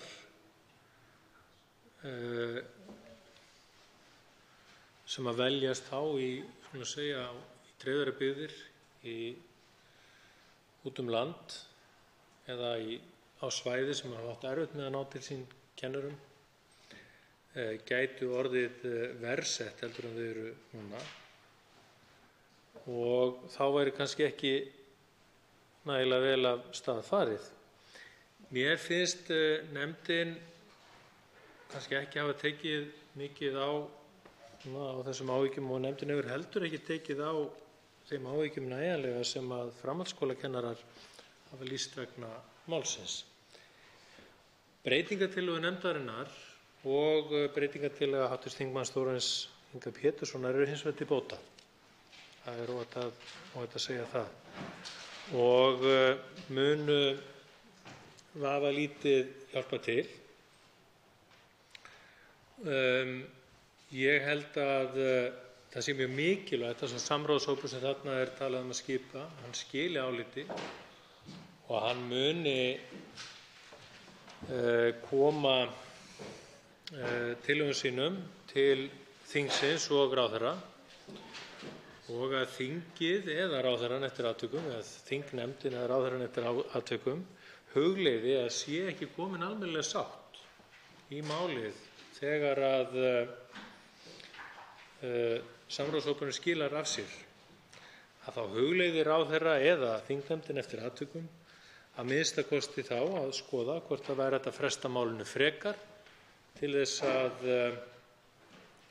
ná þá betri sátt í málinu, því ég held hún skipti okkur öll og menntun í landinu alveg gríðarlega miklu máli, að það sé samstaða að við séum að fara rétta leið og sú leið sem að verður farin verði menntakerfinu til heilla. Og þá tekur til máls hv. 9. þingmaður Reykjavíkurkjördæmis norður, Andrés Ingi Jónsson. Virðulegi forseti, rétt ég byrjaði að nefna það að þótt ég eigi sæti í allsherjar- og menntamálanefnd þá var ég ekki viðstaddur fundinn þegar málið var afgreitt úr nefndinni og kom því ekki að samþykkt nefndarálitsins sem við ræðum hér. En eins og hefur komið fram hér hjá flestum ræðumönnum, heyrist mér, þá er alveg ljóst af umfjöllun nefndarinnar að það eru fjölmörg tækifæri til framþróunar skólakerfisins í þeim hugmyndum sem að koma fram í frumvarpinu. Hins vegar vantar ákveðin herslumun upp á það að allt gangi saman, og oft er það þannig að herslumunurinn er kannski mesti munurinn. Það birtist í því sem hér hefur líka komið fram í umræðunni, að það hafa komið fram verulegar athugasemdir við málið sem ég tel mjög mikilvægt að bregðast við, en það næst ekki á þessu þingi, það næst ekki á vettvangi allsherjar- og menntamálanefndar hér fyrir þinglok væntanlega á morgun. Það er vinna sem að þarf að gera af hálfu mennta- og menningarmálaráðuneytis. Umfjöllun nefndarinnar snerist mikið þessa hugmynd eitt leyfisbréf til kennslu fyrir öll skólastig, en fram hefur komið að Félag framhaldsskólakennara leggst eindregið gegn þeirri breytingu, á meðan önnur félög innan vébanda Kennarasambandsins eru jákvæðari gagnvart þeirri breytingu. Að mínu mati er það lykilatriði þegar löggjafinn breytir ákvæðum laga sem snúa beint að grundvallarréttindum vinnandi fólks, að þá sé það ekki gert í mikilli ósátt við þann hóp sem ræðir. Hér er ég ekki að tala að allir eigi að ganga fullkomlega sáttir frá borði, heldur einfaldlega að það sé ekki ólgandi ágreiningur málið, sem að ég tel því miður vera stöðuna varðandi leyfisbréfin og framhaldsskólakennara sérstaklega. Þess vegna þykir mér þessi breytingartillaga sem komin er frá Þórarni Inga Péturssyni, hv. þingmanni, góð að því leytinu að hún býr til ákveðið svigrúm til að freista þess að ná þessari sátt sem þarf inn í málið með því að fresta gildistöku og bæta við ákvæði til bráðabirgða starfshóp sem taki á þessum málum. Þar að auki held ég að þessi frestun með henni sé einfaldlega komið til móts við kaldan veruleika málsins sem sá að innviðirnir voru væntanlega ekki tilbúnir til þess að taka við þessari breytingu fyrir næsta skólaár. Menntamálastofnun hefði þurft að breyta sínum kerfum og væntanlega ekki náð því í tæka tíð, þannig að þessi breytingartillaga með góðri raunveruleikatengingu og ég fagna því. Það er samt mikilvægt að halda því til haga að leyfisbréfin, þó þau hafi tekið drjúgan hluta af umfjöllun nefndarinnar, þá eru leyfisbréfin alls ekki eina atriðið sem vantar herslumuninn upp á. Ég segi herslumun aftur af því að það vantar ekkert svo mikið upp á. Það á að vera hægt að nýta nokkrar vikur, örfáa mánuði nú á haustmisseri til að ná utan um þetta mál ef allir koma viljugir að borðinu. Sem dæmi slík efnisatriði er það að kennararáði falið víðtækt hlutverk í frumvarpinu. Það var bent á að hlutverk þess sé óljóst og að mikilvægt sé að skýra betur formlega stöðu ráðsins, meðal annars með hliðsjón af hlutverki sambærilegra kennararáða erlendis. Nú og svo lögfesting hæfniviðmiða mikil breyting. Það var bent á að inntak þeirra einkenndist af núgildandi menntastefnu, en menntastefna einmitt í endurskoðun bara þessa dagana. En jafnframt að árekstrar geti komið upp á milli hæfniviðmiðanna og gæða- og hæfniviðmiða sem háskólar hafa skilgreint inntak kennaramenntunar, sem sömuleiðis eru í endurskoðun þessa dagana. Þannig að það er mikið í deiglunni sem að þetta mál hefði gott af því að talast á við. Nú þá hafa komið fram ábendingar að frumvarpið dragi úr sérhæfðri hæfni og menntun kennara og þar sem afar mikilvægt er að útfærsla hæfniviðmiða sé vönduð og ígrunduð, færi mögulega betur á að viðmiðin sjálf séu skilgreind í reglugerð frekar en í lögum eins og hér lagt til. Þessi tvö atriði, kennararáð og hæfniviðmið, komu til að mynda fram í umsögn Kennarasambandsins, regnhlífarsamtaka kennara á Íslandi, og við þeim ekki brugðist í þeim tillögum sem að allsherjar- og menntamálanefnd leggur til. Nú þá var bent á að frumvarpinu ætlað að tryggja atvinnuöryggi fyrir kennara sem flytja sig á milli skólastiga, en þeir hafa til þessa þurft að stóla á tímabundna ráðningu sem leiðbeinendur. Þetta hefur náttúrulega verið bagalegt ástand fyrir þá kennara sem mætti auðvitað leysa með því að þeir sem reka skólana greiddu þeim einfaldlega laun sem kennara frekar en að pína þá niður á leiðbeinendalaun.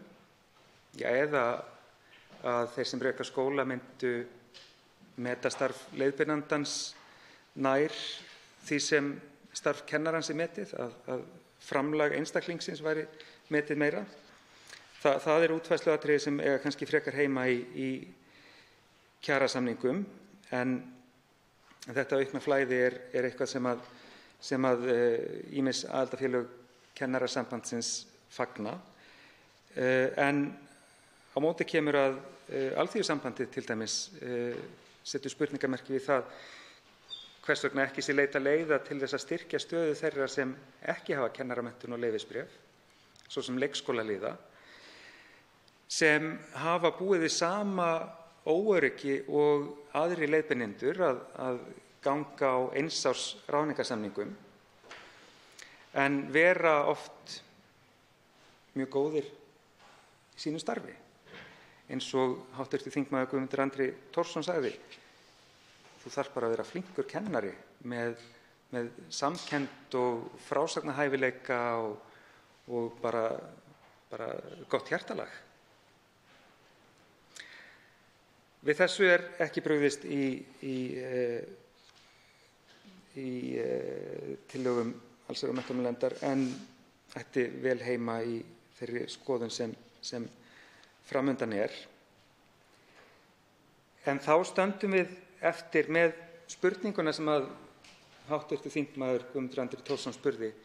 Já, ef við erum hvort við að fresta málinu með því að fresta gildistöku þess, af hverju þá ekki bara fresta afgreiðslu málsins líka? Við höfum tvær leiðir að þessu. Við getum breytt lögunum í dag og skapað sáttina á morgun. Út af það gengur breytingartillagan frá Þórarni Inga Péturssyni. Eða við getum skapað sáttina í dag og breytt lögunum á morgun.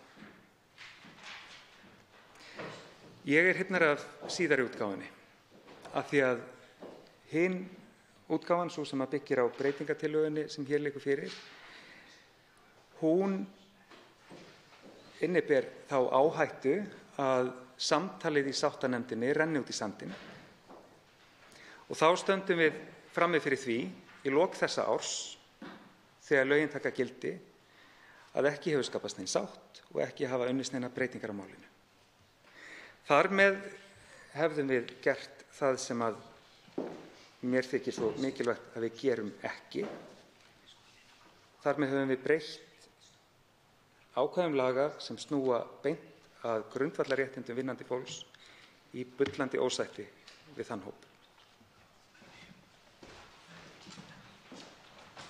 Og þá tekur til máls hv. 5. þingmaður Reykjavíkurkjördæmis suður, Brynjar Níelsson.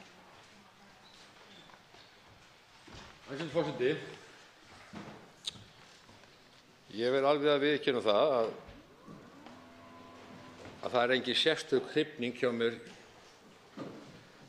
hvað þetta frumvarp varðar. Ég er ekki að segja að ég sé endilega á móti eða greiði atkvæði á móti því, en ég einhvern veginn hefði á tilfinningunni að það sé að skapa meiri vanda heldur en það á að leysa.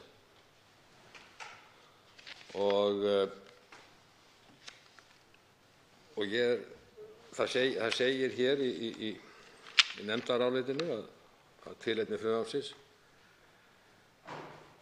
er skortur á kennurum og nýliðun í kennarastétt. Nú eru vísu fréttir annað í því, en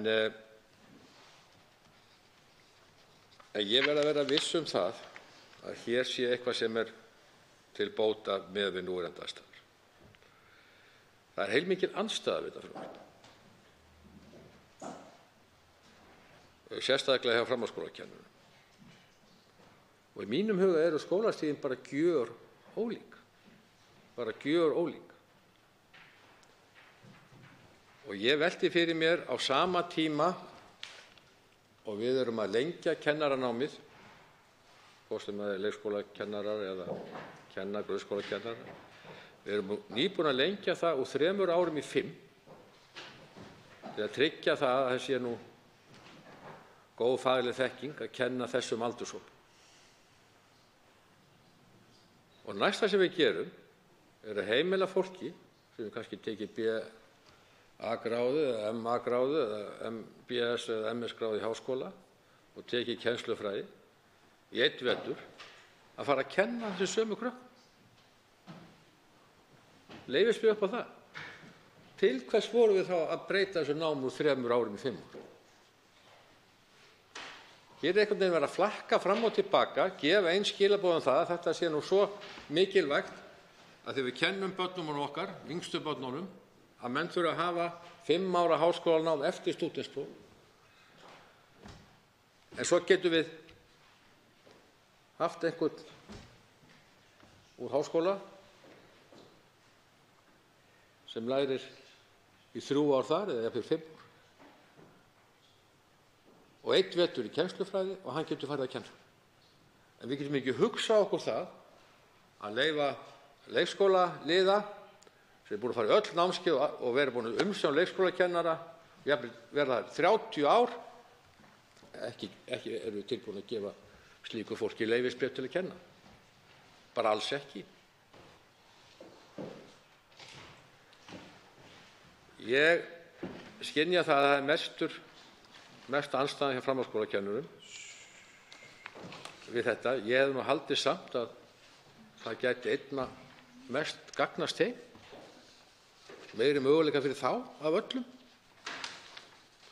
Því að ég á auðvitað erfitt með að sjá fyrir mér að framhaldsskóla, skólastjórnendur eða skólastjórnendur framhaldsskóla sem gerð er krafa mjög mikla fagþekkingu á því fagi sem viðkomandi kennir, að með fullri virðingu fyrir grunnskólakennurum og leikskólakennurum að þeir hafi slíka þekkingu til að kenna það.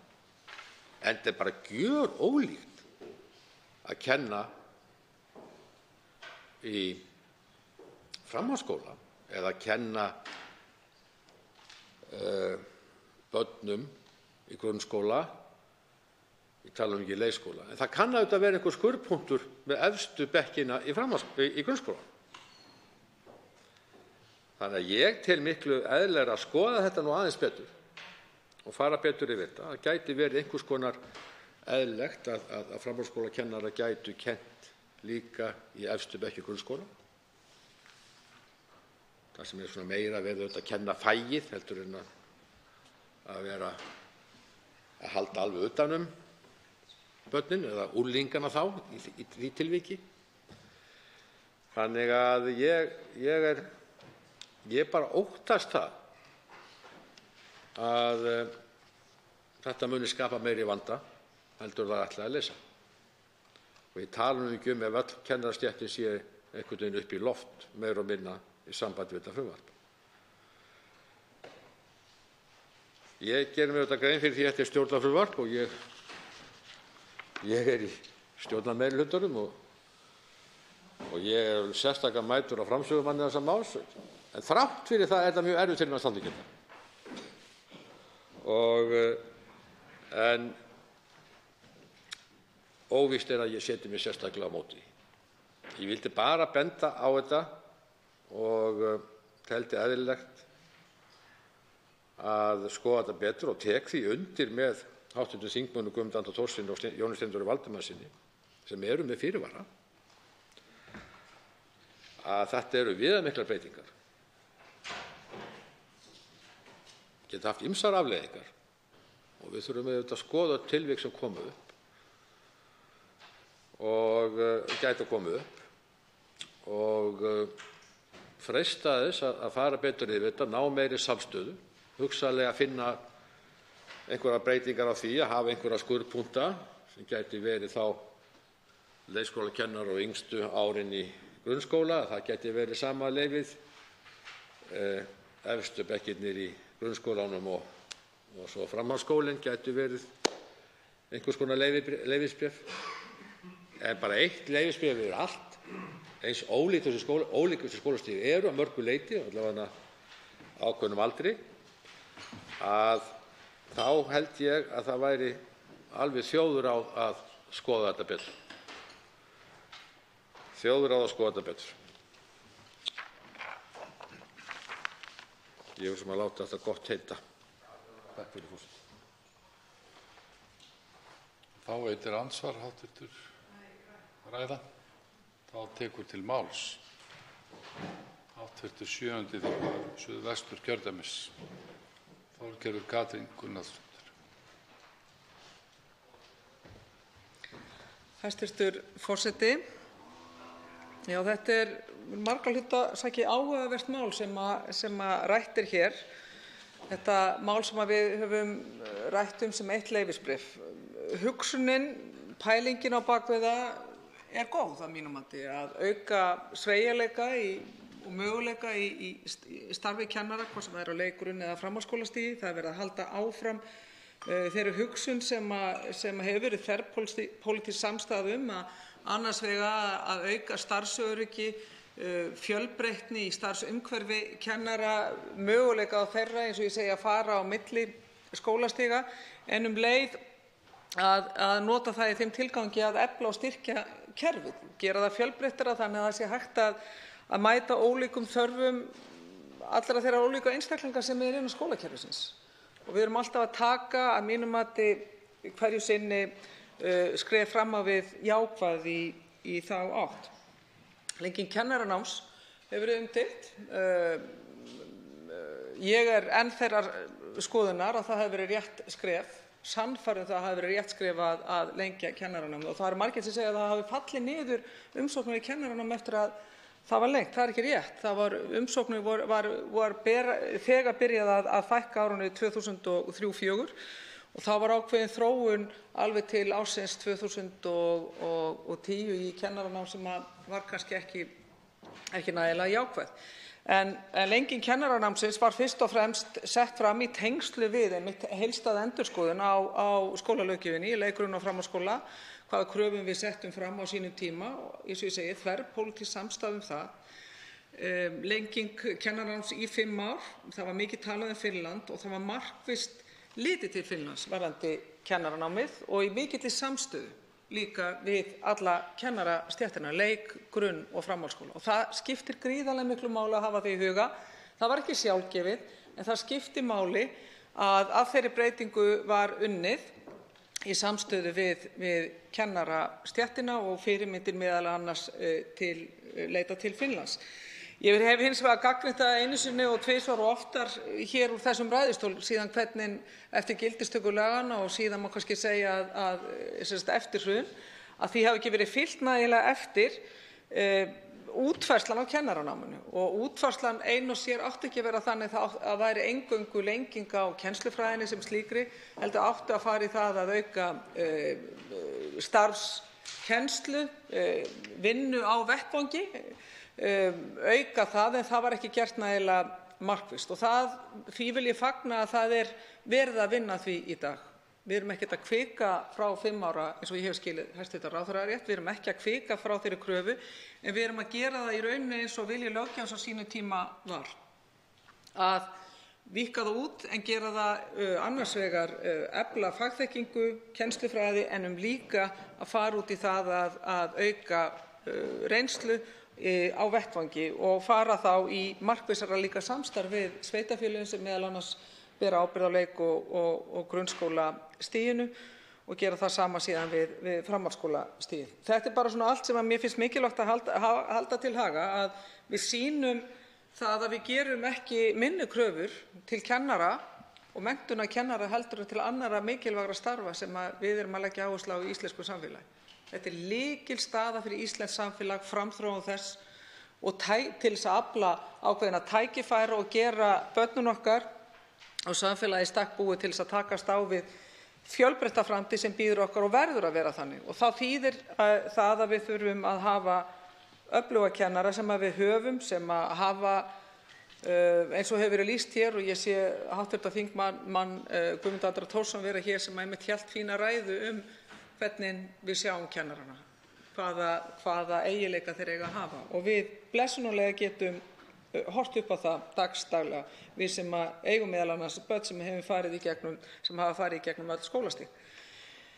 Þannig að það er mikilvægt að sjá þennan sveigjanleika á milli, gera kerfið þannig að það verði sveigjanlegt en ekki slaka á kröfum, að við höfum ákveðin metnað og ákveðina sýn til skemmri sem lengri tíma, og það er margt sem er hægt að hjálpast á. Ég til að mynda breytingar á lánasjóðskerfinu sem hefur verið að stefna að þær séu til bóta.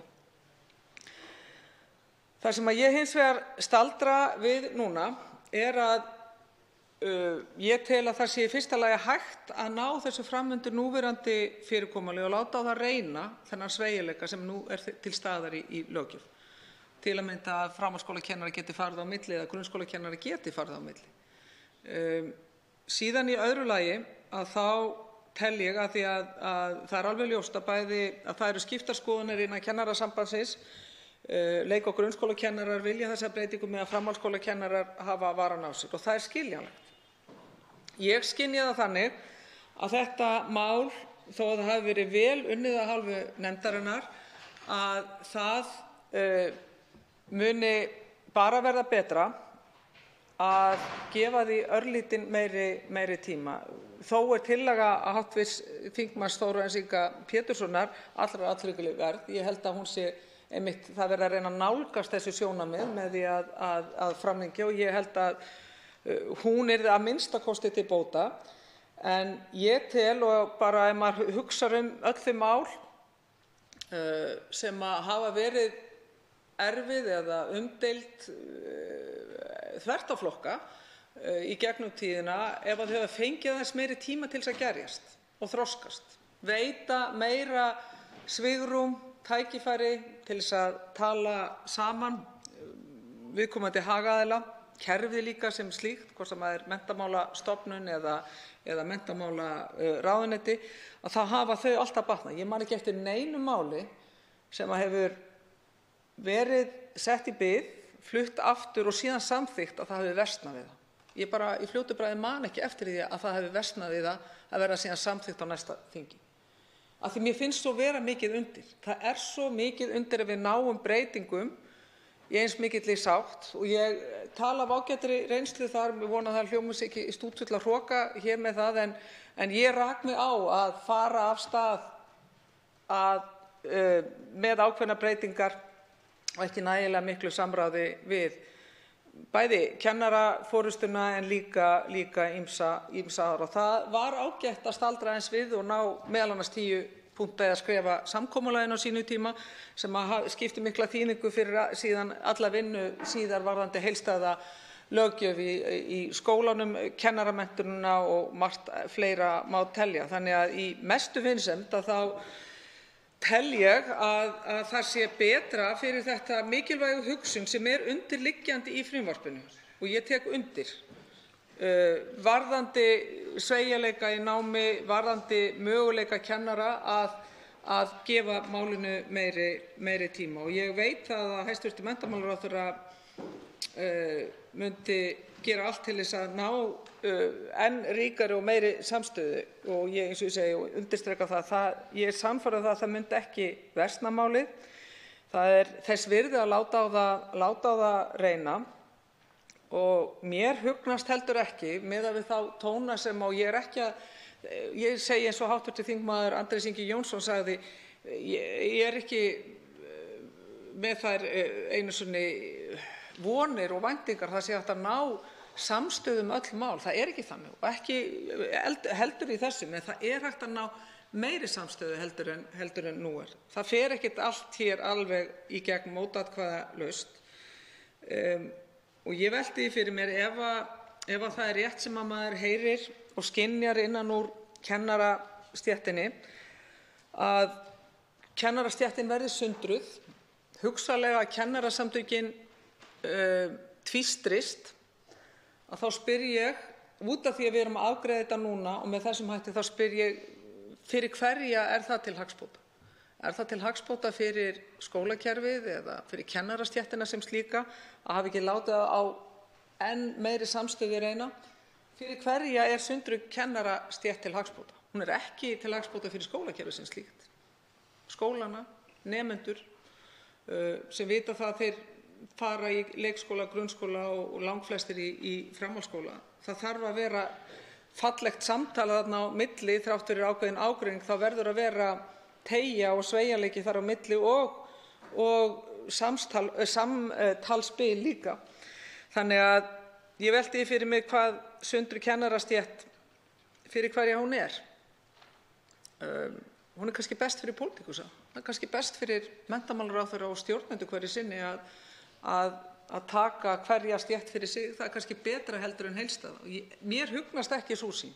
Þess vegna segi ég enn og aftur í mesti vinsemd að þetta er mál sem ég tel að hægt verði að vinna bæði betur í sumar og núna strax á haustdögum og vinna síðan á næsta þingi. Það allavega í Viðreisn við höfum sýnt það að við höfum nálgast svona snúin mál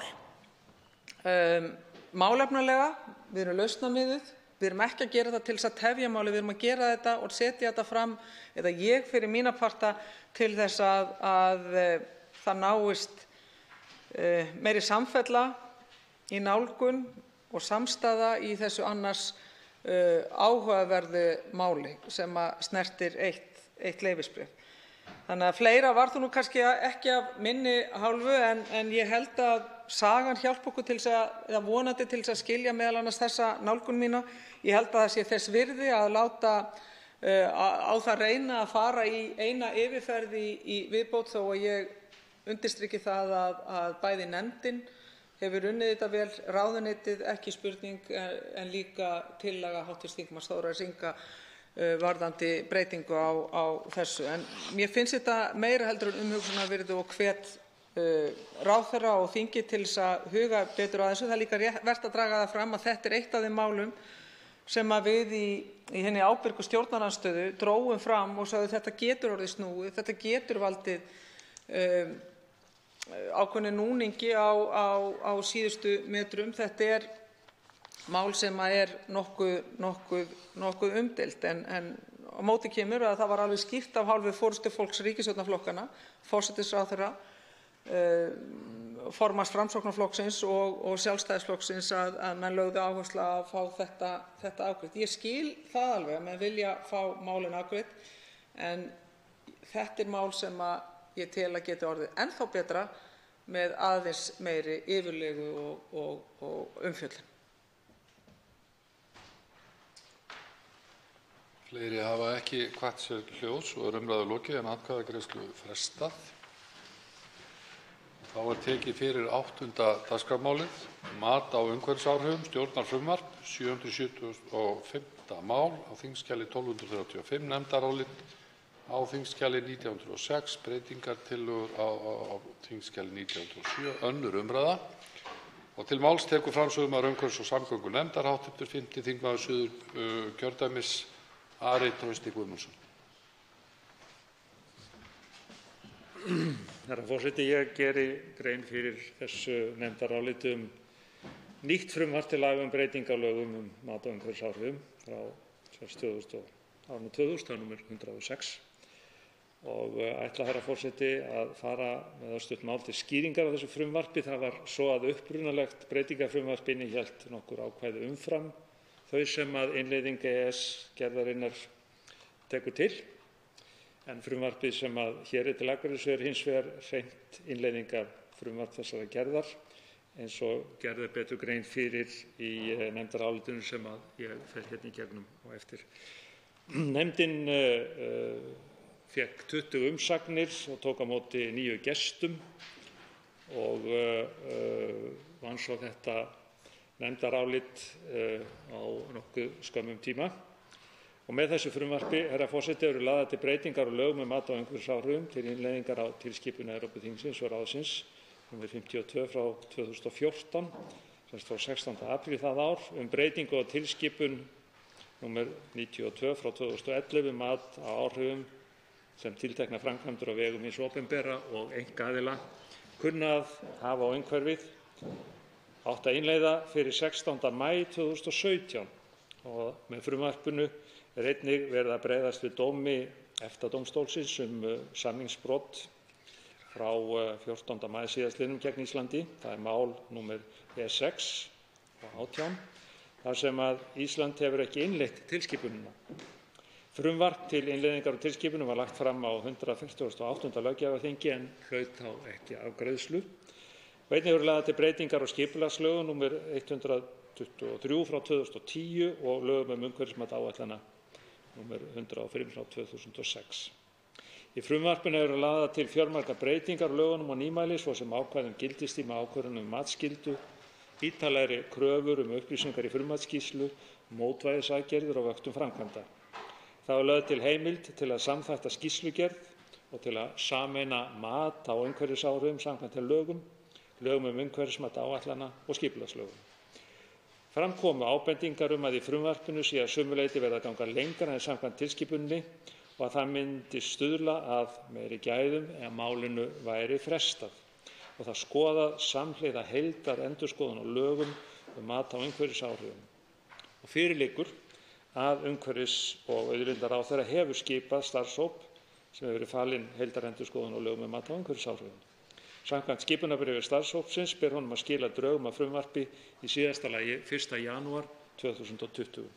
Nefndin telur að í ljósi dóms EFTA-dómstólsins sé nauðsynlegt að ljúka innleiðingu tilskipunarinnar á yfirstandandi þingi en ekki fresta afgreiðslu þess og bíða niðurstöðu starfshópsins. Herra forseti, nefndin leggur til breytingu á frumvarpinu þannig að það feli í sér hreina innleiðingu og tilskipun eins og áður segir. Nefndin leggur því til að þau ákvæði sem ekki lúta beint að innleiðingu tilskipunarinnar verði felld brott eins og orðalagsbreytingar í skilgreiningu laganna sem er að finna í A til E-lið 1. greinar og í 7. og 8. grein frumvarpsins. Þá leggur nefndin til að A-liður B-liðar 3. greinar efni mats á umhverfisáhrifum orðist í samræmi við orðalag tilskipunarinnar. Bendir nefndin á að við yfirstandandi vinnu við heildarendurskoðun laga um mat á umhverfisáhrifum og tengdra laga þarf að gæta sérstaklega að samræmi í skilgreiningum á milli lagabálka. Einnig er lagt til að felld verði brott ákvæði að varða valkvæðar undanþáguheimildir tilskipunarinnar sem eru í 4. og 6. grein frumvarpsins. Nefndin leggur til að ákvæði að varða tímamörk við ákvörðunum endurskoðun umhverfismats í 11. grein frumvarpsins verði felld brott og beinir því til umhverfis- og auðlindaráðuneytisins að það verði tekið til ítarlegrar skoðunar við heildarendurskoðun laga um mat á umhverfisáhrifum þar sem fyrir nefndinni kom fram að meiri tíma þyrfti til að skoða breytinguna á áhrif hennar.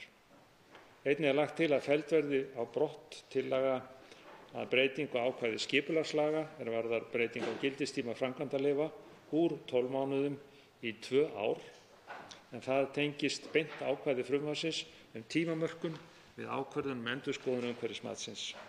Önnur atriði sem nefndin leggur til breytingar á að tengjast framangreindum breytingum á frumvarpinu. Þá er lagt til að gildistaka laganna verði 1. september næstkomandi til að gefa framkvæmdaaðilum, skipulagsstofnun og sveitarstjórnum frekara svigrúm til undirbúnings vegna breytinganna sem frumvarpið felur í sér. Auk þess leggur nefndin til smávægilegar lagfæringar. Og þá er því til að dreifa að nefndin leggur til að frumvarpið verði samþykkt með framangreindum breytingum sem lagðar eru til á sérstöku þingskjali sem liggur frammi eins og vera ber.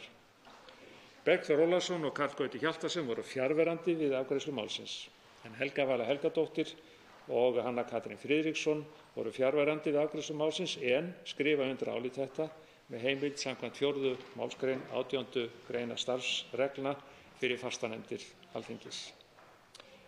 Og það rita þá undir þetta sá sem hér talar, Ari Trausti Guðmundsson, 1. varaformaður og framsögumaður, Brynjar Níelsson, Helga Vala Helgadóttir, Líneik Anna Sævarsdóttir, Rósa Björk Brynjarsdóttir, Vilhjálmur Árnason og Hanna Katrín Friðriksson. Herra forseti, ég lokið máli mínu.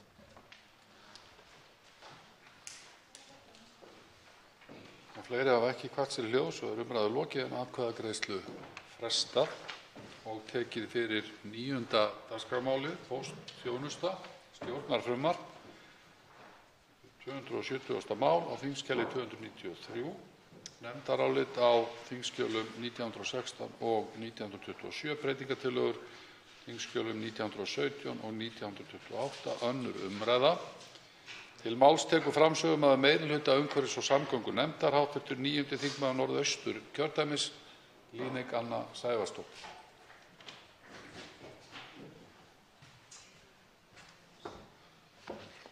Virðulegi forseti. Ég mæli því hér fyrir nefndaráliti frumvarp til laga póstþjónustu frá meirihluta umhverfis- og samgöngunefndar.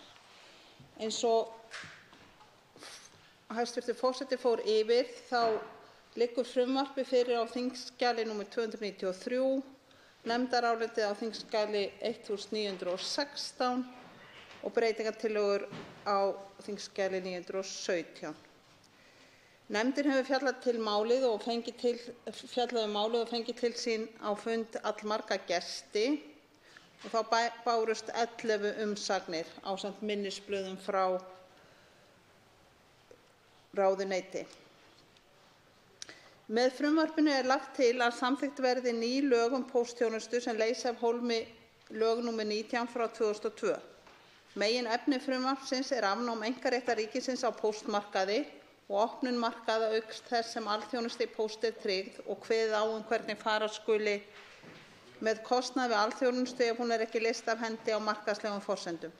Með frumvarpinu eru efnisákvæði tilskipunar Evrópuþingsins og ráðsins frá 2008 frekari breytingar á pósttilskipun leiddi íslenskan rétt, það er að segja 3. pósttilskipunin.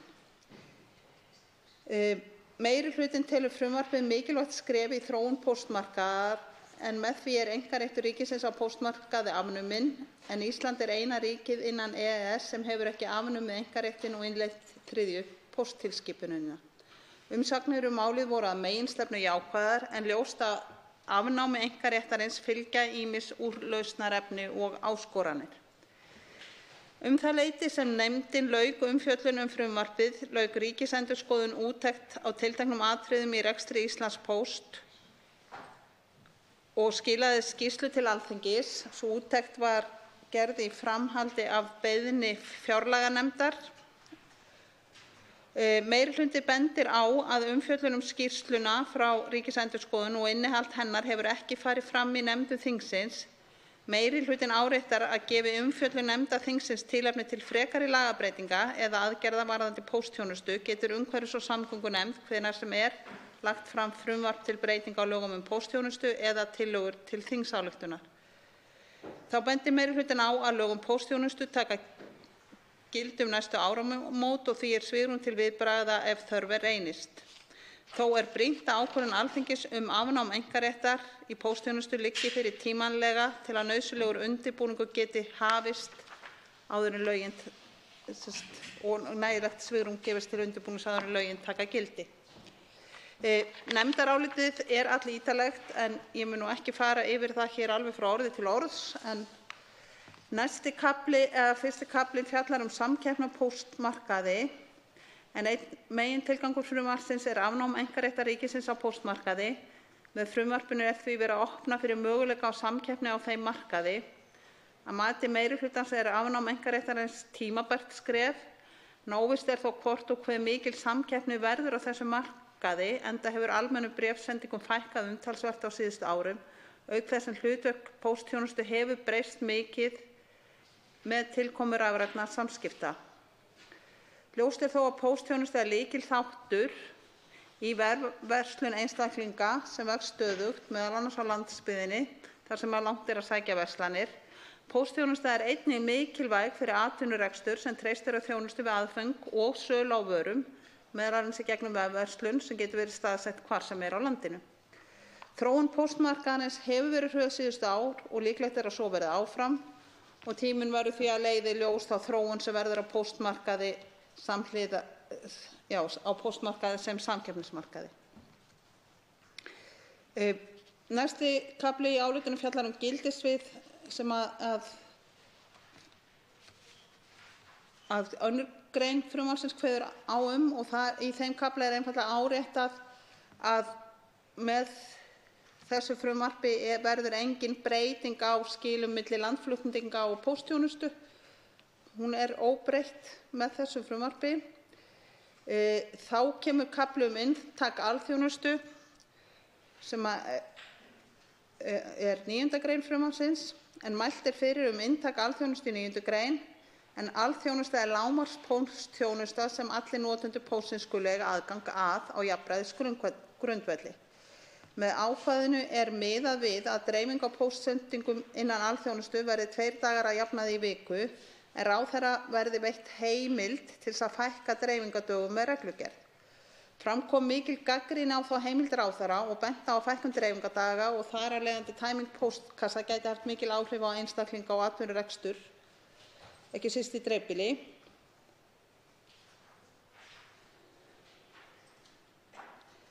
Meðal annars fyrirtæki sem senda vöru til viðskiptavina í öðrum landshlutum og fyrir rekstraraðila sem reiða sig á að fá sendingar, svo sem varahluti eða lyf í pósti. Meirihlutinn telur brýnt að viðunandi þjónustustigi sé viðhaldið í póstþjónustu og bendir á að stórbættur aðgangur landsbyggðarinnar að háhraðatengingum leysir ekki öll viðfangsefni, en ljóst að pakkasendingar geta ekki farið gegnum rafrænar tengingar. Meirihlutinn telur þó rétt að til staðar sé heimild til að fækka dreifingadögum séu fyrir hendi sérstakar aðstæður eða vegna þarfa notenda á svæðinu, landfræðilegra aðstæðna eða tæknilausna, enda sé mögulegt að uppfylla þarfir notenda á annan hátt. Og leggur meirihlutinn til orðalagsbreytingu í 41. grein þessu til samræmis. Og þá beinir meirihlutinn því til ráðherra að líta til framangreindra sjónarmiða við setningu reglugerðar dreifingardaga í alþjónustu. Þá leggur meirihlutinn áherslu á að tækifæri geta verið til samnýtingar ferða verktaka í póstþjónustu og annarri akstursþjónustu í dreifðum byggðum, enda sé farið að ríkisstyrkjareglum EES og samkeppnislögum. Að mati meirihlutans er nauðsynlegt að inntak alþjónustu og gæði hennar séu tekin til skoðunar með reglubundnum hætti með hliðsjón af þörfum neytenda á sviði póstþjónustu og breytingum á tæknilausnum og breyttum verslunarháttum. Þar verði til dæmis skoðað hvort rétt að sé að miða alþjónustu við afhendingartíma fremur en fjölda dreifingardaga. Með frekari tæknivæðingu felast einnig tækifæri til að auka upplýsingagjöf til neytenda, svo sem með stöðu sendingar og þá hvenær og hvar sé hægt að nálgast sendingar, sem og tilkynningar neytenda til póstrekanda eftirspurn eftir þjónustu á tilteknum stað og tíma. Þá kemur hér kafli val á þjónustuveitenda í alþjónustu sem fjallað er í 11. grein. En þar er að finna ákvæði val á þjónustuveitenda sem skylt er að veita alþjónustu. Gert er ráð fyrir 3 mismunandi leiðum til að tryggja alþjónustuna. Það er að gerðir séu samningar veitingu þjónustunnar, að þjónustuveitandi sé útnefndur eða farið sé í útboð.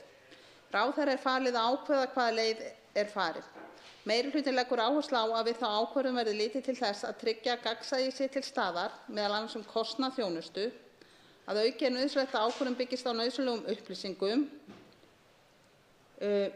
Þá er í 11. grein að finna heimild ráðherra til að láta framkvæma markaðskönnun þar sem metið er hvort nauðsynlegt er að tryggja alþjónustu með samningi eða útnefningu.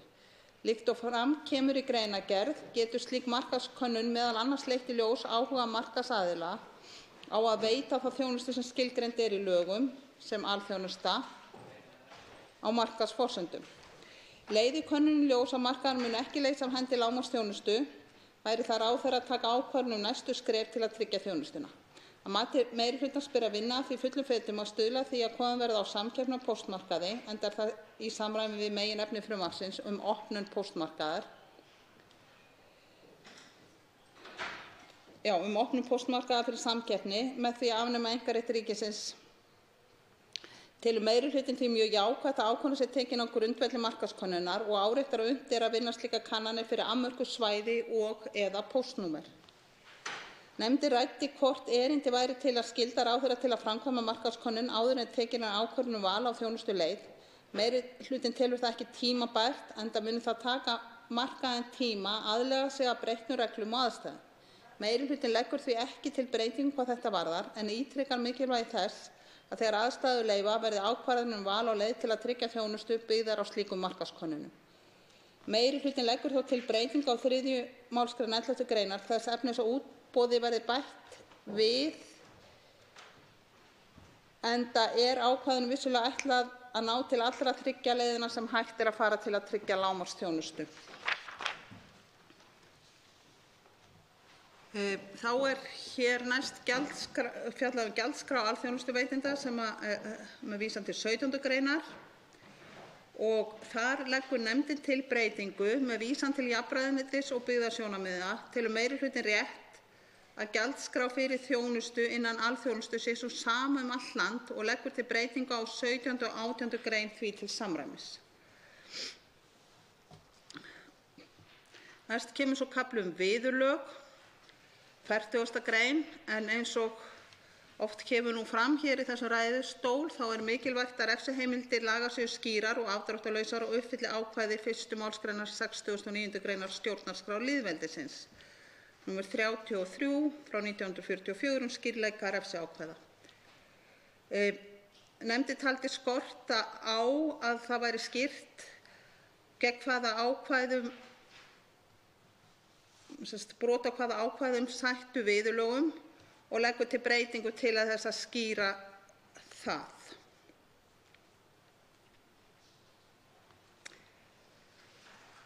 Næsti kafli fjallar svo erlendar póstsendingar og rafrænar sendingar. en með breytingu á lögum póstþjónustu sem voru gerðar nú fyrr á þessu þingi með lögum nr. 23/2019, þess efnis að rekstraraðila varð heimilt að setja gjaldskrá fyrir erlenda póstsendingar sem eiga að mæta raunkostnaði við sendingar og sömuleiðis breytingar þar sem áréttað var að íslensk póstlög gengu framar alþjóðaskuldbindingum á sviði póstmála. Já, þessar breytingar voru gerðar fyrr á þessu þingi og í samráði við samgöngu- og sveitarstjórnarráðuneytið eru gerðar breytingar á frumvarpinu til þess að þannig að það verði samhljóða þeim breytingum sem hafa nú þegar tekið gildi. Þeim breytingum fylgir svo að nefndin leggur til að 4. málsgrein 38. greinar falli brott, enda brugðist við óhagstæðum endastöðvagjöldum í áðurnefndri breytingu. En meirihlutinn ítrekar það sem fram kom í nefndaráliti með því frumvarpi sem varð að lögum nr. 23/2019 að gjald þetta fyrir móttöku erlendra sendinga sé ekki notað til að standa straum af neinum öðrum kostnaði en þeim sem beint má leiða af hinum erlendu póstsendingum. Þá sé brýnt að neytendur geti með auðveldum hætti kynnt sér á einum stað hvaða gjöld þurfa að greiða fyrir móttöku erlendra póstsendinga og að ljóst sé fyrir hvaða þjónustu sé greitt hverju sinni. Þá beinir meirihlutinn því til Póst- og fjarskiptastofnunar og veitenda póstþjónustu að gjaldskrá miði að því að hvetja til hagræðingar þannig að sem minnstu kostnaður leggist á jafnt veitendur þjónustu sem viðtakendur, til dæmis að viðtakandi sem sækir böggul tímanlega á pósthús greiði ekki fyrir kostnað við geymslu og heimsendingu. Þá næst kafli óumbeðnar fjöldasendingar, sem 28. grein, en nefndin ræddi nokkuð hvernig mætti draga úr neikvæðum umhverfisáhrifum óumbeðinna fjöldasendinga. Og nefndin taldi nú ekki tímabært að gera neina breytingar á þessu ákvæði en beinir því til ráðuneytisins að taka til skoðunar hvort rétt sé með hliðsjón af umhverfissjónarmiðum að breyta skilyrðum fyrir viðtöku óumbeðinna fjöldasendinga, til dæmis þannig að viðtakandi þurfa að óska eftir móttöku í stað þess að þurfa að óska sérstaklega eftir því að taka ekki á móti fjöldasendingum.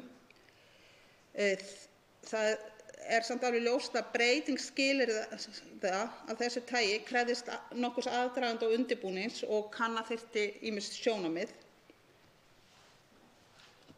Þá hafa nú stærri breytingarnar verið raktar en það eru nokkrar breytingar til viðbótar, til dæmis lagfærð skilgreining á ábyrgðarsendingu, hugtakið sendandi skilgreint en það var ekki lögð til skilgreining á því, og síðan eru lagðar til breytingar varðandi skráð heimilisföng einstaklinga og fyrirtækja. Það er að segja að þjóðskrá heldur utan lögheimili einstaklinga en fyrirtækjaskrá utan lögheimili fyrirtækja. Þannig að þetta lögð til breyting til að tryggja það að þessar skrár séu notaðar. Síðan lögð til breyting sem varðar íhlutun Póst- og fjarskiptastofnunar varðandi afnot. Hvað á póstrekanda eða alþjónustuveitenda til að veita öðrum sem sinna póstþjónustu afnota tiltekinni aðstöðu, en nefndin leggur til að ekki komi til íhlutunar Póst- og fjarskiptastofnunar nema að reynt hafi á það hvort samkomulag næst fyrir aðgang, gjaldtöku og skilyrði milli þeirra sem veita póstþjónustuna. Síðan breyting varðandi skyldu alþjónustuveitenda til að gefa út frímerki, í rauninni bara samræming á texta milli greina frumvarpsins. Og síðan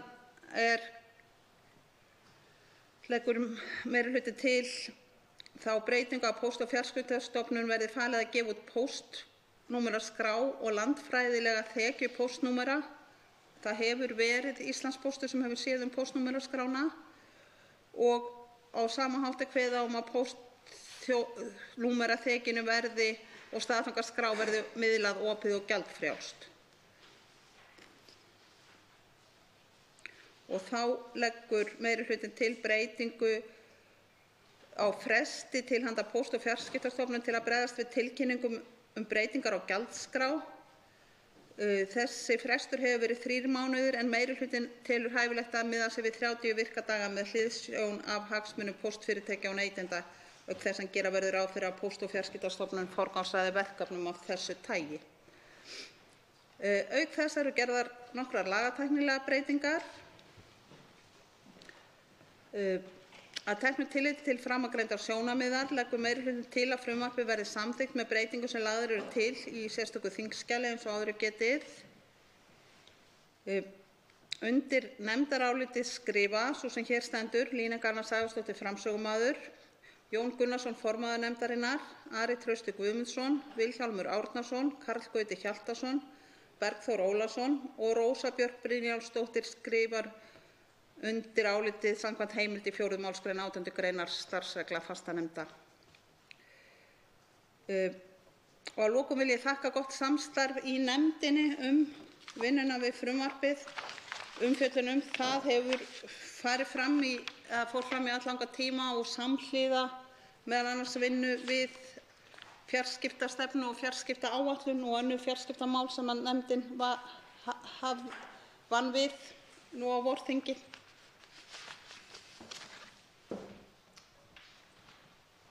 Og þá tekur til máls framsögumaður minnihluta umhverfis- og samgöngunefndar, hv. 7. þingmaður Reykjavíkurkjördæmis suður, Hanna Katrín Friðriksson. Herra forseti, við ræðum hér frumvarp til laga póstþjónustu. Með öðrum orðum ný lög sem að leysa af hólmi eldri lög frá árinu 2002. Meginefni frumvarpsins er afnám einkaréttar ríkisins á póstmarkaði og opnun markaðar auk þess sem alþjónustu í pósti er tryggð og kveðið á hvernig fara skuli með kostnaði alþjónustu ef hún er ekki leyst á hendi af markaðslegum forsendum. Með frumvarpinu eru innleidd í íslenskan rétt efnisákvæði tilskipunar Evrópuþingsins og ráðsins nr. 2008 frekari breytingar á pósttilskipun frá 97/67 EB, svo farið sér rétt með, og þessi póstskipun er svo 3. í röðinni eða svokallaður 3. póstpakkinn sem við ræðum hér. Þetta eru löngu tímabærar breytingar og aðdragandinn hefur verið langur og það er gott að það sé fyrir endann á þessu ferli. Og ég fagna því að hér sé verið að stíga það skref að afnema einkarétt ríkisins og opna fyrir samkeppni á póstmarkaði. Ísland er eina landið innan Evrópska efnahagssvæðisins sem hefur ekki afnumið framangreindan einkarétt og þetta skref því löngu tímabært svo ég árétti það aftur. En það breytir því ekki að það eru ákveðin atriði sem hafa komið upp í vinnslu málsins sem gera verkum að ég óska þess að nefndin meirihluti nefndarinnar hefði gefið sér tíma til þess að afgreiða það á annan og betri hátt. Ég kem kannski að því síðar. Það kom fram á fundum umhverfis- og samgöngunefndar með samkeppniseftirlitinu. Það væri algengt að eftirlitið fengi kvartanir á mörkuðum sem spretta upp úr ríkiseinokun. Enn fremur að umbætur sem miðuðu að því að opna fyrir samkeppni hefðu tekist betur til í fjarskiptamálum en póstþjónustu og ástæðan fyrir því að þetta var rætt saman er að einhverju hér inni muna þá tíð að þetta var samfléttað. Það er áhugavert að skoða þróunina á fjarskiptamarkaði í þessu samhengi, skoða frumkvöðlastarfsemi þeirra sem kom inn á markaðinn þegar hann opnaðist, á hvernig umhverfið breyttist með innleiðingu tilskipunar Evrópska efnahagssvæðisins, með samkeppnislög og samkeppniseftirlit spiluðu það hlutverk sem á Póst- og fjarskiptastofnun. Og þegar því er velt upp hvað þessu er ekki í lagi hér og hefur gert það að verkum að póstþjónustuumhverfið hefur verið svona hálfhaltrandi í samanburði við fjarskiptin, þá er það svarið að við höfum ekki verið með hið Evrópska efnahagssvæði umhverfi til þessa og við erum að laga það með þessari löggjöf. Og það er bæði rétt og gott að halda því til haga á þessum tímum sem við lifum hér og því andrúmslofti sem á stundum ríkir hér í þinginu gagnvart því sem kemur frá sem afleiðing af samningi Evrópska efnahagssvæðið. Umsagnir þetta mál voru að meginleyti til jákvæðar. hins vegar ljóst að afnám einkaréttarins fylgja ýmis úrlausnarefni og í áliti meirihluta umhverfis- og samgöngunefndar sem framsögumaður hv. þingmaður Líneik Anna Sævarsdóttir fór hér vel yfir áðan. Það er komið ágætlega inn á velflest þessara mála og ég er sammála því sem það segir að miklu leyti. En eitt af því sem að margir umsagnaraðilar gagnrýndu verðskuldar þó meiri umfjöllun. Og í stuttu máli er það sú staðreynd að við ræðum hér breytingu á heildarlögum póstþjónustu, meðal annars afnám einkaréttar ríkisins á póstmarkaði og opnun markaðarins, án þess að hafa farið ofan í eða fengið greiningu á rekstri og samkeppnisháttum Íslandspósts, þar með talið raunkostnaði við alþjónustu hluta. Þörf á slíku hefur verið margsinnis rædd, meðal annars hér í þingsal, ekki síst síðustu mánuði. Fyrir vetur var til dæmis rætt á vettvangi þingsins nauðsyn þess að fá úttekt Ríkisendurskoðunar á tilteknum þáttum í rekstri Íslandspósts vegna þess fjárhagsvanda sem fyrirtæki hefur átt við að stríða og vegna þeirra leiða sem farnar hafa verið við að mæta þeim vanda, með tilheyrandi áhrifum á samkeppni á þeim sviðum sem Íslandspóstur starfar á til hliðar við alþjónustuna í póstsendingum. Hér er verið að vísa til þess að Íslandspóstur starfar annars vegar í skjóli einkaleyfis og hins vegar í rekstri sem í frjálsri samkeppni við aðra aðila. Og það er okkar að tryggja að samkeppnisreksturinn sé ekki niðurgreiddur af starfsemi sem nýtur einkaleyfis.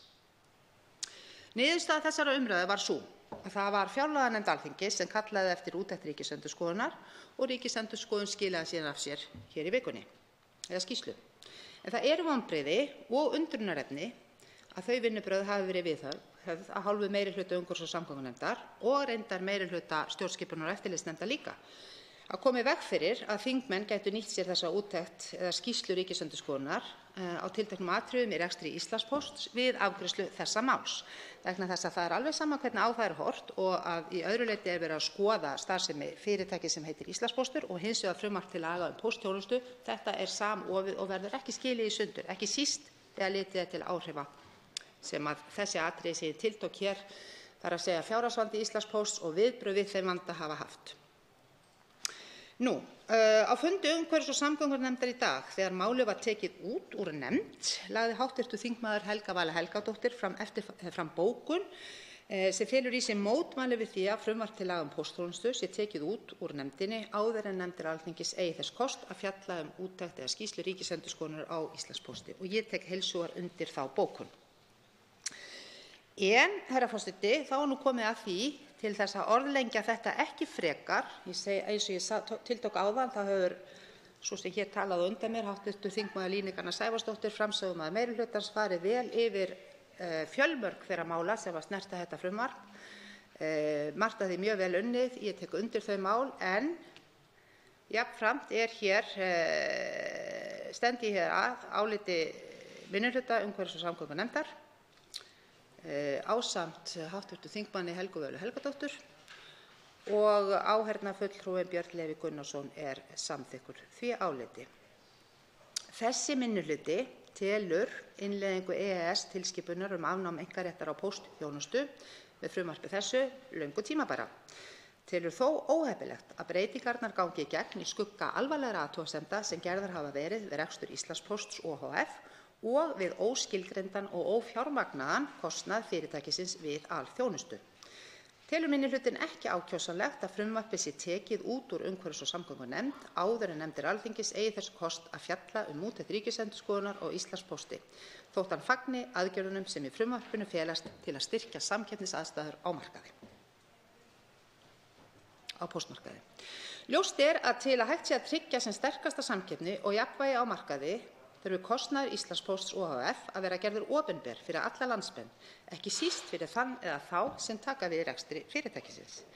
Leggur minnihluti nefndarinnar því til að ákvæði til bráðabirgða verði bætt við frumvarpið sem kveði á að upplýsingar kostnað Íslandspósts við framkvæmd alþjónustu verði teknar saman og gerðar opinberar og aðgengilegar almenningi. Og þrátt fyrir ákvæði 42. greinar gildistöku laganna 1. janúar 2020, þá skuli ráðherra þegar í stað hefja þá vinnu. Í áliti meirihluta nefndarinnar er fjallað val á þjónustuveitanda og markaðskönnun með vísan til 11. greinar frumvarpsins. Er þar gert ráð fyrir 3 mismunandi leiðum til að tryggja alþjónustu. Það er samninga veitingu þjónustunnar, að þjónustuveitandi sé útnefndur eða að farið sé í útboð. Ákvæði 11. greinar felur í sér mikilvægar umbætur á núverandi réttarástandi en er þó ekki í fullu samræmi við niðurstöðu verkefnisnefndar alþjónustu í pósti sem skilað var samgöngu- og sveitarstjórnarráðherra í september 2017. Í niðurstöðu verkefnisnefndarinnar kom fram að ríkið geti farið nokkrar leiðir til að fjármagna alþjónustu, en nefndin taldi þó mikilvægt að markaðs- og samkeppnisleiðir væru ætíð reyndar til þrautar við að koma á alþjónustu áður en aðrar leiðir væru farnar. Þar af leiðandi væru leiðir sem kalli á opinbert framlag einungis til þrautavara. Í því skyni var hægt að nýta reynslu fjarskiptasjóðs og ríkiskaupa við greiningu á markaðsbresti auk skipulagningar og framkvæmdar útboða eða varða fjarskipti utan markaðssvæða. Verkefnisnefndin taldi útboðsleið ákjósanlegri en útnefningu og mótaðist sú afstaða nefndarinnar ekki síst af áherslu á það að koma hér á virkri samkeppni á póstmarkaði. Minni hluti umhverfis- og samgöngunefndar tekur heils hugar undir þessa niðurstöðu nefndarinnar og leggur því til að heimildir til útnefningar verði felldar úr frumvarpinu og í staðinn kveðið nánar á útboð sem kost við val á veitanda alþjónustu. Í skýrslu verkefnisnefndarinnar kom jafnframt fram að til að stuðla að samkeppni kæmi til greina að útfæra útboðinu þannig að stigagjöf byggðist á fleiri þáttum en eingöngu verði. Þannig er hægt að gefa aðilum stig sem ekki eru með markaðsráðandi stöðu á póstmarkaði, heldur bjóða til dæmis fram nýjungar á sviði póstdreifingar sem gagnast helst dreifðum og fámennum byggðum. Það yrði þó gert á kostnað ríkisins ef hagkvæmasta boði samkvæmt slíkri stigagjöf yrði tekið en ekki einfaldlega því lægsta. Slíkt útboð þyrfti ráðherra að setja í reglugerð frekari fyrirmæli annan undirbúning, skilmála, framkvæmd og fjármögnun eiginlegra útboða. Leggur minnihluti nefndarinnar til að ráðherra verði falið það vald með breytingu á 1. málsgrein 41. greinar frumvarpsins. Minnihlutin tekur undir með meirihlutanum mikilvægi þess að ákvarðanir á vali á leið til að tryggja þjónustu verði byggðar á markaðskönnunum og leggur til breytingu á 11. grein þess efnis að ráðherra verði gert skylt að framkvæma slíka könnun til að meta á hvaða svæðum landsins sé hagkvæmast að tryggja alþjónustu með útboði. Telur minnihlutin þessar breytingar sem hér hafa verið raktar til þess fallnar að styrkja enn frekar samkeppni á póstmarkaði og tryggja að ákvarðanir séu opinberar, gegnsæjar og með hagsmuni neytenda í fyrirrúmi. Því leggur minnihlutin til að frumvarpið verði samþykkt með breytingu sem gerð er tillaga á sérstöku þingskjali. Og eins og fyrr sagði, rita undir álitið Hanna Katrín Friðriksson, Helga Vala Helgadóttir og Björn Leví Gunnarsson, áheyrnarfulltrúi í umhverfis- og samgöngunefnd, er samþykkur álitið þessu.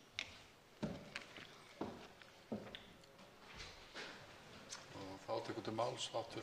4. þingmaður Reykjavíkurkjördæmis norður, Helga Vala Helgadóttir.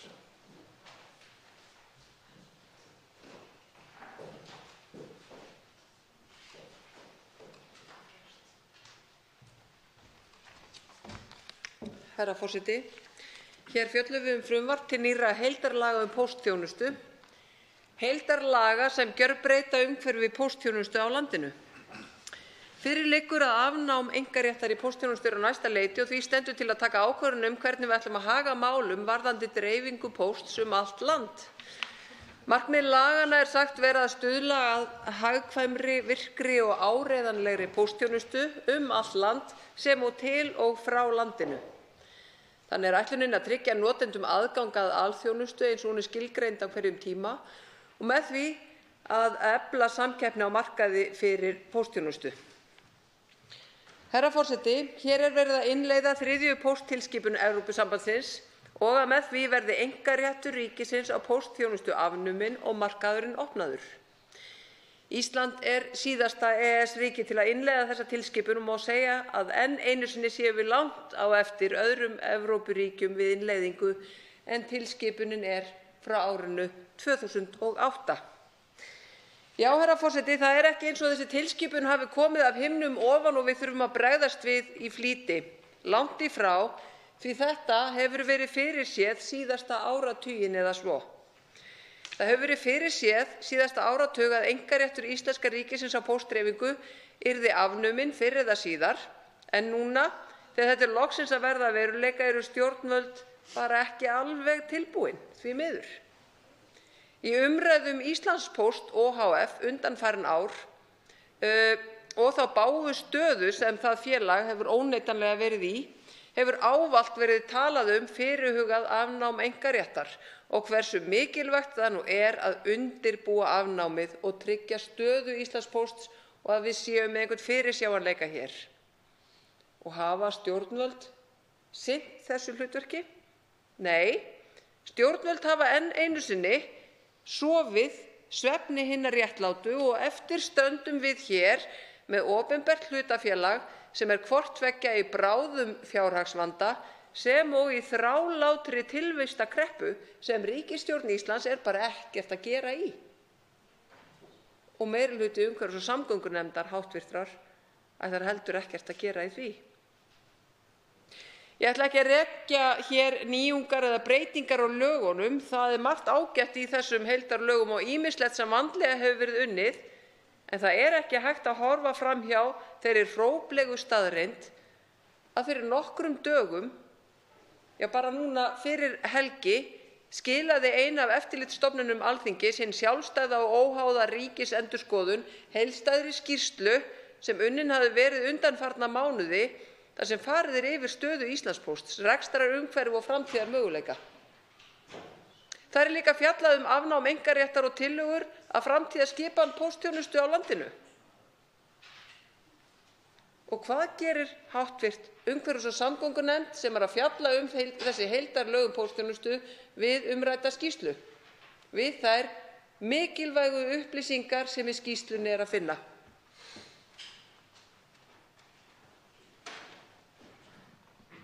Ekki neitt.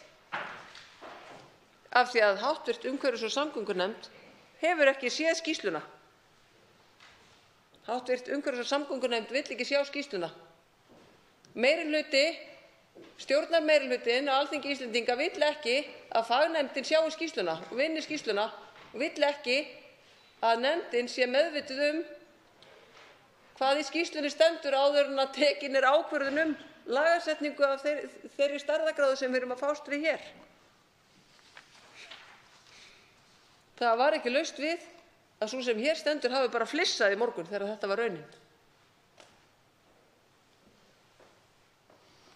Það þess vegna, herra forseti, sem ég get ekki undir nokkrum kringumstæðum skrifað upp á þá málsmeðferð sem stjórnarflokkarnir iðkað hér.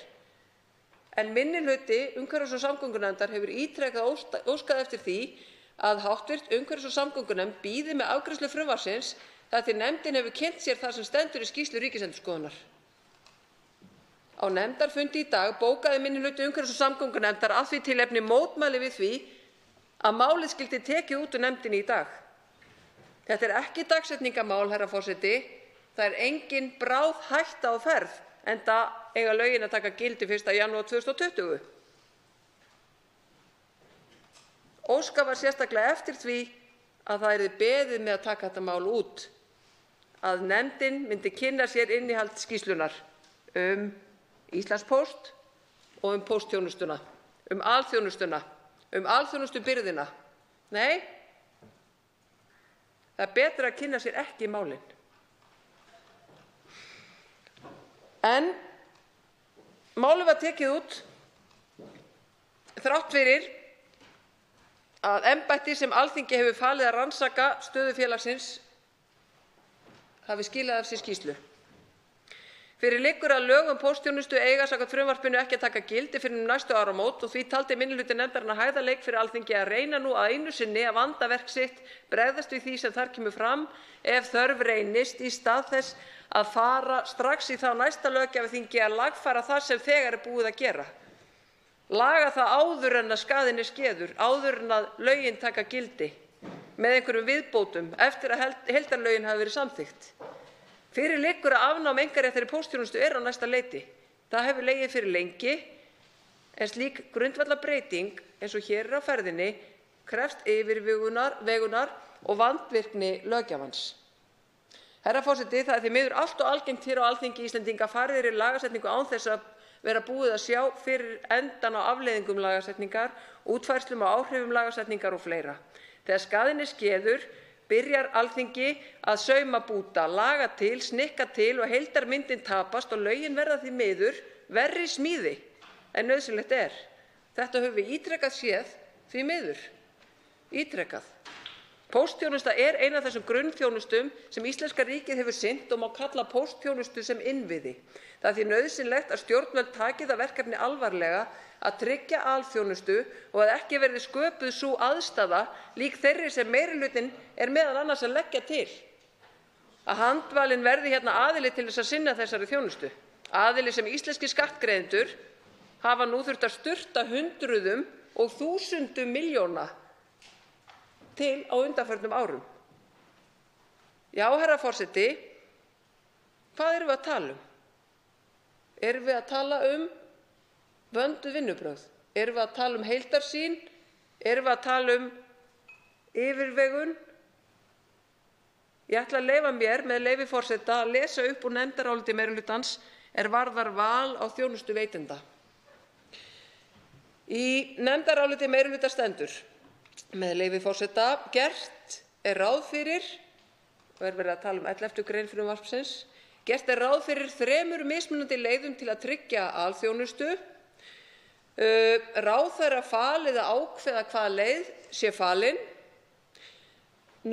Að auki er nauðsynlegt að ákvörðun byggist á nauðsynlegum upplýsingum. Nefndin ætlar ekki að leggja neitt til, en talar og leggur áherslu á að við ákvörðun val á þjónustuveitanda verði litið til þess að tryggja að gagnsæi sé til staðar meðal þjónustu, ákvörðun byggist á nauðsynlegum upplýsingum, finna heimild ráðherra til að láta framkvæma markaðskönnun þar sem metið er hvort nauðsynlegt er að tryggja alþjónustu með samningi eða útnefningu og svo framvegis og svo framvegis. Nefndin telur sem sagt mikilvægt að það verði framkvæmt rannsókn og könnun og málið verði skoðað ítarlega.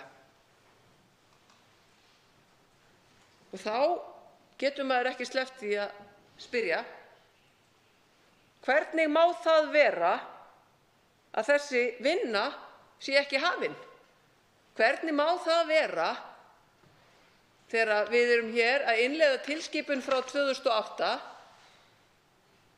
að það sé ekki búið að gera þetta af alvöru, hvorki inni í ráðuneytinu né við vinnu nefndarinnar? Hvers vegna var ráðuneytið ekki fyrir löngu búið að framkvæma það sem þarf að framkvæma? Enda segir nefndin það, meirihluti hv.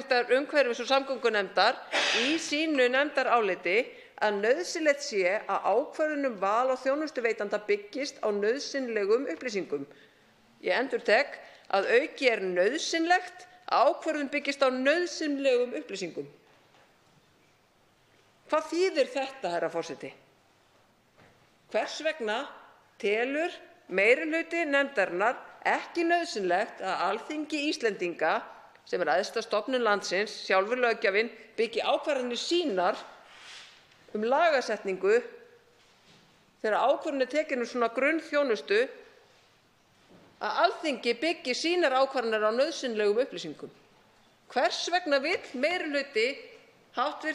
umhverfis- og samgöngunefndar og greinilega stjórnarmeirihlutinn hér á Alþingi alls ekki að þessi vinna og þessi lagasetning sé byggð á nauðsynlegum upplýsingum? Mér sem sérlegri áhuga konu vandaða lagasetningu er þetta fullkomlega óskiljanlegt. Herra forseti, það er því miður ekki hægt að kvitta upp á þessi vinnubrögð stjórnvalda og þessi vinnubrögð núna meirihluta hv. umhverfis- og samgöngunefndar sem virðist vera stimpilpúði fyrir ríkisstjórnina, og því mun Samfylkingin að sjálfsögðu sitja hjá þegar þetta annars mikilvæga frumvarp er varðar grunnþjónustu á Íslandi kemur til atkvæðagreiðslu. Þá tekur til máls hv. 5. þingmaður Suðvesturkjördæmis, Jón Gunnarsson.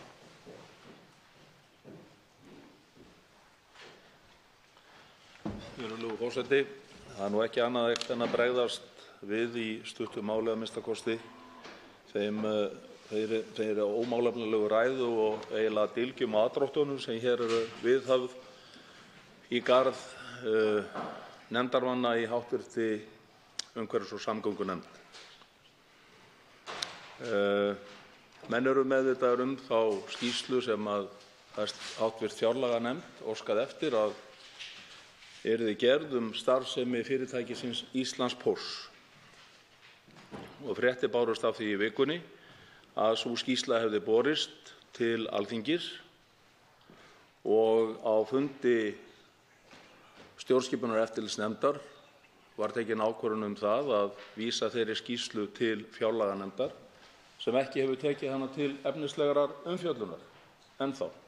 Enda erum við hér á síðustu dögum þingsins að stuðla í sátt að starfslokum. Það er því með ólíkindum að hlusta á hér yfirlýsingar og dylgjur í garð okkar sem höfum bara átt alveg hreint ágætis samstarf og nokkuð góður friður hefur ríkt í þessari nefnd.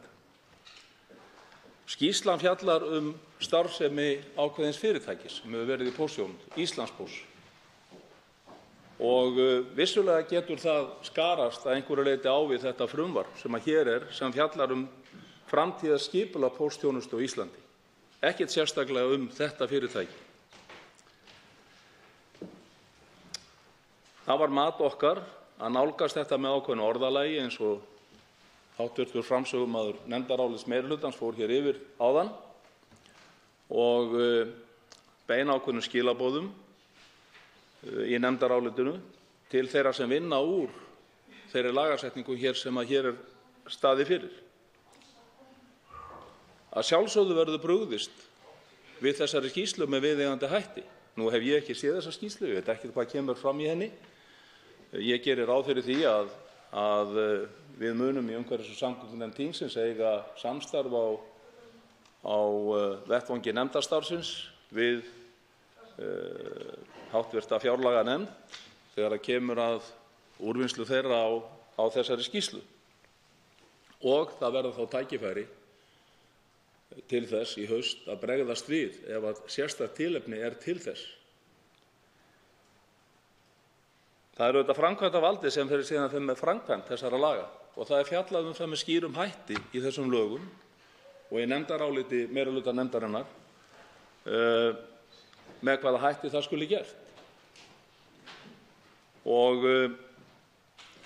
það þarf enginn að láta sér detta annað í hug heldur en að framkvæmdarvaldið nýti sér þær upplýsingar sem að fram koma í þessari skýrslu ef að svo ber undir að það eigi erindi inn í þetta mál, inn í þessa framtíðarsýn. Ég harma það í raun og veru að hv. þingmaður Helga Vala Helgadóttir skuli með þessum hætti reyna að tortryggja það starf, ágæta samstarf og starf sem unnið hefur verið af heilindum af nefndarmönnum í hv. umhverfis- og samgöngunefnd. Mér finnst það ljótur blettur á því ágæta samstarfi sem við höfum átt á undanförnum vikum og mánuðum þetta mál og svo mörg önnur. Virðulegi forseti, ég vona að þetta sé ekki það bragð sem við ætlum að láta þessi þinglok lykta af. Og þá veitir andsvar hv. 4. þingmaður Reykjavíkurkjördæmis norður, Helga Vala Helgadóttir. Herra forseti, ég þakka hv. þingmanni Jóni Gunnarssyni kærlega fyrir ræðuna og bregst hér við ásökunum dylgjur og aðdróttanir sem ég á að hafa farið með í ræðu minni. Það er eitt og annað rétt sem fram kom í máli hv. þingmanns, til dæmis að fjárlaganefnd hefur ekki tekið skýrslu Ríkisendurskoðunar til efnislegrar meðferðar. Þá trúi ég því líka sem að hv. þingmaður sagði að hann hefði ekki lesið skýrslu Ríkisendurskoðunar Íslandspóst enda ríkir hana trúnaður og hann ætti því ekki að hafa nokkurn einasta aðgang að þeirri skýrslu eða innihald skýrslunnar enda hann ekki nefndarmaður í stjórnskipunar- og eftirlitsnefnd og né heldur í fjárlaganefnd hv.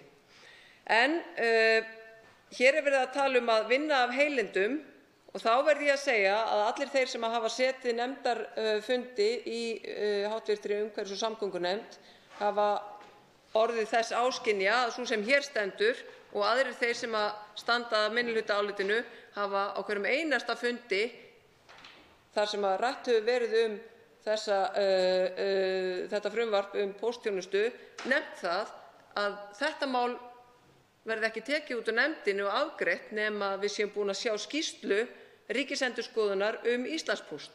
Þetta hefur verið nefnt af fullkomnum heilindum inn í nefndinni á hverjum einasta fundi sem að þetta mál hefur verið rætt. Og verð ég að segja að það kom þeirri sem hér stendur, og ég veit að það kom fleiri þingmönnum algjörlega óvart, að það ætti að keyra þetta mál í gegn núna þegar þetta ekki dagsetningarmál.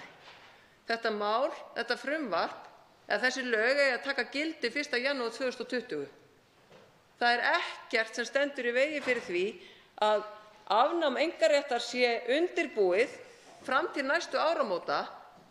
Það eina sem ég er að óska eftir að meirihlutinn, stjórnarmeirihlutinn, reyni nú einu sinni að vanda sig við lagasetningu í staðinn fyrir að keyra eitthvað mál í gegn af því af því að þeir geta það. Og reyni ekki einu sinni að byggja það á þeim upplýsingum sem þó eru komnar til þingsins. Minna hv. þingmann á að virða tímamörk, en þá svarar andsvari hv.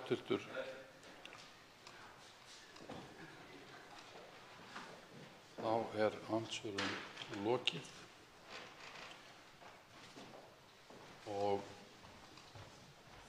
það sem ekki hafa fleiri hvatt sér hljóðs er umræðu lokið og atkvæðagreiðslu frestað. Og þá er tekið fyrir 10. dagskrármálið, mannanafn-frumvarp, 9. mál á þingskjali nr. 9, nefndarálit á þingskjali 1895 og 1914, breytingartillaga á þingskjali 1915, önnur umræða. Til máls tekur framsögumaður meirihluta allsherjar- og menntamálanefndar, hv. 8. þingmaður Reykjavíkurkjördæmis norður, Birgir Ármannsson. Herra forseti, nefndarálit meirihluta allsherjarnefndar liggur hér fyrir á þingskjali og með hefðbundnum hætti. Þar er rakið hvernig vinnu nefndarinnar var háttað, hvaða umsagnir bárust og hverjir komu fyrir nefndina, og ætla ég ekki að rekja það nánar. En þess er hins vegar að geta að svo óvenjulega háttar til í þessu máli að meirihluti nefndarinnar leggst gegn því að þetta frumvarp verði að lögum, en í ljósi þess að það samdist í tengslum við þinglok að málið yrði afgreitt út úr nefnd og fengi hér meðferð í þinginu, þá lagðist meirihluti nefndarinnar ekki gegn því að málið væri tekið út. En ef ég vitna með leyfi forseta í nefndarálitið, þá kemur þar fram sem hér segir: við meðferð málsins fyrir nefndinni var almennt samhljómur á meðal gesta að tímabært væri að endurskoða lög um mannanöfn nr. 45/1996 og að þörf væri á að gera tilteknar breytingar á lögunum, þar á meðal varða hlutverk mannanafnanefndar, ákvæði nafnbreytingar og karlmanns- og kvenmannsnöfn, misræmi í heimild til að nota erlend nöfn á afkomendur eftir því hvort eiginnafn eða millinafn er að ræða og fleira. Í þessu samhengi bendir meirihlutinn á að innanríkisráðuneytið hóf að skoða árið 2015 hvort þörf væri á að endurskoða lög um mannanöfn nr. 45/1996 og kallaði eftir sjónarmiðum almennings hugsanlega endurskoðun laganna. Ráðuneytið kynnti drög að frumvarpi árið 2016 og var gefinn kostur á að senda inn umsögn um málið, en af hálfu ráðuneytisins, eins og þarna kemur fram í nefndarálitinu, hefur ekki verið tekin afstaða til framhalds málsins, þó að sú vinna auðvitað liggi fyrir sem unnin var á fyrri árum. Síðan segir í nefndarálitinu: aftur komu fram sjónarmið að frumvarpið þetta leiddi til nýrra og jafnvel ófyrirsjáanlegra álitaefna. Þá skorti í einhverjum tilvikum nánari útfærslu á fyrirkomulagi og eða skýringar í greinargerð ástæður þess að ekki væri kveðið á til dæmis ráðgjöf nafngift, rithátt, röð nafna, millinöfn, mannanafnaskrá eða AMA-ákvæði. Auk þess var nefndinni bent á mikilvægi þess að taka tillit til íslenskrar tungu, íslensks málkerfis og íslenskrar nafnahefðar. Með hliðsjón af framangreindu telur meirihlutinn æskilegt að löggjöf á þessu sviði verði skoðuð nánar. Að því sögðu er það mat meirihlutans að nálgast þurfi breytingar á fyrirkomulagi mannanafna og laga á mannanöfn með öðrum hætti, þar sem ekki er skilið á milli mannanafna og íslenskrar tungu að öðru leyti. Að auki ekki hægt að fullyrða afleiðingar eða áhrif frumvarpsins yrði það samþykkt. Meirihlutinn telur því ekki unnt að samþykkja frumvarpið. Undir þetta nefndarálit rita, auk þess sem hér stendur, hv. þingmenn Páll Magnússon, formaður sem jafnframt var framsögumaður við vinnslu nefndarálitsins, Andrés Ingi Jónsson, Anna Kolbrún Árnadóttir, Steinunn Þóra Árnadóttir og Þórarinn Ingi Pétursson. Þá veitir andsvar hv. 7. þingmaður Reykjavíkurkjördæmis suður, Hanna Katrín Friðriksson. Herra forseti, ég þakka hv. þingmanni kærlega fyrir upplesturinn á meirihlutaálitinu. Mig langar aðeins til að forvitnast eitt. Svona í ljósi þess að með þessu frumvarpi er verið að leggja til að lögfest verði ný heildarlög mannanöfn og markmiðið er að tryggja sér ríkastan rétt og sjálfræði fólks til að bera það nafn sem það kýs. Að virða sjálfsákvörðunarrétt fólks þegar kemur að nafngift. Ég hafði bæði lesið þetta nefndarálit meirihlutans og hlustaði með athygli á framsögumann, hv. þingmann Birgi Ármannsson. Hvergi í þessu áliti er nefnt eitthvað frelsi fólks, mikilvægi þess að fólk taki ákvarðanir eigin nöfn, en samt af því að það liggur nú fyrir að meirihlutinn mælir ekki með því að þetta verði samþykkt. Það er bara ekkert inn í myndinni, heldur þetta svona einhvers konar tæknileg staðfesting eða vörn fyrir ríkisvæðingu nafnagifta, sem kemur sjálfsagt ekki óvart miðað við þá vegferð sem ríkisstjórnin er á almennt, en þó þegar litið til þess að nú hefur þessi sama ríkisstjórn annars vegar samþykkt lög þungunarrof sem er rík áhersla á sjálfsákvörðunarrétt kvenna, samþykkt lög kynrænt sjálfræði með ríkri áherslu á sjálfsákvörðunarrétt einstaklinga varðandi kyn, en getur ekki hugsað sér að leyfa fólki að velja eigin nöfn eða á afkomendur sína. Og ég bara velti því fyrir mér. Ég skil þetta ekki, þannig ég velti því fyrir mér hvort að hv. þingmaður getur mögulega í stuttu andsvari bara aðstoða mig við að skilja þankagang meirihluta Alþingis. Takk.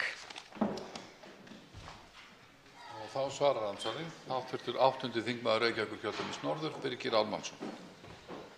Herra forseti, hugsanlega er það hv. þingmanni að einhverju leyti til upplýsingar að viðhorf þeirra sem mynduðu meirihluta í nefndinni í þessu máli eru misjöfn til ýmissa þeirra álitaefna sem undir eru í þessu máli.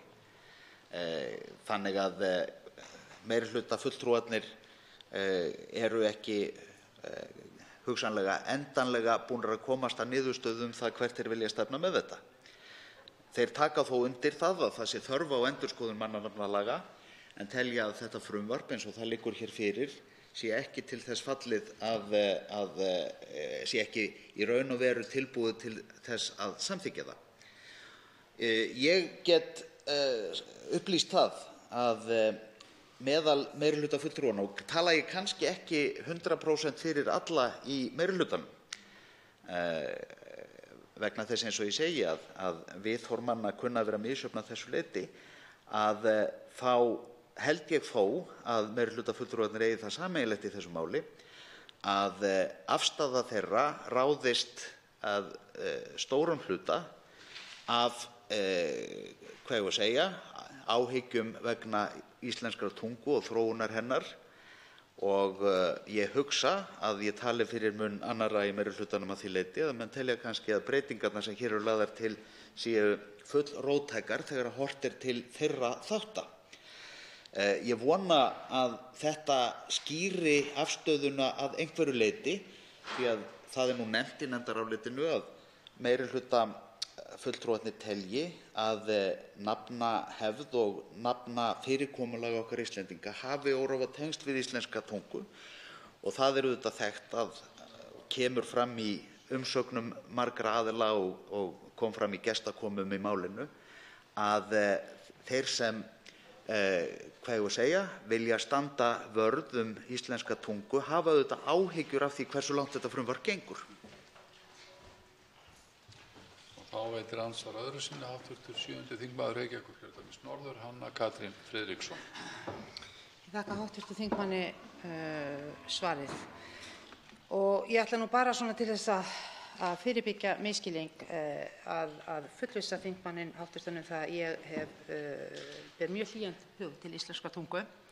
Ég er hins vegar þeirrar skoðunar að hún dafni best í sem mestu frelsi og ég held og það er langur vegur frá því að þessar hugmyndir um breytingar á mannanafnalögum séu settar til höfuðs íslenskri nafnahefð. Ég vil bara sjá þá nafnahefð dafna í frelsi. Ég vil að hún verði áfram hefð af því fólk kýs svo, ekki að það sé lagabót.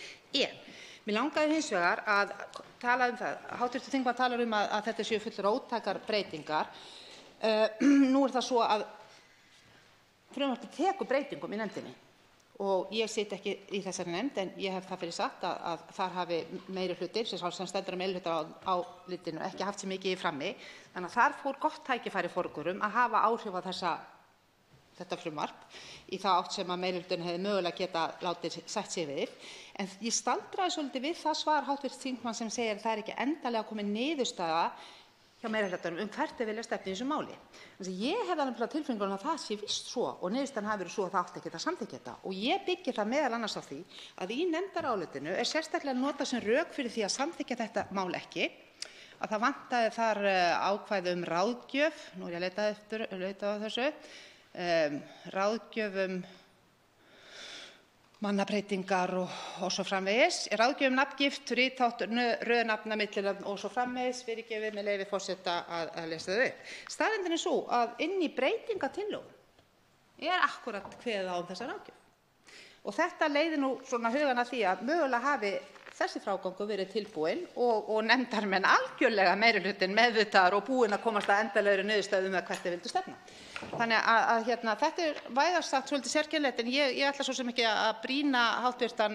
þingmann endanlega um svör nema hann vilji við þessu.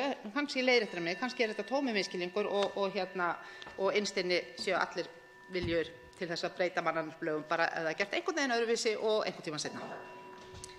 Þá svarar andsvari síðara sinni hv. 8. þingmaður Reykjavíkurkjördæmis norður, Birgir Ármannsson. Hæstv. forseti. Já, að einhverju leyti er þetta misskilningur hjá hv. þingmanni, þar að segja þegar hún fer með þessa tilvitnun í því samhengi sem hún er sett fram í nefndarálitinu. Af því að það er verið að vísa til sjónarmiða sem komu fram fyrir nefndinni og það er paragrafið sem hefst á orðunum aftur á móti komu fram sjónarmið þegar er verið að vísa í starfið sem átti sér stað í nefndinni. Og ég get alveg tekið undir það að af hálfu framsögumanns málsins í hv.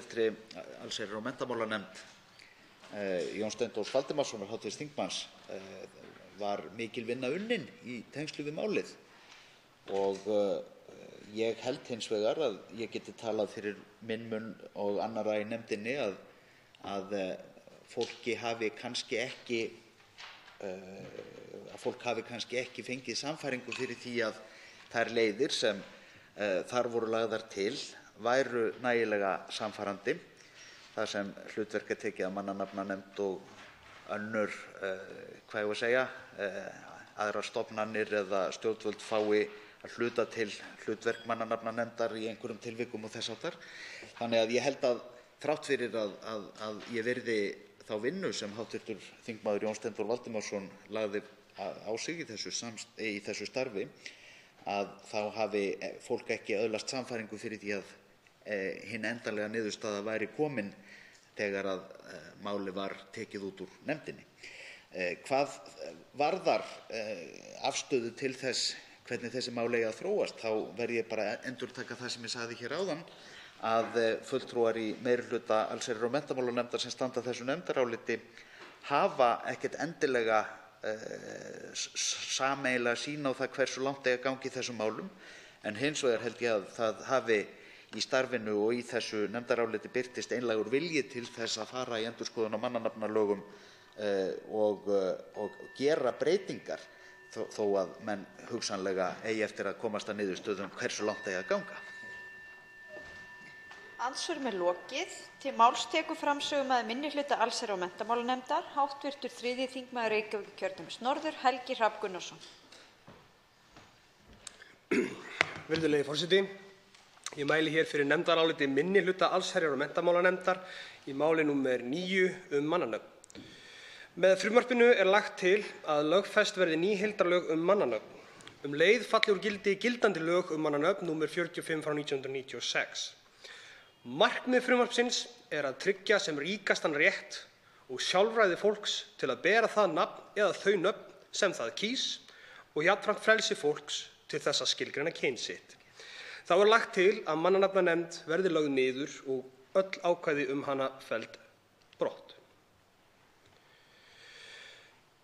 Nefndin fjallaði ýmis atriði málsins, svo sem val einstaklinga á eiginnöfnum og kenninöfnum og skilgreiningar kenninafna, ábyrgð og aðkomu foreldra og forsjáraðila að nafnabreytingum barna, skráningu kyns í þjóðskrá, nöfn sem eru nafnbera til ama, mannanafnanefnd og reglugerðarheimild ráðherra.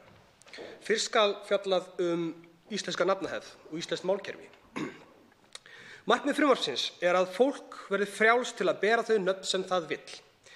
Minnihlutinn telur þó íslenska mannanafnahefð mikilvæga arfleifð sem ber að sýna virðingu og kynna vel fyrir öllum þeim sem velja börnum nöfn eða sjálfum sér á fullorðinsaldri.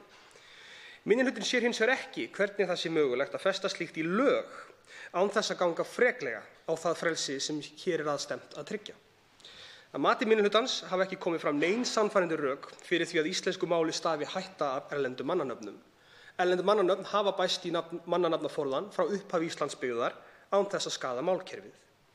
Lög mannanöfn ná ennfremur eingöngu til íslenskra ríkisborgara, en hér eru og munu alltaf verða mikill fjöldi erlendra ríkisborgara sem þarf að tala við, tala og skrá hjá hinu opinbera og geta nöfn þeirra verið með ýmsu móti. Þótt vissulega steðji ógnir að íslenskri tungu á stafrænni öld, fær minnihlutinn ekki séð að nöfn útlendinga á Íslandi hafi verið eða séu á meðal þeirra ógna. Þá skal fjallað sennilega umdeildasta þátt laga mannanöfn, mannanafnanefnd. Í lögum mannanöfn er mannanafnanefnd falið nokkuð viðamikið hlutverk, en með samþykkt þessa frumvarps er ekki þörf fyrir slíka nefnd lengur, enda talsvert minni skorður við því hvaða nöfn einstaklingar geti tekið sér. Í frumvarpinu er því lagt til að leggja nefndina niður. Mannanafnanefnd hefur þó sinnt hlutverki sem er þess virði að halda í, svo sem að vera til ráðgjafar og leiðbeiningar fyrir almenning mannanöfn og hefðir við nafngjöf, því merkilegt nokk þykir Íslendingum vænt nafnahefðirnar og hafa því leitað eftir áliti nefndarinnar algjörlega óþvingað og án tillits til ákvörðunar valds hennar. Minnihlutinn telur mikilvægt að áfram verði slík ráðgjöf og leiðsögn til staðar, en sér hins vegar ekki ástæðu til að halda sérstaka nefnd það. Því leggur minnihlutinn til að stofnun Árna Magnússonar í íslenskum fræðum fái að lögum það hlutverk að vera til ráðgjafar fyrir almenning mannanöfn, mannanafnahefðir, rithátt og beygingar. Innan þeirrar merkilegu stofnunar eru bæði nafnfræði og málræktarsvið sem væru vel til þess fallin að takast á við það verkefni. Þá skal fjallað eiginnöfn og kenninöfn. Lagt er til í frumvarpinu að reglur myndun nafna verði rýmkaðar verulega. Ekki verður lengur kveðið á millinöfn, en einstaklingi verður heimilt að velja sér þann fjölda eiginnafna sem hann kýs sem og kenninöfn. Í frumvarpinu er einnig gert ráð fyrir að ekki verði lengur kveðið á að stúlkum skuli gefin kvenmannsnöfn og drengjum karlmannsnöfn, enda engin ástæða til að setja fólki slíkar skorður. Í 3. málsgrein 1. greinar frumvarpsins segir að kenninöfn séu mynduð þannig að á eftir eiginnafni eða eiginnöfnum komi nafn foreldris eða foreldra í eignarfalli að viðbættum viðskeytunum son, dóttir, barn eða bur. Nú er ekki víst að nöfn foreldra taki alltaf með sér sérstaka eignarfallsmynd og leggur minnihlutinn til breytingar sem taka mið af þeirri staðreynd.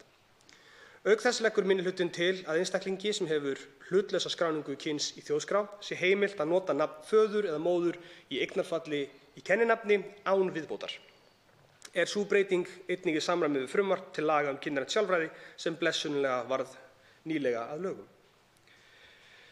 Þá var nefndinni bent á mikilvægi þess að áfram verði heimilt að kenna börn til stjúpforeldris eða fósturforeldris. Minnihlutinn leggur því til að bæta slíkri heimild við 1. grein frumvarpsins. Þá skal fjallað aðkomu foreldra og forsjáraðila að nafnabreytingum. Í frumvarpinu segir að foreldrar beri ábyrgð á tilkynningu óháð því hvort barni sé gefið nafnið athöfn hjá skráðu trúfélagi eða lífsskoðunarfélagi eða ekki. Í nefndinni komu fram þær athugasemdir að þetta gæti valdið vandræðum ef foreldrar fara ekki sameiginlega með forsjá barns. Minnihlutinn leggur því til að í stað orðsins foreldrar í tilheyrandi málslið komi þeir sem fara með forsjá barns. Að auki leggur minnihlutinn til orðalagsbreytingar á því hvernig barni er gefið nafn samkvæmt 2. grein. Þá komu fram athugasemdir að rétt væri að börn sem hefðu náð 15 ára aldri hefðu möguleika til þess að breyta nafni sínu án samþykkis forsjáraðila. Það væri í samræmi við hugmyndir stigvaxandi ákvörðunarrétt barna eftir aldri og þroska. Minnihlutinn telur rök standa til þess að heimila börnum 15 ára og eldri sem hafi náð þroska til að taka afstöðu til slíkar breytingar að geta breytt nafni sínu án aðkomu forsjáraðila. Það skipti einnig máli að transfólk á þessum aldri geti breytt nafn þrátt fyrir andstöðu forsjáraðila. Á móti komu fram sjónarmið að varhugavert væri að börn 15 ára og eldri gætu breytt nafni sínu án nokkurrar aðkomu forsjáraðila. Munur væri á því annars vegar að vilji barns og afstaða fengi aukið vægi eftir því sem aldur og þroski ykist og hins vegar því að taka burt ábyrgð bæði forsjáraðila og stjórnvalda í málum sem varða börn. Mikilvægt væri að börn nytu lágmarksverndar í þessum efnum af hálfu löggjafans, stjórnvalda og forsjáraðila, ekki síst ef verið væri að auka frjálsræði á sviði nafngifta almennt. Sambærilegt álitamál kom upp við athugun nýsamþykkts máls kynrænt sjálfræði sem blessunarlega var nýlega samþykkt af hinu háa Alþingi. Minnihlutinn telur rétt að gæta samræmis við aldursviðmið þeirra laga en í þeim voru aldursviðmið til að breyta skráningu kyns og nafni samhliða því hækkuð í 18 ár. En hins vegar verður starfshópi samkvæmt ákvæði til bráðabirgða 2 falið að endurskoða hvort lækka eigi aldursviðmið á rétti til að breyta skráningu kyns. Minnihlutinn tekur fram að æskilegt sé að lög mannanöfn verði einnig endurskoðuð í þessu tilliti samanber því sem hér var rakið á undan. Þá skal fjallað nöfn sem eru nafnbera til ama. Í lögum mannanöfn er að finna ákvæði að eiginnafn skuli ekki vera nafnbera til ama. Í frumvarpinu er ekki slíkt ákvæði að finna en í greinargerð segir meðal annars að foreldrum eigi almennt að treysta til að velja börnum sínum nöfn sem verða þeim ekki til ama. Fyrir nefndinni komu fram sjónarmið að mikilvægt væri að hafa heimild í lögum til að bregðast við nafngiftum sem gætu orðið börnum til ama og að löggjafinn ætti áfram að fela opinberum aðilum að framfylgja slíkir kvöð þrátt fyrir að mannanafnanefnd yrði lögð niður. Minnihlutinn tekur undir mikilvægi þess að tryggja þurfi með einhverjum hætti að börn þurfi ekki að bera nöfn sem ætla má að verði þeim til ama. Minnihlutinn leggur þess vegna til að bætt verði við nýju ákvæði sem kveður á að ef Þjóðskrá Íslands berist tilkynning eigin nafn barns yngra en 18 ára sem ætla má að miklar líkur séu á að geti orðið nafnbera til ama skal nafnið ekki skráð að svo stöddu í Þjóðskrá. Þjóðskrá Íslands verður auk þess falið að kveða upp úrskurð í þeim efnum svo fljótt sem verða má og eigi síðar en 4 vikum frá því að tilkynning eigin nafn barst. Þá leggur minnihlutinn til að Þjóðskrá Íslands verði heimilt að afla umsagnar stofnunar Árna Magnússonar og umboðsmanns barna áður en hún kveður upp úrskurð. Skal ráðherra kveða nánar á málsmeðferð í þessum tilvikum í reglugerð. Þá leggur minnihlutinn til að Þjóðskrá Íslands taki við því verkefni að sjá mannanafnaskrá þannig að enn verði aðgengileg skrá þar sem hægt sé að fletta upp þekktum og samþykktum eiginnöfnum. Þá skal fjallað reglugerðarheimild ráðherra.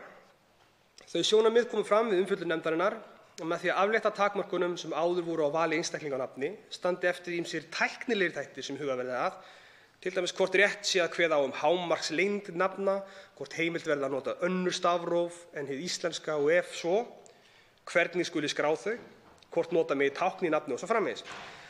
Slíkir þættir skráningu nafna eru fyrst og fremst tæknilegs eðlis og því er ekki nauðsynlegt að löggjafinn setji nákvæmar reglur sem geta breyst reglulega. Minnihlutinn telur því æskilegt að kveða á skyldu ráðherra til að setja reglugerð með nánari fyrirmælum framkvæmd laganna, meðal annars rithátt, umritunarreglur og miðlun nafna og leggur til breytingu þess efnis til skýringar við þá reglugerðarheimild sem þegar er til staðar í 7. grein frumvarpsins. Þá skal fjallað réttindi transfólks og skráningu kyns í þjóðskrá.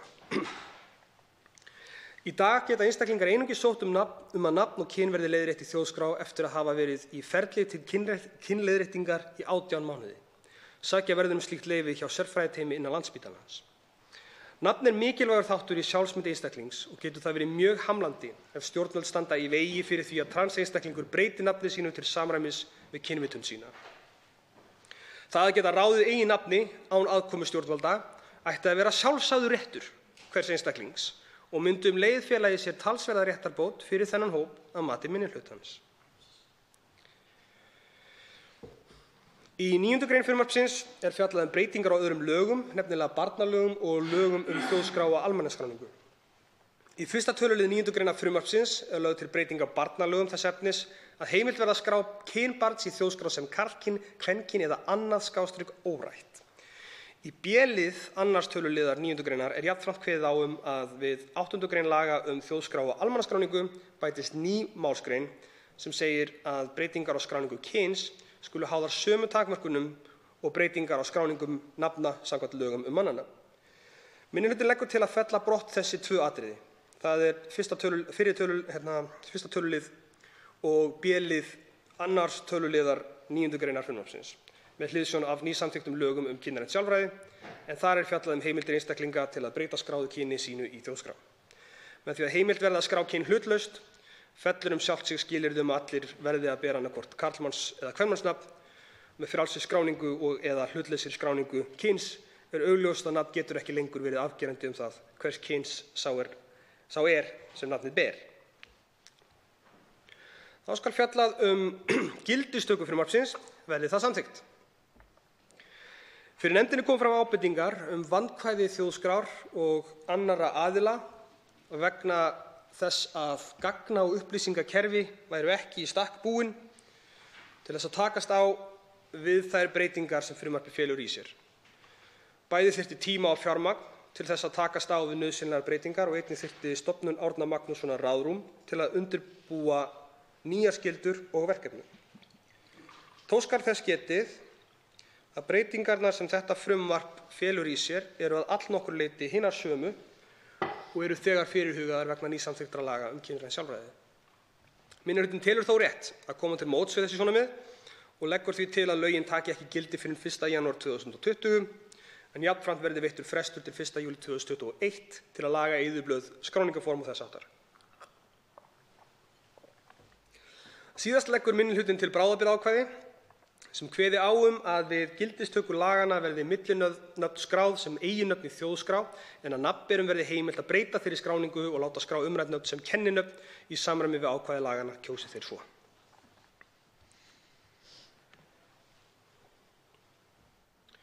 Rétturinn til nafns nýtur verndar samkvæmt 71. grein stjórnarskrárinnar og 8. grein mannréttindasáttmála Evrópu. Miklar breytingar hafa orðið á íslensku samfélagi undanfarna áratugi þar sem markviss skref hafa verið stigin til þess að auka frelsi einstaklingsins til að taka ákvarðanir eigin hagi. Þegar litið er til þess hvert hlutverk löggjafans varðandi mannanöfn, er nauðsynlegt að haft verði í huga að ekki verði gengið lengra en nauðsyn krefur og að réttindi einstaklinga verði ekki skert að óþörfu. Með samþykkt frumvarpsins verður verulega dregið úr þeim skorðum sem einstaklingum hafa verið settar nafngjöf. Minnihlutinn leggur því til að frumvarpið verði samþykkt með þeim breytingum sem hér hefur verið gert grein fyrir og finna má á þingskjali nr. 1915. Undir álit þetta rita hv. þingmenn sá sem hér stendur Helgi Hrafn Gunnarsson, Guðmundur Andri Thorsson og Jón Steindór Valdimarsson. Virðulegi forseti, ég hef nú gert grein fyrir áliti minnihlutans við afgreiðslu málsins úr allsherjar- og menntamálanefnd. Er þó við hæfi að bregðast við þeim rökstuðningi sem birtist í nefndaráliti meirihlutans. Þar stendur með leyfi forseta: Aftur á móti komu fram sjónarmið að frumvarp þetta leiddi til nýrra og jafnvel ófyrirsjáanlegra álitaefna. Þá skorti í einhverjum tilvikum nánari útfærsla á fyrirkomulagi og eða skýringar í greinargerð ástæður þess að ekki væri kveðið á til dæmis ráðgjöf nafngift, rithátt, röð nafna, millinöfn, mannanafnaskrá eða ama-ákvæði. Auk þess var nefndinni bent á mikilvægi þess að taka tillit til íslenskrar tungu, íslensks málkerfis og íslenskrar nafnahefðar. Tilvitnun lýkur. Rétt er að fjalla örstutt þessi álitaefni. Þau eru af tveimur toga. Annars vegar þeim að ekki ófyrirsjáanleg álitaefni að ræða, heldur pólitísk álitaefni sem hv. þingmenn eru einfaldlega ósammála og hins vegar álitaefni sem brugðist við með mjög skýrum hætti í áliti minnihlutans. Hvað varðar ráðgjöf nafngift leggur minnihlutinn til að hún verði í höndum Árnastofnunar. Hvað varðar rithátt verður hann frjáls en takmarkaður af tæknilegum atriðum sem tilgreind verða í reglugerð ráðherra. Vera má að hv. þingmenn séu á móti því að hann sé gerður frjáls, en það felst engin ófyrirsjáanleiki í því sem ekki brugðist við í áliti minnihlutans. Hvað varðar röð nafna kemur eiginnafn á undan kenninafni og erfitt að sjá hvernig það teljist til álitaefnis og hvað þá ófyrirsjáanlegs. Hvað varðar millinöfn ljóst í áliti minnihlutans að eiginnöfn og kenninöfn taki þeirra stað og fólk sem nú beri millinöfn geti valið á milli þeirra. Aftur getur hér verið þá pólitíska afstöðu hv. þingmanna að ræða að sú breyting sé slæm, en þeir hafa ekki rökstutt hvers vegna, en óháð því ekkert ófyrirsjáanlegt við það álitaefni. Hvað varðar mannanafnaskrá kemur fram í áliti minnihlutans að Þjóðskrá Íslands skuli halda slíka skrá. Þannig að það komið til móts við það. Hvað varðar ama-ákvæði kemur einnig fram í áliti minnihlutans að Þjóðskrá skuli ekki skrá nafn sem sé talið barni til ama. Það eru hins vegar engin rök fyrir því að láta ama-ákvæði ná til ákvarðana fullorðins fólks, í það minnsta ekki í frjálsu landi. Hvað varðar tillitið til íslenskrar tungu, íslensks málkerfis og íslenskrar nafnahefðar annars vegar komið til móts við sjónarmið með því að fela Árnastofnun ráðgjöf og leiðsögn, en hins vegar einnig að ræða pólitískan ágreining sem eðlilegur en hins vegar ekki ófyrirsjáanlegt álitaefni. Virðulegi forseti, að lokum verð ég að láta fylgja nokkur orð frá mér sjálfum sem ég get ekki sagt í nafni annarra sem rita undir álitið, þótt ég voni innilega að þeir taki undir. En öllu þessu sögðu þess virði að fjalla aðeins tilgang frumvarpsins. Einstaklingsfrelsi. Það auðvelt að tala einstaklingsfrelsi, sérstaklega í kosningabaráttu. Mér finnst merkilegt hvernig Sjálfstæðisflokkurinn sérstaklega leggur alltaf svo ríka áherslu á einstaklingsfrelsið alveg þangað til þeir fá tækifæri til að auka það eða verja. Þá allt í einu verður hann voðalega varkár, vill ekki ganga svo langt og telur tillöguna frelsissviptinguna kannski full róttæka. En þá vil ég biðja Sjálfstæðisflokkinn, háttvirtan, að gera kjósendum sínum greiða í næstu kosningabaráttu og greina þá frá því fyrirfram að hann sé svo sem alveg til í einstaklingsfrelsið, svo lengi sem það gangi ekki jafn langt og einstaklingsfrelsis hugsjón Viðreisnar, Pírata og Samfylkingarinnar.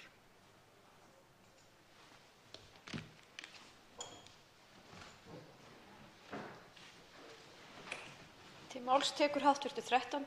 þingmaður Suðvesturkjördæmis, Jón Steindór Valdimarsson.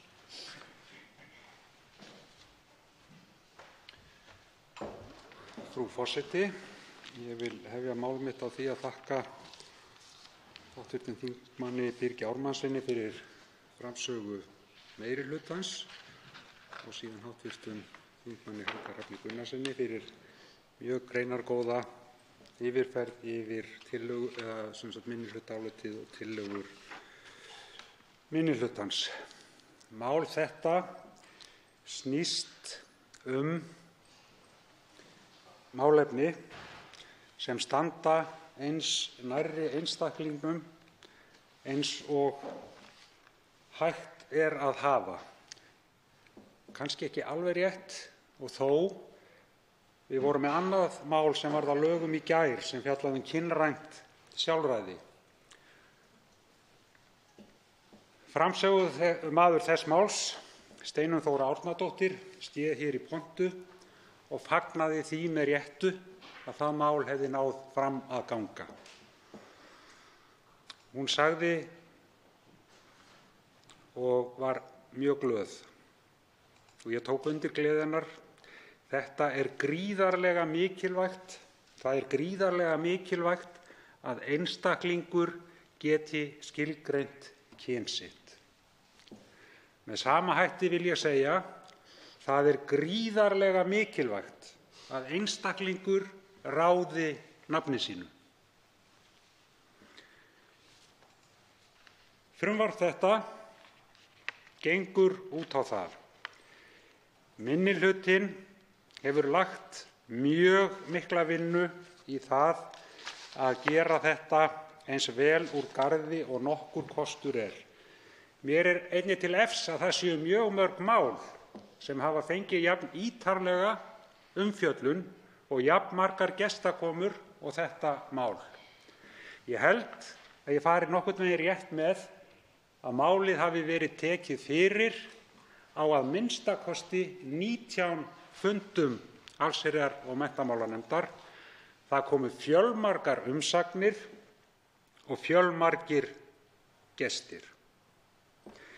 Þannig að það er alveg klárt mál að þetta mál hefur verið fjallað ítarlega og hlustað á öll sjónarmið. Mannanöfn eru mikilvæg. Við erum með lög mannanöfn og við erum með lög mannanafnanefnd. Mannanafnanefnd vinnur vanþakklátt starf samkvæmt núgildandi mannanafnalögum og það sem ég mun fjalla hér sem varðar áhrif þeirrar nefndar hefur ekkert með ágæti og samviskusemi og góðan vilja nefndarmanna í mannanafnanefnd og vilja að það komi algjörlega skýrt fram. Okkur er annt ég ætla að byrja aftur. Sumum er mjög annt íslenska mannanafnahefð og telja hana gríðarlega mikilvæga og ég tek að mörgu leyti undir það. En þá verðum við að spyrja okkur, er núverandi fyrirkomulag til þess fallið að varðveita íslenska mannanafnahefð? Ég tók niður nokkur dæmi hér bara úr nýjustu úrskurðum mannanafnanefndar. Það nýjasta er það að það má ekki heita kona. Það má ekki heita vatneyringur. Það má ekki heita sar með setu.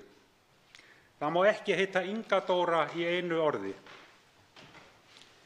Og það má ekki heita Sukki. En það má heita Milli, eða kannski er það Milli. Það fer eftir í hvernig maður kýs að bera það fram. Og það má heita Kráka. Og það má heita Leonardo. Og það má heita Tarón. Og það má heita Sigar. Og það má heita Sóe með setu O og E. En svo má líka heita Vetrasól og Albjört. Og það má heita Natalí. En það má ekki heita Eðvald. Það má heita Kolþerna, en það má ekki heita Danski. Það má ekki heita Karlsberg. Það má ekki heita Myrká. Það má ekki heita Gleymirey. En það má heita Ká. Og það má heita Ernest. Og það má heita Diego. En það má ekki heita Tindur. Og það má heita Ditto. Allt eru þetta ágætisnöfn og hef ég ekkert við þau að athuga og bara er ánægður með það ef að fólk vill heita þessum nöfnum og er stolt af því. Svo má líka heita Síta með setu og það má heita Ram og það má heita Sál. Og ég spyr þá sem eru áhugamenn íslenska mannanafnahefð og varðveita það sem fyrir er, hvort að þetta séu lýsandi dæmi þá hefð sem stendur þeim svona nærri hjarta að þeir geti ekki hugsað sér að breyta út af þessu. Mitt svar er nei. Mig langar líka til þess að segja að í minnihlutaálitinu og tillögum er tekið mið af öllum þeim athugasemdum sem fram komu, nema auðvitað grundvallaratriðinu að það er ekki gefinn afsláttur á því að menn ráði hvað þeir heita. Það má segja að álit minnihlutans og breytingartillögur á frumvarpinu feli í sér að börn njóti ríkari verndar samkvæmt þeim tillögum heldur en samkvæmt gildandi lögum. Það er þó þannig að það geta komið 3 aðilar að því að meta hvort að nafn er þannig úr garði gert að það verði barni til ama. Það er Þjóðskrá, það er Árnastofnun sem er sérfræðingur í mannanefnahefðinni. Og það er umboðsmaður barna sem á að gæta velferðar barna. Í dag eru þetta ágætir málfræðingar sem véla það hvað er barni til ama og hvað er barni ekki til ama. Þannig að þessu leyti verður verndin sterkari. En að sama skapi eru fullorðnir einstaklingar látnir taka ábyrgð á því hvað þeir vilja heita ef þeir kjósa að breyta nöfnum sínum frá því sem að þeim voru gefin á barnsaldri. Það er þannig að menn hafa rökstutt ama-ákvæðið þannig, og það er gert til dæmis þegar nafninu Sukki var hafnað, að það geti svo sem verið allt í lagi af því það var fullorðinn maður sem vildi heita Sukki, að það væri svo sem allt í lagi að hann fengi að heita Sukki, en það var einn hængur á. Ef að mannanafnanefnd leyfir manninum að heita Sukki, þá fer nafnið á mannanafnaskrá. Og hvað gerist þá? Þá gætu foreldrar einhvers barns tekið upp á því að kalla barnið og nefna það Sukka. Og það má náttúrulega ekki koma til greina, og þess vegna verður að fara þessa leið að banna fullorðnum einstaklingi að ráða því hvað hann heitir. Þetta er þannig að ég held að því miður hafi meirihluti nefndarinnar fallið í þá gryfju, og það kom reyndar fram, og ég efast að meirihlutinn leggi nú í að mótmæla því að þeir lögðu ekkert af mörkum til þess að laga, bæta eða koma fram sjónarmiðum sínum í starfi nefndarinnar. Hreint ekki neitt. Þannig að það var nú allur áhuginn sem framsögumaður meirihlutans telur nefndina hafa á því að gera breytingar á mannanafnalögum. Það er að minnsta kosti harla skrítinn áhugi sem birtist í því að hafa ekkert til málanna að leggja ekkert gott til, segja bara þegar málið er komið á lokastig, já, þetta er nú ekki okkur að skapi, við viljum frekar að það sé haldið áfram með vinnu sem hefur sofið í hv. Dómsmálaráðuneyti síðan 2015, 2016, svo við færum alveg rétt með, ekkert verið gert, ekki neitt í því að breyta þessum lögum, ekki neitt. Mér langar til þess að, og ég vona að sá fyrirgefi mér sem ég vitna nú til, ég las færslu á Facebook í dag sem var rituð af Eiríki Rögnvaldssyni, prófessor emeritus, og ég held að fáir hafi lagt jafn mikið til þess að gæta þess að íslensk tunga varðveitist og haldi gildi sínu. Hann segir, og það er í tilefni af því að dreng var meinað það, eða réttar sagt foreldrum drengs var meinað að skíra barn í höfuðið á afa sínum. Og hann segir, nafnið var þó af íslenskum rótum og afinn hafði borið það athugasemdalaust alla ævi. En vegna þess að hann var einn það, taldist nafnið ekki hefðað og hafði ekki verið leyft. Og áfram vitna ég til prófessors emeritus Eiríks Rögnvaldssonar. Þarna rann það upp fyrir mér að lög sem koma í veg fyrir að lítið barn sé nefnt í höfuðið á afa sínum eða ömmu eru ómanneskjuleg. Þau standast ekki. Þau eru ólög. Það er óviðunandi að við þurfum að búa áfram við slík lög ófyrirsjáanlega framtíð.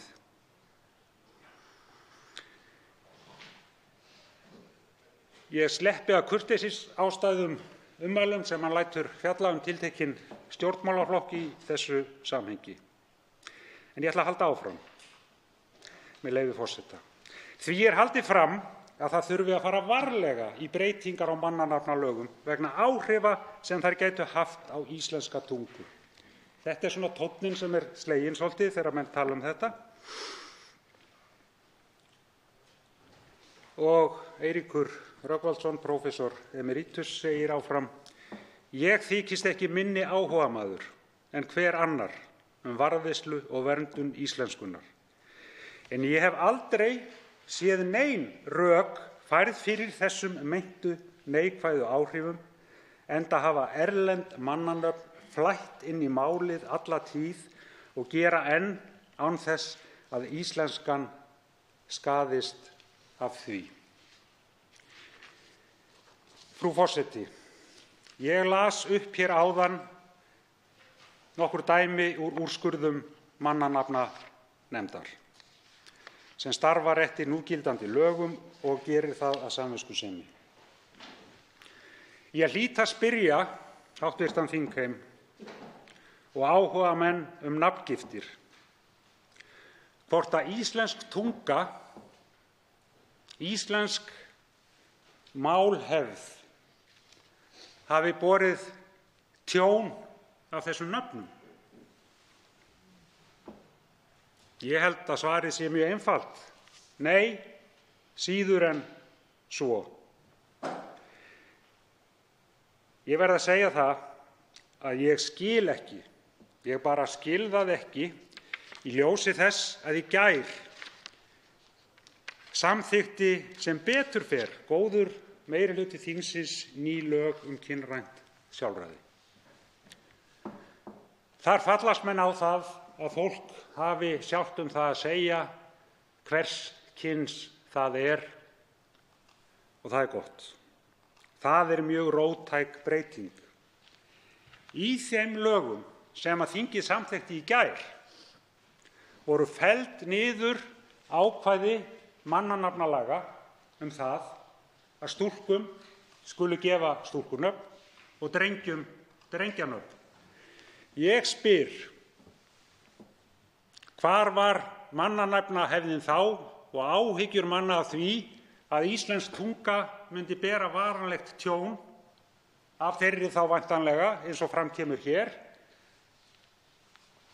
minnsta kosti hjá sumum, að slíkt, í mínum huga hefur það sennilega einhver áhrif á það hvernig menn hugsa og þurfa að hætta að hugsa í flokkunum 0-1, kona karl, og það auðvitað strax fólk farið að velta því fyrir sér, já, en ef það strákur sem heitir Guðrún, býtu í hvað búningsklafan á hún að fara í sundinu, þetta ekki algjörlega ófyrirsjáanleg og ólíðandi afleiðingar af þessu frábæra frumvarpi sem við samþykktum í gær?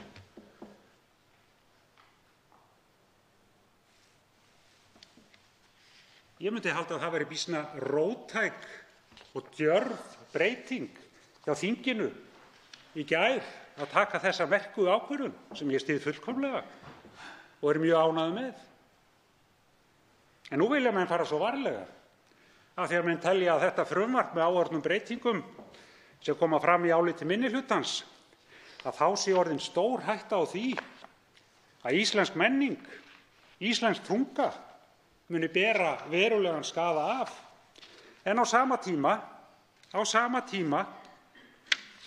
hafa menn ekkert fram að færa, ekki neitt, ekkert, skila bara auðu og segja við viljum þetta ekki, við viljum þetta ekki, við viljum þetta ekki. Það nú allt frjálslyndið, það nú öll virðingin fyrir réttindum einstaklingsins sem kristallast í þessum málflutningi. Ég verð að segja það, frú forseti, að það verða mér gríðarleg vonbrigði ef að alþingismenn samþekki ekki þetta frumvarp. Ef menn sýni ekki verki að þar sem þeir voru djarfir í gær, framsýnir í gær, það endist minnstakosti næsta sólarhring og menn verði aftur djarfir og framsýnir þegar verði greidd atkvæði þetta frumvarp og breytingartillögur minni hlutans.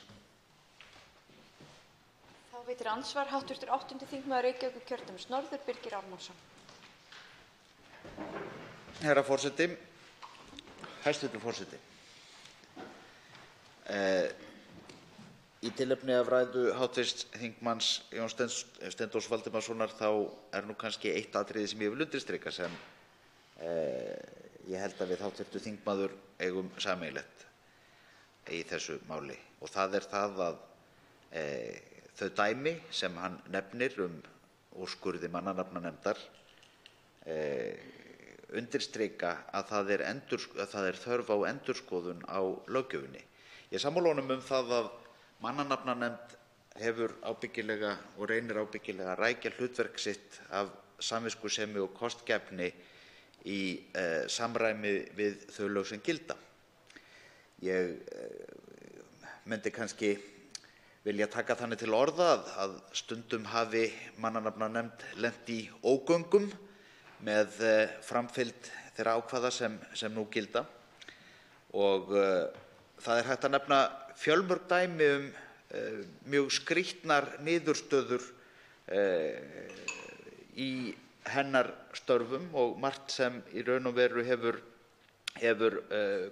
komið manni á óvart og vakið furðu þegar maður sem leikmaður hefur lesið fréttir af því. Og ég vildi bara, án þess að ég fari í einhvern og vil alls ekki fara í einhverja þrætur við hv. þingmann Jón Steindór Valdimarsson, en ég vildi hins vegar undirstrika það að það sem hann nefnir og nefnir dæmi í mínum huga góður rökstuðningur fyrir því að fara í endurskoðun á þessari löggjöf sem ég vil meina að hafi kannski ekki reynst sem skyldi, en þar með ekki sagt að maður hafi fengið og öðlast sannfæringu fyrir því að sú lausn sem hér lögð á borðið sé fullnægjandi. Þá svarar andsvari hv. 13. þingmaður Suðvesturkjördæmis, Jón Steindór Valdimarsson. Ég þakka hv. þingmanni andsvarið. Ég held og vil taka það skýrt fram aftur, að dæmin sem ég tók voru ekki tekin til þess að gagnrýna í sjálfu sér eða leggja eitthvert mat eða dóm á þau nöfn sem ýmist var hafnað eða viðurkennd af mannanafnanefnd. Og ég er alveg sammála Birgi hv. þingmanni dátnur út mér hver svo nú Birgir minn, Ármannsson. En ég held að minn lærdómur af því sá að það að ætla að setja stífar reglur og stífan ramma eða lausan ramma það hvað má heita eða hvað ekki, það leiðir okkur nefnilega nákvæmlega í þær ógöngur sem menn eru nú í með mannanafnalögin.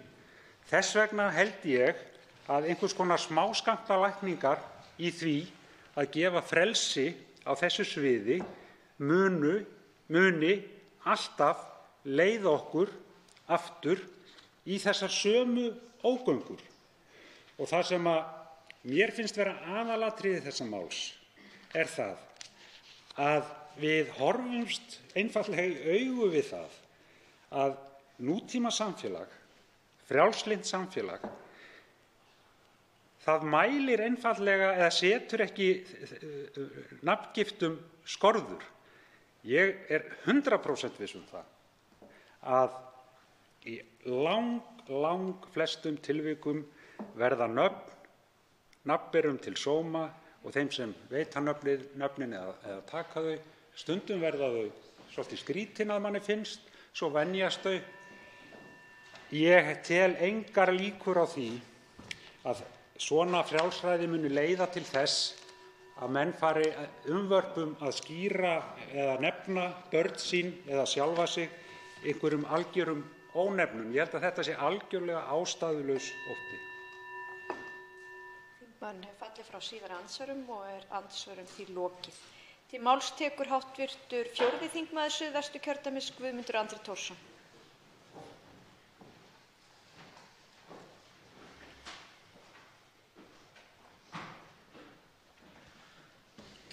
Frú forseti, ég ætla nú ekki að draga þessa umræðu mikið á langinn. Hún hefur verið ítarleg og góð og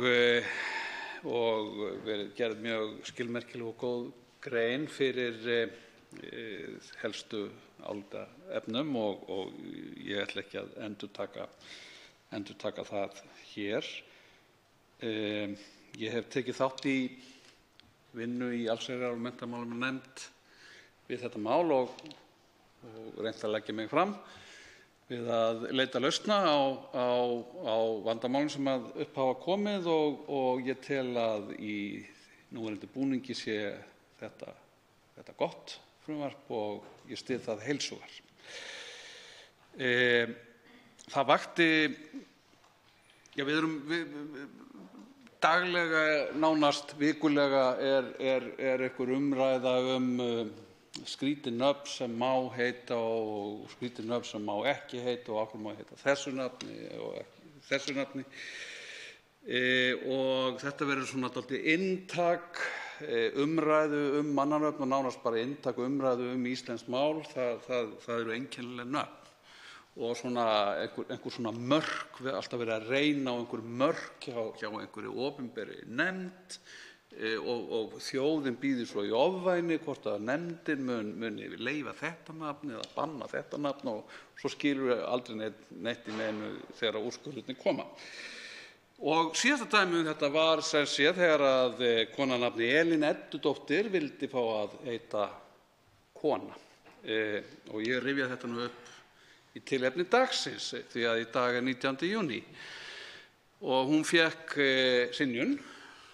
Elín Eddudóttir fékk synjun á því að taka sér nafnið kona, Elín kona Eddudóttir og þá var það nú að sá ástsæli baggalútur og skáldmæringur Bragi Valdimar Skúlason, hann rifjaði það upp. Hann segir sér fór á Íslendingabók og hann gáði að því hvort einhver hafi fengið að heita kona á Íslandi, hvort sem nafnið kona kæmi fyrir einhvers staðar á Íslendingabók og jú, það viti menn, það var, svo reyndist vera, einn karl fannst við þessa leit, Hákon kona Jónsson, fæddur 1750.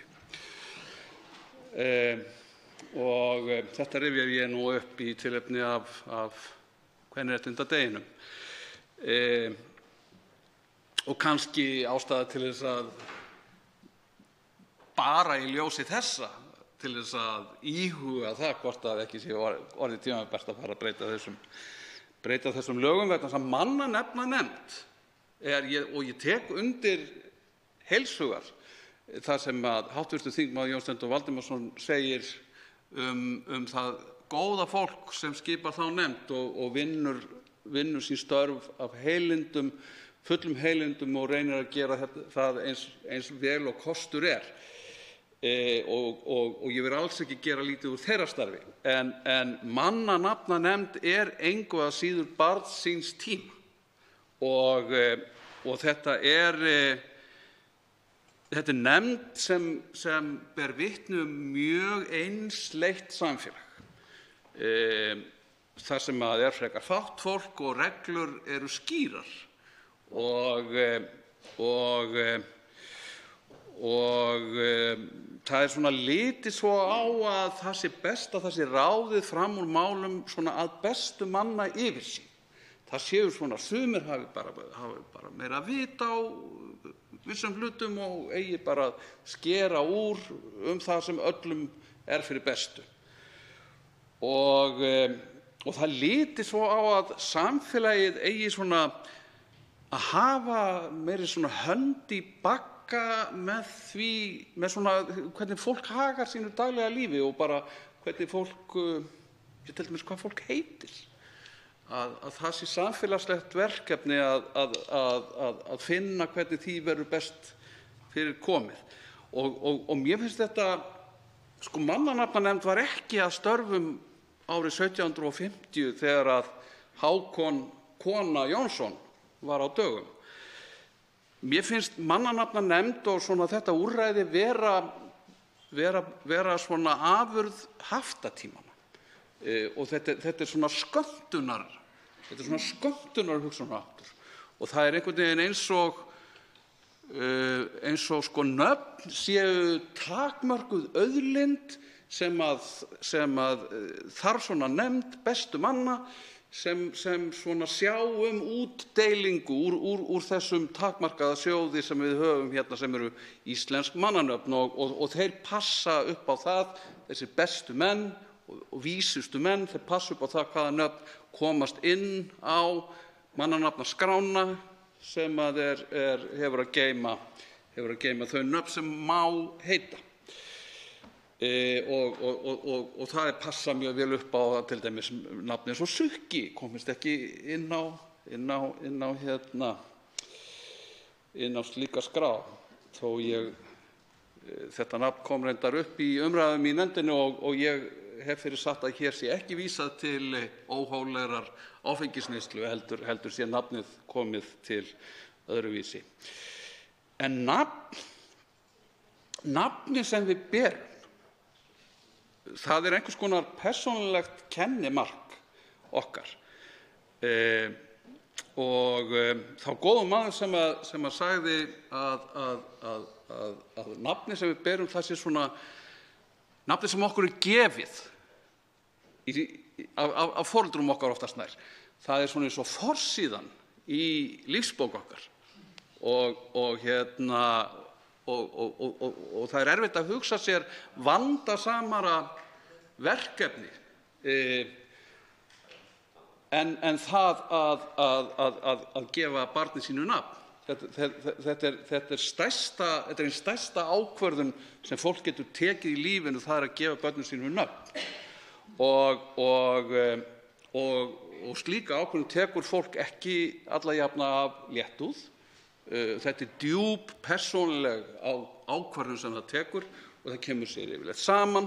Foreldrar koma sér yfirleitt saman, séu tvo foreldra að ræða og eftir langar og jafnvel erfiðar samningaviðræður þetta og það alls ekki gott að nafngiftir séu einkum hugsaðar til þess að reyna á þolrifin í mannanafnanefnd. Það ekki vænlegt fyrir líf barns, væntanlegt líf og það ekki góð forsíða á lífssögu barns að nafnið sé fyrst og fremst hugsað til að reyna á mörkin hjá mannanafnanefnd og komast inn á mannanafnaskrá og gá hvort mannanafnanefnd muni banna þetta nafn og bíða svo spenntur eftir því. Það ekki gott. En ég held að núverandi fyrirkomulag ýti undir þetta ýtir undir þennan hugsunarhátt hjá fólki sem á annað borð. Þetta aldrei gefið fyrir að láta reyna á mörk. Og ég held að frjálsræði í þessum efnum sé einmitt til þess fallið að fólk hætti að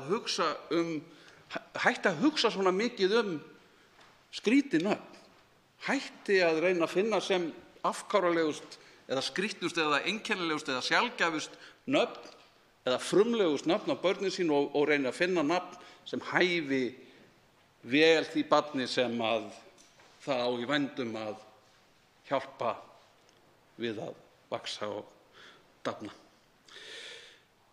Ég held að það sé ekki hægt að standa vörð íslenska tungu með lagasetningum mannanöfn.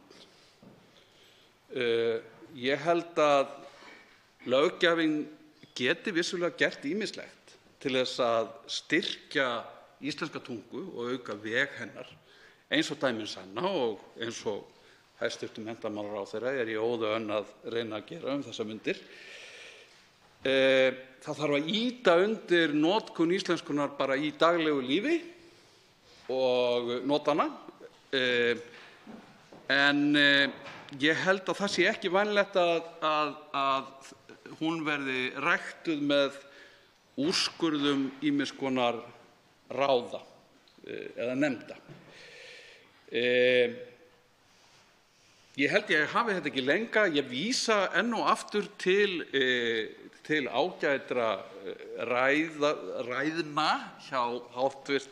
þingmanni Jóni Steindór Valdimarssyni og Helga Hrafni Gunnlaugssyni og ég vonast til þess að þingheimur muni samþykkja þetta mál. Til máls tekur hv. 7. þingmaður Reykjavíkurkjördæmis norður, Jarþrúður Ásmundsdóttir.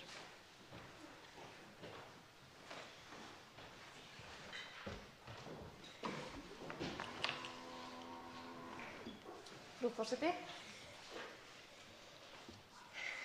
Frumvarp nýja löggjöf mannanöfn mikilvæg breyting í átt að auknu frjálsræði. Það löngu kominn tími til að snúa frá þeirri forræðishyggju sem ríkt hefur á undanförnum áratugum í gegnum núgildandi lög. Í þeim kristallast vel togstreita á milli frelsis og forræðishyggju. Í gegnum aldir hefur íslensk nafnahefð þróast í takt við íslenskt mál og enn í dag gefa flestir foreldrum börnum sínum nöfn í samræmi við þá nafnahefð, enda höfum við staðið vörð þessa hefð sjálf. Það var svo fyrir rúmri öld síðan að mönnum hugkvæmdist að setja lög málið og koma böndum á frelsi manna í þessum efnum. Rétt þó að halda til haga þeirri staðreynd að tungumálið í stöðugri þróun og ekkert ætti að vera því til fyrirstöðu að nafnahefðin þróaðist samfara breytingum á því. Núgildandi lög mannanöfn taka einkum mið af tveimur sjónarmiðum sem miða ekki síst af því að hafa vit fyrir foreldrum. Annars vegar að foreldrum sé ekki treystandi til að taka ákvörðun nöfn barna sinna og að koma verði í veg fyrir að þeim sé gefin nöfn sem gætu verið þeim til vansa. Hins vegar að nöfn verði að lúta íslenskri málhefð. Það skýtur skökku við að foreldrum sé ekki treyst fyrir að gefa börnum sínum nafn en sé samt sem áður treyst til að taka allar aðrar meiri háttar ákvarðanir líf þeirra og velferð. Þetta mál núna lagt fram í þriðja sinn á stuttum tíma og ekki að ástæðulausu, því að það löngu tímabært að breyta þessari forneskjulegu mannanafnalöggjöf. Mál þetta var lagt fram á 148. þingi en náði ekki fram að ganga þá og nú lagt fram að nýju með breytingum sem taka tillit til athugasemda sem bárust allsherjar- og menntamálanefnd. Nýtt frumvarp mannanöfn felur í sér jákvæðar breytingar. Þær stærsta að ekki verður lengur gerður greinarmunur á eigin- og millinafni. Þá verður ekki lengur skylda að kynbinda kenninöfn foreldra. Þá verður fellt á brott ákvæði ættarnöfn sem kveður á hvaða ættarnöfn má nota og hver ekki. Þar með verður fallið frá því að skilgreindur hópur fólks njóti þeirra sérréttinda að mega bera ættarnöfn sem að forfeður þeirra ákveðu sjálfir á einhverjum tímapunkti að taka upp. Í gær voru samþykkt lög kynrænt sjálfræði. Þau mörkuðu stór tímamót og var einstaklega ánægjulegt að fá tækifæri til að styðja þau og koma þeim í höfn. Þar með var gefið frjálst hvernig fólk skráir kyns og nafn sitt í þjóðskrá. Þau lög höfðu miklar breytingar í för með sér á mannanafnalögum. Sú róttækasta að nöfn ekki lengur bundin við kyn. Nú ekki lengur skylt að nefna stúlkur stúlkunöfnum og drengi strákanöfnum, enda gefur það auga leið að þegar heimilt að skrá kyn hlutlaust fellur sjálft sig skilyrði að allir verði að bera annaðhvort karlmanns eða kvenmannsnafn. Frjáls skráning og hlutlaus skráning kyns gerir það að verkum að nafn getur ekki lengur verið afgerandi það hvers kyns sá sem nafnið ber. Nú býðst annað tækifæri til að færa réttinn til fólksins og ég trúi ekki öðru en að þeir sem studdu lögin kynrænt sjálfræði styðji þetta góða mál líka. Í núgildandi lögum nafngift ekki aðeins verið að hafa vit fyrir foreldrum, heldur verið að hamla mér að heita það sem ég vil heita. Ekki það að ég mjög ánægð með mitt eigin nafn núna. Það vel við hæfi að taka dæmi í tilefni kvenréttindadagsins 19. júní sem í dag, hann er alveg að klárast. En á dögunum vildi kona ein heita kona. Því var hafnað. Steininn tók svo úr þegar virkur í athugasemdum, maður að nafni Karlsson mótmælti ósk konunnar. Hann var sem sagt sonur manns sem heitir Karl, sem gott og viðurkennt nafn samkvæmt núgildandi lögum. Með þessu breytingu munu allir sem náð hafa 18 ára aldri geta ráðið nafnu sínu og núgildandi reglur sem takmarka hvaða og hvernig nöfn megi bera verða felldar niður. Það mikilvægt að við látum af þeirri forræðishyggju sem nú ríkir í þessum efnum. Ég hvet alla þingmenn til að greiða þessu nýja frumvarpi mannanöfn atkvæði sitt og samþykkja mikilvægar breytingar í átt að auknu frelsi og snúa baki við forræðishyggju og óþarfa afskiptum. Til máls tekur hv. 1. þingmaður Reykjavíkurkjördæmis suður, Hildur Sverrisdóttir.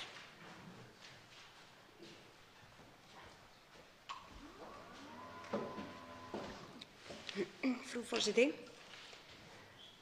Frelsi til nafns hefur verið baráttumál SÚS í mörg ár og rataði til dæmis í síðustu landsfundarályktun Sjálfstæðisflokksins þar sem að í grunninn snýst þetta auðvitað frelsi. En það svo merkilegt með frelsið að oft maður orðinn svo vanur einhverju að maður áttar sig ekki endilega á að í vananum felst ákveðið helsi. En mér langar aðeins að nefna að það þarf ekki endilega að vera andstæða að vilja frelsi en þykja samt vænt eitthvað sem maður vanur. Jafnvel þykja vænt einhvers konar hefð. Jafnvel verða eilítið stoltur í hjartanu þegar maður í útlöndum og einhverju spyrja mann hvort að maður sé þá dóttir og maður manns þá son. Því það eitthvað sem við vön. Og það eitthvað sem okkar arfleifð.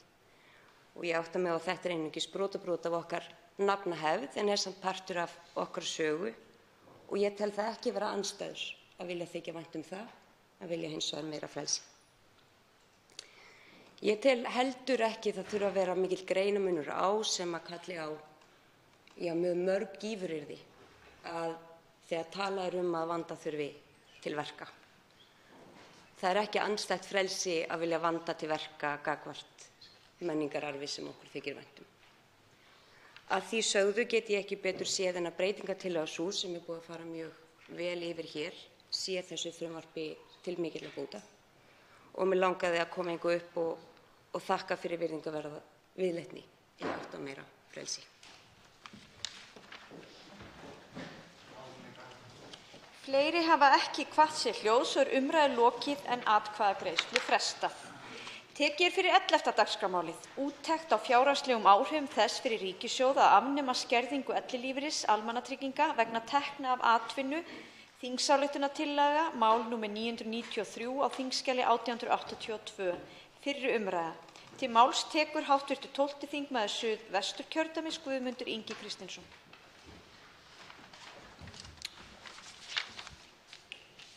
Virðulegur forseti, ég mæli hér með fyrir þingsályktunartillögu úttekt á fjárhagslegum áhrifum þess fyrir ríkissjóð að afnema skerðingar ellilífeyris almannatrygginga vegna tekna á atvinnu. Alþingi þetta frá velferðarnefnd. Alþingi ályktar að fela félagsmál- og barnamálaráðherra að gera úttekt á félagslegum áhrifum þess fyrir ríkissjóð að afnema skerðingar ellilífeyris almannatrygginga vegna tekna af atvinnu. Í úttektinni verði gerð að óháðum aðilum í samstarfi við félagsmálaráðuneytið. Við mat á fjárhagslegum áhrifum skulu meta áhrif bæði á útgjaldahlið og tekjuhlið ríkissjóðs. Leiði úttektin í ljós að afnám skerðinga ellilífeyris vegna atvinnutekna fela ekki sér aukin útgjöld fyrir ríkissjóð leggur félags- og barnamálaráðherra fyrir 1. mars 2020 fram frumvarp sem feli sér afnám skerðinga ellilífeyris almannatrygginga vegna tekna af atvinnu. Leiði úttektin aftur á móti í ljós að breytingarnar feli í sér aukin útgjöld fyrir ríkissjóð verður málinu vísað til starfshóps kjör aldraðra þar sem rætt verður áhrif tekjuskerðingar almennt og hvaða leiðir sé í boði í þeim efnum. Virðulegur forseti, með greinargerð með þessu frumvarpi segir orðrétt, með leyfi forseta: Flokkur fólksins lagði fram frumvarp á yfirstandandi löggjafarþingi, 24. mál, sem áður var lagt fram í 148. löggjafarþingi, 51. mál. Við þinglokasamning á yfirstandandi þingi féllust allir flokkar á að þetta þingmál Flokks fólksins næði fram að ganga í formi þessarar þingsályktunartillögu. Samkvæmt 20. grein laga almannatryggingar, nr. 100/2007, hafa ellilífeyrisþegar sérstakt 100.000 kr. frítekjumark á mánuði vegna atvinnutekna. Auk þess hafa ellilífeyrisþegar almennt frítekjumark sem nemur 25.000 kr. á mánuði og gildir það allar tekjur, þar á meðal atvinnutekjur, en einnig lífeyrissjóðstekjur. Í mars 2019 voru 36.702 einstaklingar með virk réttindi til ellilífeyris hjá Tryggingastofnun ríkisins. Þar af voru 32.178 eða 88,4% ekki með neinar skráðar atvinnutekjur. Af þeim 4.224 ellilífeyrisþegum sem voru með skráðar atvinnutekjur voru 1.535 með tekjur á bilinu 1.000 til 50.000 kr. á mánuði. 717 einstaklingar með tekjur á bilinu 50 til 100.000 kr. á mánuði. Þá voru aðeins 1972 ellilífeyrisþegar með hærri atvinnutekjur en sem nam 100.000 kr. frítekjumarkinu, eða 5,4% allra ellilífeyrisþega sem fengu greiðslu frá stofnuninni. Í því sambandi ber þó að hafa í huga að gera má ráð fyrir að talsverður fjöldi einstaklinga 67 ára aldri sé í vinnu og hafi ekki sótt greiðslur, þar sem atvinnutekjur þeirra gera það að verkum að þeir eiga ekki rétt á neinni greiðslu frá almannatryggingum. Fram hefur komið kröfur af hálfu hagsmunasamtaka aldraðra og fleiri aðila að afnema með öllu skerðingar ellilífeyris vegna atvinnutekna og hefur því meðal annars verið haldið fram að það þurfi að fela í sér aukin útgjöld fyrir ríkissjóð og að ríkissjóður geti jafnvel haft fjárhagslegan ávinning af því. Því mikilvægt að meta með einhverju hætti áhrif á tekjuhlið ríkissjóðs með tilliti til aukinnar atvinnuþátttöku ellilífeyrisþega og þjóðhagsleg áhrif vegna þeirra breytinga. Aldraðir á vinnumarkaði eru verðmætt vinnuafl sem býr við mikilli reynslu og þekkingu. Mikilvægt er að aldraðir hafi sem hæsta ráðstöfunartekjur þannig að þeir geti lifað sjálfstæðu lífi.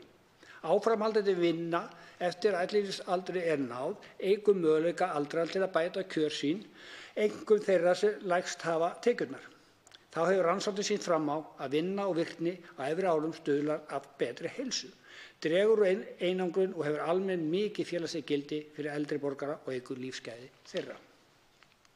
Mikilvægt er talið að réttindakerfi almannatrygginga sé þannig uppbyggt að það hvetji til atvinnuþátttöku einstaklinga sem byggja framfærslu sína að hluta öllu leyti á stuðning opinberra aðila. Jafnframt er mikilvægt að bótakerfið sé innbyggðir hvatar til að stuðla að aukinni atvinnuþátttöku fólks sem fær greiðslu frá almannatryggingum. Meta verður hvaða áhrif skerðingar vegna atvinnutekja og frítekjumörk og möguleika hækkun þeirra og loks afnám skerðingar vegna atvinnutekja hefði á atvinnuþátttöku aldraðra og fjárhags ríkissjóðs. Með tillögunni er lagt til að félags- og barnamálaráðherra verði falið að láta gera úttekt á fjárhagsleg áhrifum þess fyrir ríkissjóð, afnema skerðingar ellilífeyris almannatrygginga vegna tekna af atvinnu og á fjárhagsleg áhrifum þess að hækka frítekjumark vegna atvinnutekna. Lagt er til að úttektin verði gerð á óháðum aðila og í samstarfi við félagsmálaráðuneytið. Leiði úttektin í ljós að afnám skerðinga ellilífeyrisþega vegna atvinnutekna feli ekki í sér aukin útgjöld fyrir ríkissjóð skuli félags- og barnamálaráðherra leggja fram frumvarp á næsta löggjafarþingi fyrir 1. mars 2020 sem feli í sér afnám skerðinga ellilífeyrisþega almannatrygginga vegna atvinnutekna. Leiði úttektin aftur á móti í ljós að breytingar feli í sér aukin útgjöld fyrir ríkissjóð verður málinu vísað til starfshóps kjör aldraðra þar sem rætt verður áhrif tekjuskerðinga almennt og hvaða leiðir séu í boði í þeim efnum. Í þessu samhengi vil ég benda á að fyrir rétt rúmu ári, eða 12. júní 2018, samþykktum við hér á þinginu breytingu á lögum skattlagningu styrkja. Þar vorum við að breyta lögum sem voru gerð upphaflega til þess að hjálpa fólki og styrkja það fyrir bensínstyrki og ýmsum styrkjum, sérstaklega öryrkjum, en sem varð síðan að snöru háls viðkomandi vegna þess að það var bæði skattað og skert. Og þar af leiðandi hafði það þau áhrif að viðkomandi sem taldi sig vera að fá til dæmis bensínstyrk til að komast í vinnu var aldrei að fá þennan styrk vegna þess að hann var tekinn krónu móti krónu af viðkomandi. Svona lög, ólög, eru því miður til og eitt af þeim ólögum við að reyna að ná hér út einmitt það sem ég aldrei geta skilið, lög sem hindra fólki að vinna. Það eiginlega óskiljanlegt að það skuli vera hægt í nútíma samfélagi að segja við fólk og reyna allt sem hægt að gera til þess að koma í veg fyrir að fólk vinni. Vegna þess að í þessu tilfelli verðum við líka sérstaklega að líta til þess að þeir einstaklingar sem við erum að tala hérna eldri borgarar sem fara að vinna, þeir eru með þegar lífeyrisgreiðslur. Þeir eru þegar búin að borga útsvar og allar þær aukatekjur sem koma þarna inn fara beint í ríkissjóð. Þannig að það er beinn hagnaður ríkissjóðs af þeim tekjum sem þarna eru undir. Þannig að í sjálfu sér sýnir það bara þau rök að ríkið hvort sem að bjarga þessum einstaklingum í dag. Þannig að allur ágóðinn við það að láta einstaklingi fara að vinna skila sér með sköttum og virðisaukaskattum og ýmsum góðum afleiðingum af því að leyfa fólki að vinna án þess að skerða tekjur þess. Ég vona að þessi þingsályktun fái góða meðferð og ég hef fulla trú á því að það komi í ljós við úttekt á henni sem ég trúi statt og stöðugt á að það sé hagkvæmt á alla staði fyrir ríkissjóð að leyfa eldri borgurum að vinna án allra skerðingar. Fleiri hafa ekki hvatt sér hljóðs og umræðu lokið. Tillagan gengur nú til síðari umræðu ef enginn hreyfir andmælum og það er samþykkt. Nú verður gert stutt hlé á þessum þingfundi. Við gerum hlé til klukkan 12:05.